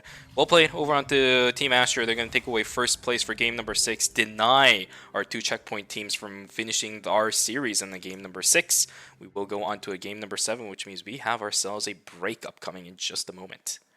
Yeah, and I wonder if Team Sangnam Rocks, if they're going to sub DDO back out, because the Alonso comp is still on the table. I don't think any bans were really put through for game number 6 to game number 7. Not at all. So many unique character picks coming in. Bida and Sejong almost did it with the composition of Songnam Rocks. It really would have been a massive disrespect if it did happen, but it did not come to fruition. Some unfortunate happenings inside of Alley. Yeah, they got a hard ratio there. I think Mira Sejong, they need to send it a little before Auto Arms was able to get into the zone. But they also just, I guess didn't really have any vision. They didn't really put any words behind them. Or if they did put any words behind them, they didn't know. It was like a little too late. So a little unfortunate for Team Mira Sejong. At the very end, they did end up getting basically handshook by both teams. So it is what it is. When you are a team in checkpoint, that's kind of what's gonna happen. You need to play basically like as perfect as possible to avoid those situations, but it just didn't happen. Yes, sir. Okay, now we really have ourselves a series on our hands, my friend. We're gonna have to see what ends up happening with game number 7. Are subs gonna come in exactly as you said? Are we gonna see roster changes in a pivotal game such as number 7? How many teams are we gonna be seeing going into checkpoint? Although that we'll see in a couple moments here. As soon as the checkpoint starts, the scoreboard starts coming up on the screen. A lot of things for us to consider during our break. Cartel's also going to go into checkpoint here, so it's probably going to be about like 4, maybe 5 teams in checkpoint. I know Asher probably got in with that game because they did get a really nice pop-off game. It was like about a 13-14 kill game.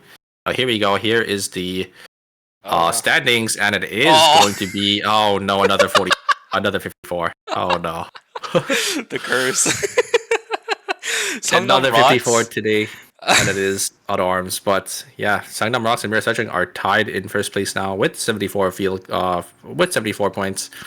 The placement does still matter for these teams because there is some extra prizing that you could get, depending on your placement in terms of points. So even if you don't win and you don't get that final checkpoint win, you want to be as high a placement as possible. Exactly.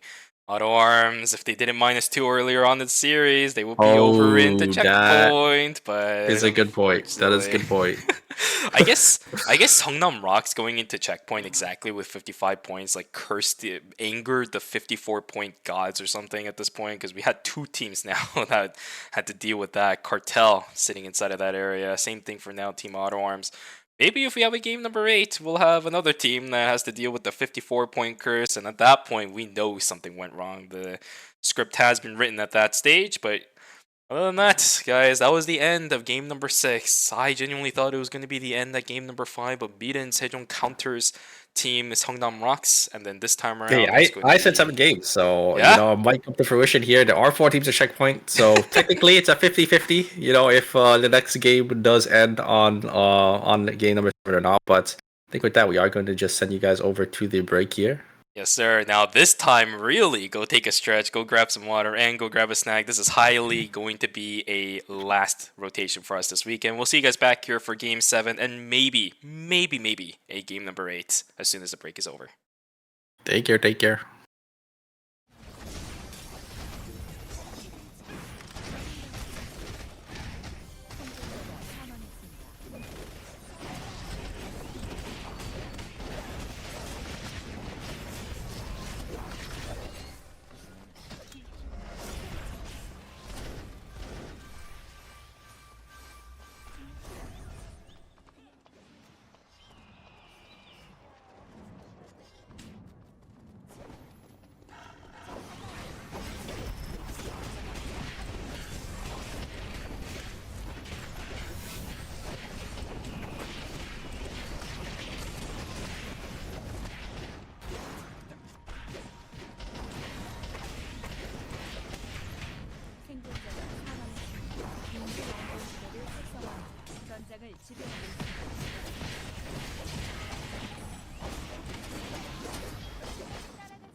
누군가가 연쇄 처치 중입니다. 목을 충분히.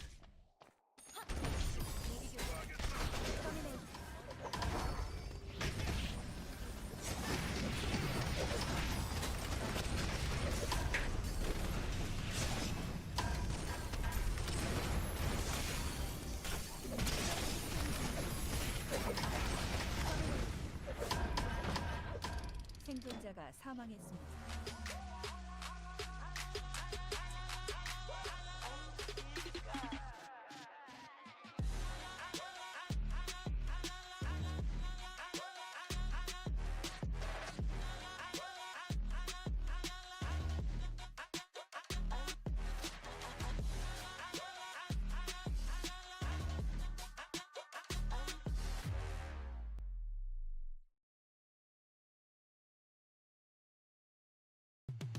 사람들에게 행복을 선물하고 싶어.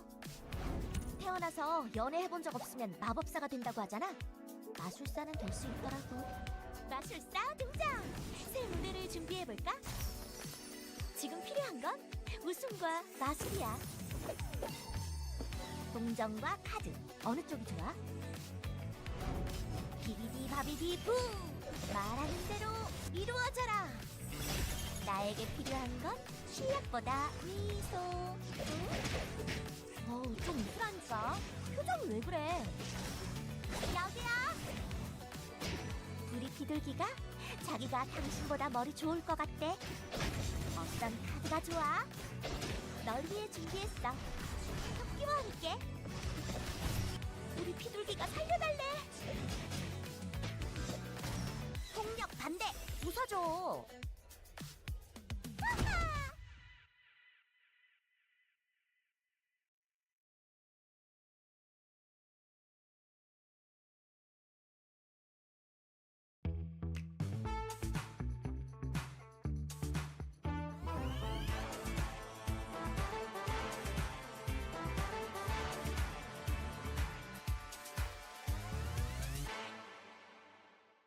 대부분의 문제는 폭발로 해결돼. 예술은 폭발이야. 터뜨릴 준비는 끝났어. 그냥 터뜨려버리면 안 되나? 기폭시켜줄까? 날려버리는 수가 있어. 발밑을 조심해야지. 이런 건 전자전 지원을 받아야 하는데. 퓨즈 관리는 철저하게. 조심해, 폭발하니까. 문제 해결 완료.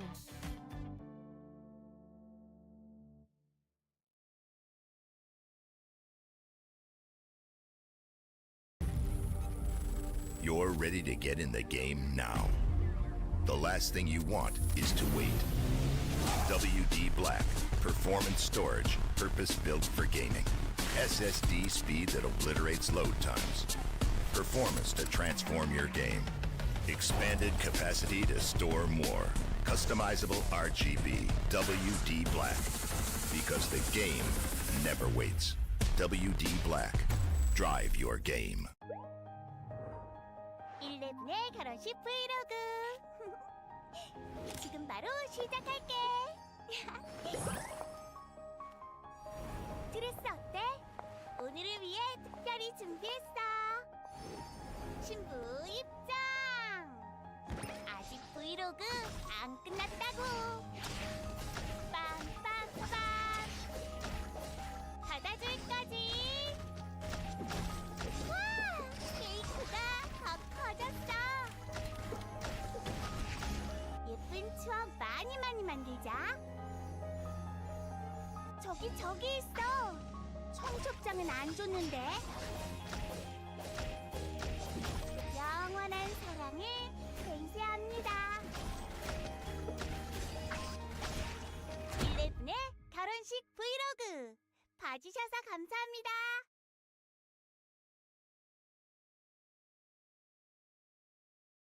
Welcome to the era of the AI PC, powered by the world's most advanced processor of its kind. Images come to life in an instant. Emails write themselves. Languages translate in real time. And with AMD Ryzen AI built in, you can create from anywhere. The unbelievably thin and light AI PC, advanced by AMD Ryzen AI. The biggest innovation in personal computing ever.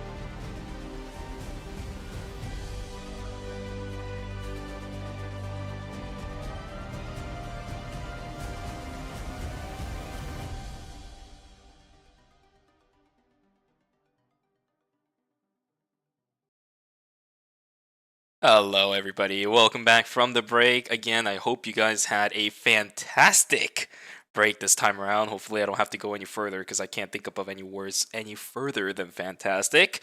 We are here for game number 7 that is upcoming for the Eternal Return Masters Season 5 Phase number 1 Finals. And Super, I think we're just going to jump straight into it here. I'm very excited. All the picks are back on the table. Are we going to see a... Yeah, looks like we do have the sub back in, so DDO is going to be out, and Sugnaram is going to be back in with that Dio, so they are going to be playing their signature Alonso, Dio, Bernice comp. But wait a second, is that Romantic on the Zahir? I'm seeing it. He's hovering there right now. I highly doubt it's going to happen because it is such an early hover. Probably just kind of scoping out the lobby to see what's going to be happening. Waiting to see maybe if there's going to be another William coming in. But of course, with DDO out of the picture, we shouldn't see a third William by any means. Yeah, he's going to unlock that one. Most likely going to go back onto... Ooh. The mirror matchup. Here we go. Okay. We do have a mirror matchup between Mirror Sejong and ROX. Mirror Sejong says, you know, we played this comp first. We think we could play better than you guys. So we're gonna be picking the exact same thing. And yeah, we're gonna have to see which team comes out on top. But you also can't count out our other teams that are also in checkpoint, like Team Cartel and Team Asher, as they've been having a pretty stellar performance as well. Oh yeah, this is going to be a fun one. Guys, 4 teams are in checkpoint as of this game right now. We are going to have at least half of the lobby at that point. Any of those teams win, we're going to end it with a game number 7 as our final game for Season 5, Phase number 1, Eternal Return Masters. Otherwise, if something else extraneous happens, well, we're going to a game number 8 and possibly even more teams that are going to go into checkpoint. I know you guys want it.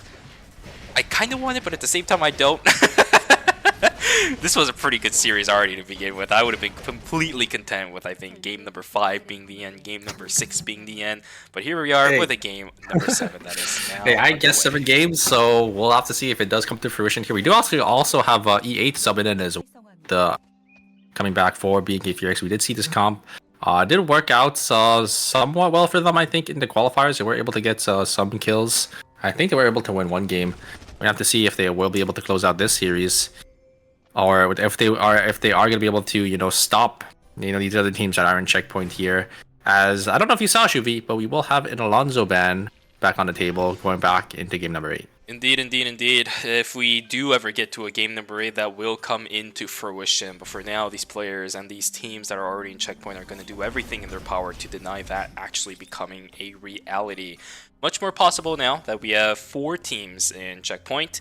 And all of these teams, again, I think it was the same case when Miren, Sejong, and Seongnam Rock each individually went into checkpoint 2. All of them have been very, very dominant throughout the course of this series so far. Every single one of them finding opportunities against pretty much every other team in contention. I don't think I've seen a single one of them struggle up against any of these rosters one after another. It's been pretty consistent performances from so many of them, getting kills left and right from every single one of the teams available. Oh my god, their G-Work is actually out and we're not able to get the kill here. But wait a second, they're going to turn their sights onto the Rozzy here. G-Work, or Rozzy going to try looking for G-Work here. Nice. Does get that extra auto attack, but it's just barely not enough. The bookmark does end up going a little wide here. They're going to turn onto the Rozzy. They're going to get a lot of damage. Rozzy's not the full 5 there, so it doesn't even have their ultimate. as they will be able to kill the Alonso instead. And yeah, Rosner picking back up the Suwa. That's what I like to see.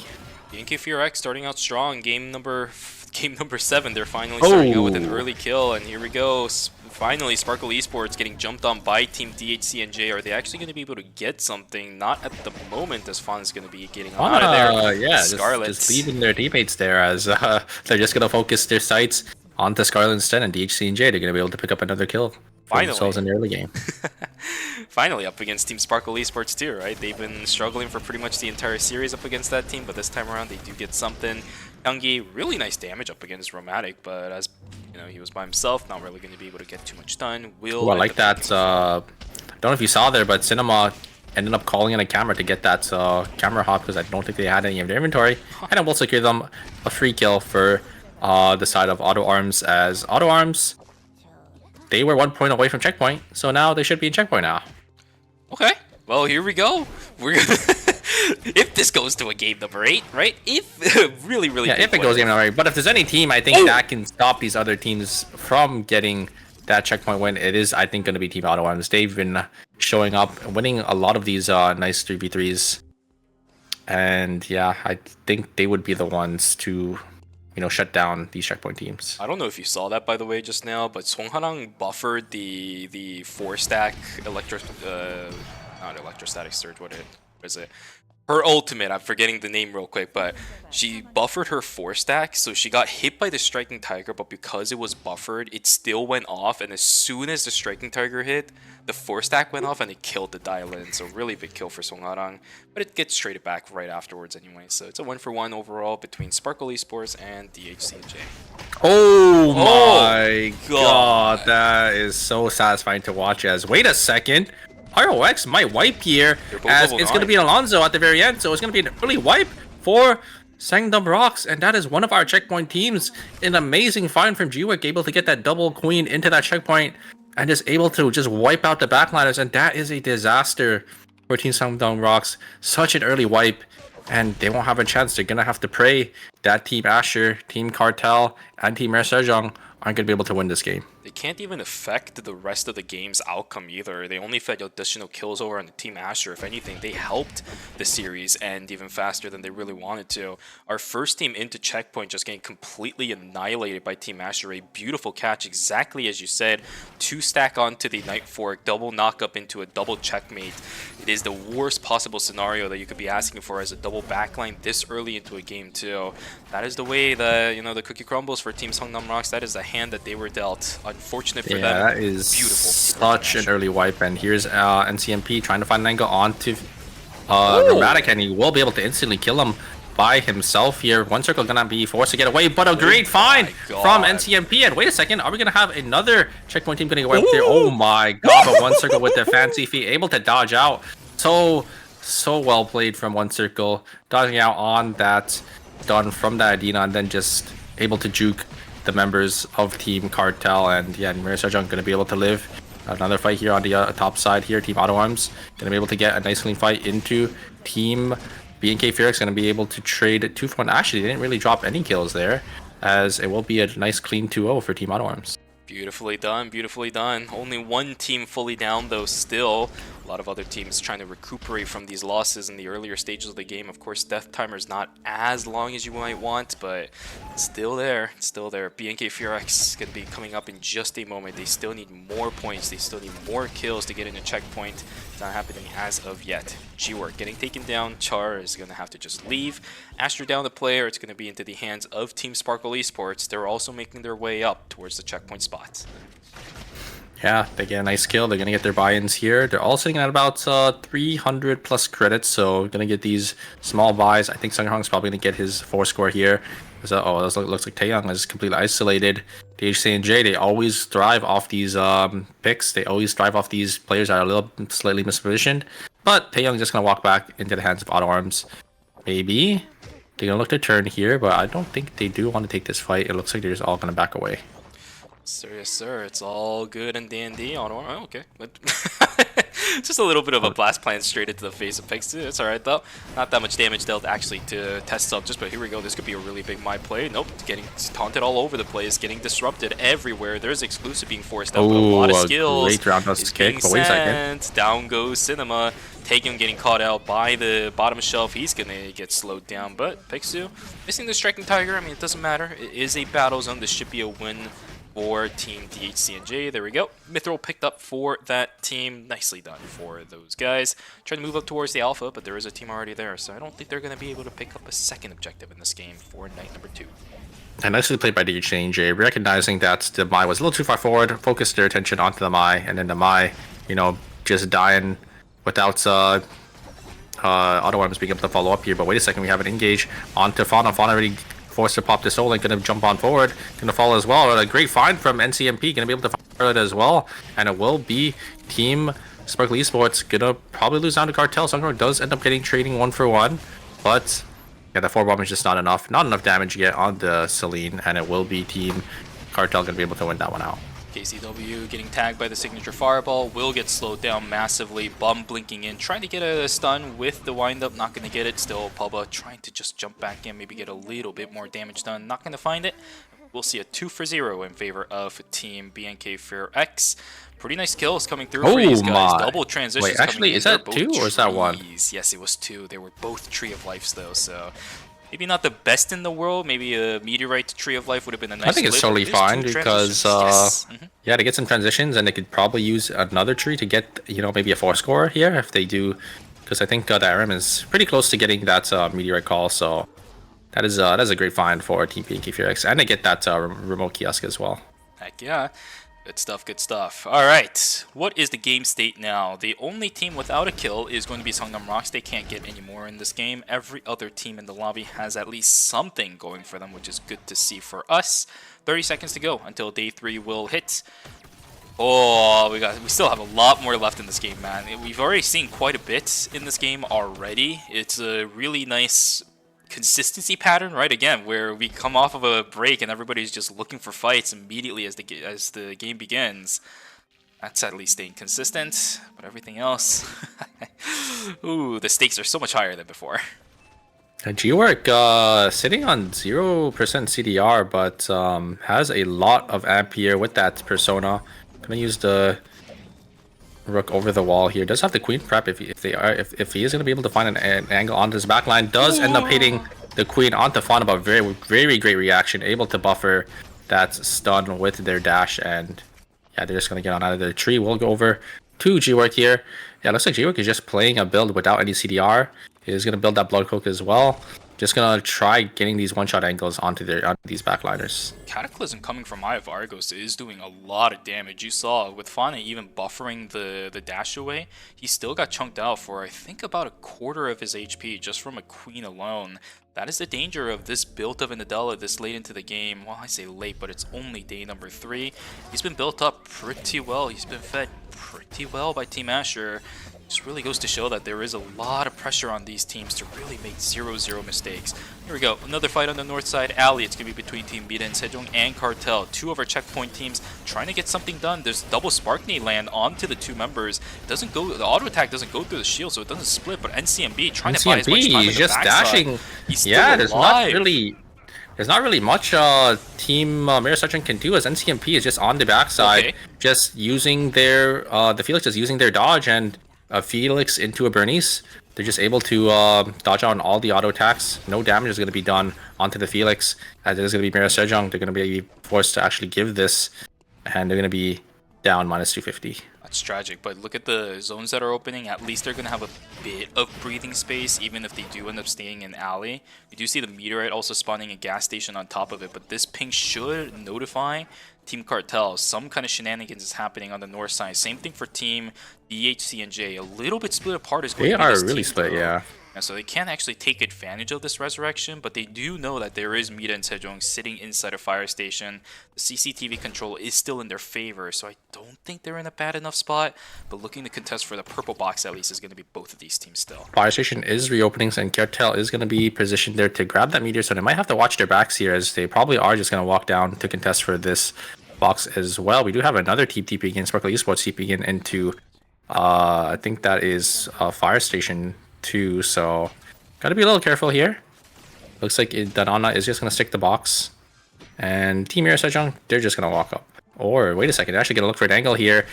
They are gonna full send it on to KCW. KCW taking a lot of damage. Romantic gonna look for an angle. All he is gonna be get sent onto Romantic. Romantic does end up actually finishing KCW there. They're gonna get the body thirst here. As one circle is gonna be on the back foot from that Dai Lin. Gonna get that Southfall Protocol proc. They are going to be in a 1v1 situation here. Bebo also fallen here, but the Striking Tiger is going to land, and it is going to fall in. Danana here is going to try to save one circle. I think they're going to be able to get the res off, as it is going to be DHCNJ going to lose 2 members. Really lucky for Mida and Sejong too. Look at their positioning. Cartel not going to be able to take advantage of this. The CCTV will be taken, and that should alert Mida and Sejong that there is a team around. They can't physically see the console being taken. Remember, the vision thing has been changed a little bit. So if you don't have physical vision of the CCTV console, you're not going to be able to see somebody else take it. But you can still see the fact that somebody else has the camera control inside of the zone.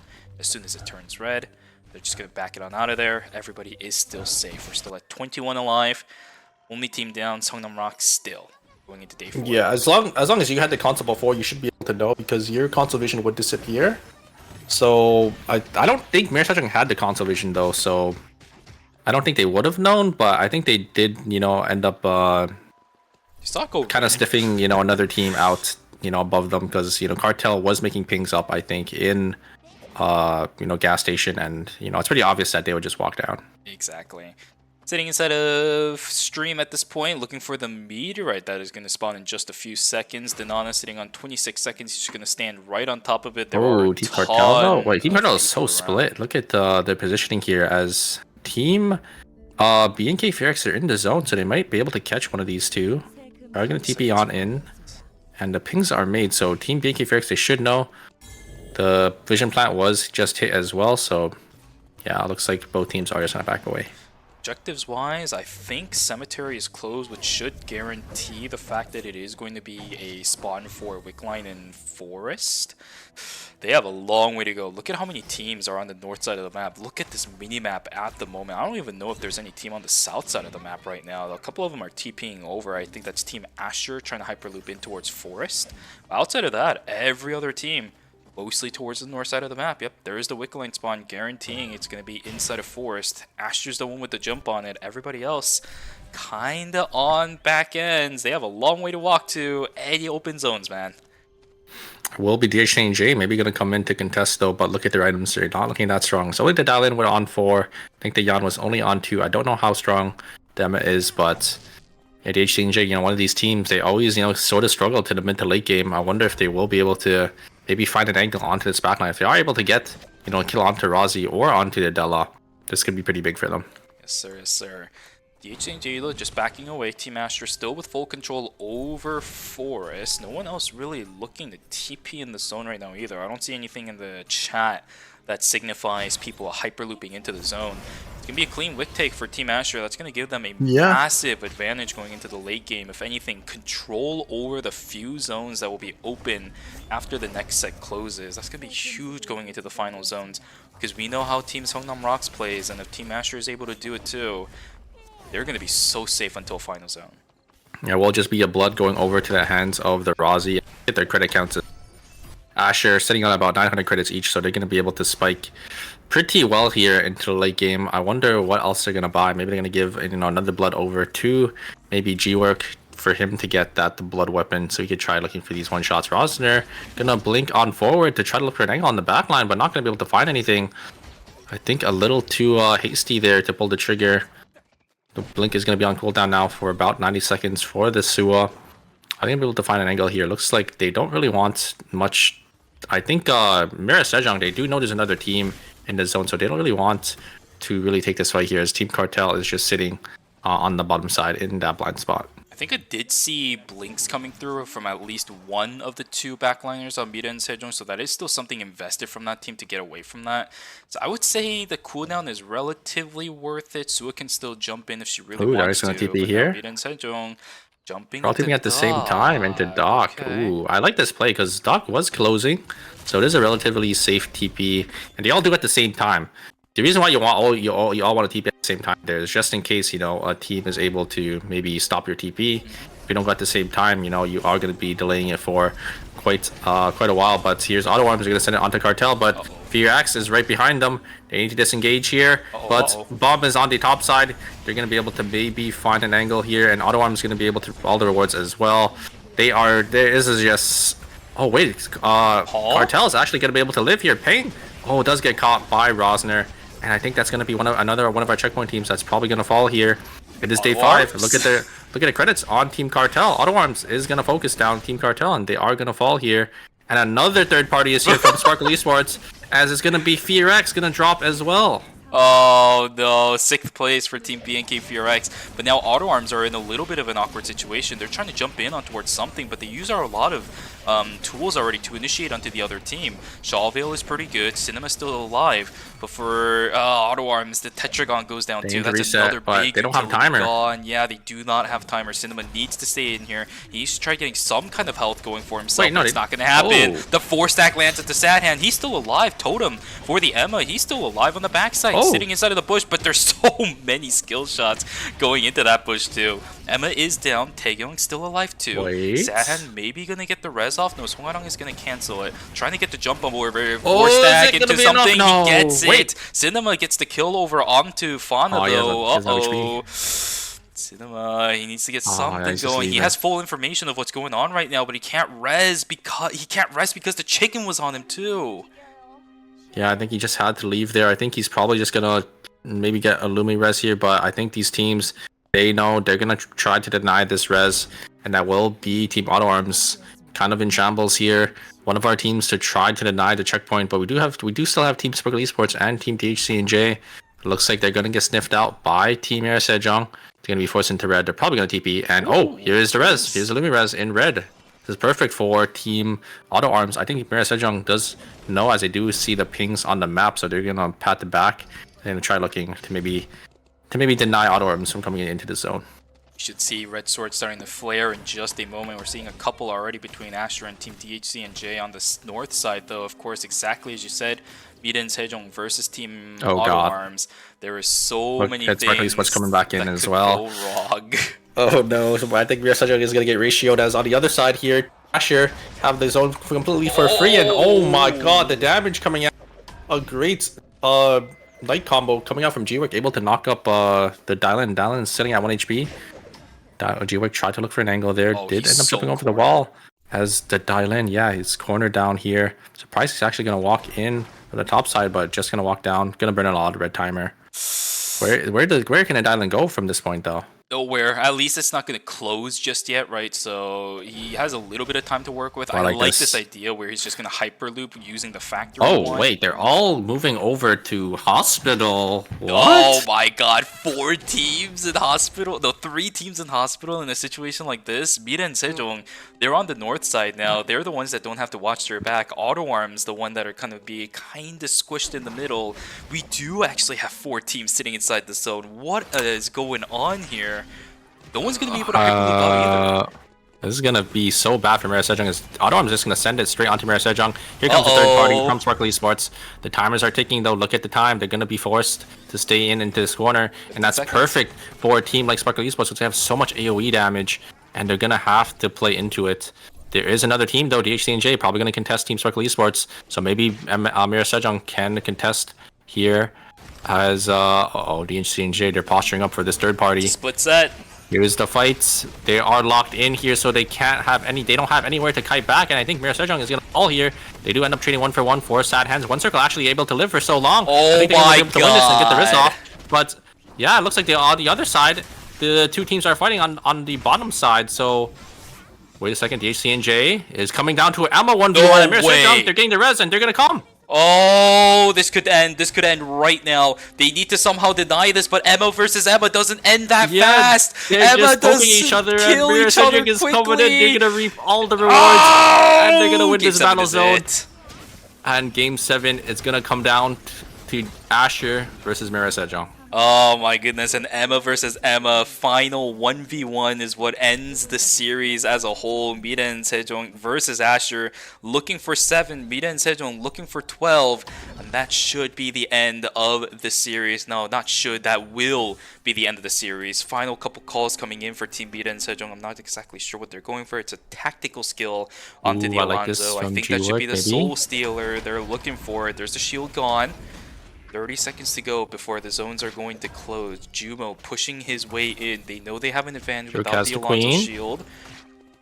Yo playing as far back as he can. Oh, Romantic. Romantic, you're caught out in the corner, my guy.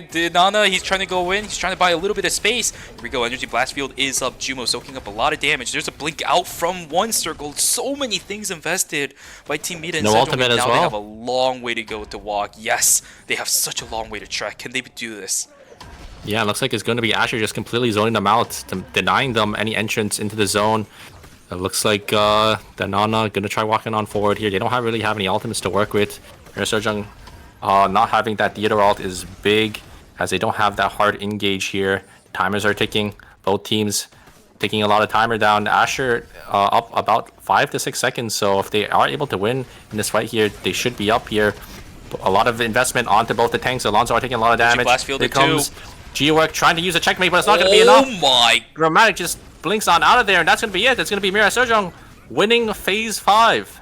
The champion. Or Phase 1, Season 5. Phase 5. The champions of Eternal Return Masters Season 4. They are going to take away the first phase of Season 5, returning as the champions, holding onto their crowns. Congratulations to Team Mira and Sejong. 12 kills on hand will take away the final game with the composition that Seongnam Rocks boistered for most of the series today.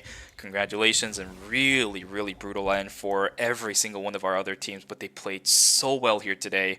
What an amazing weekend we had. Yeah, very well played from Mira Sejong.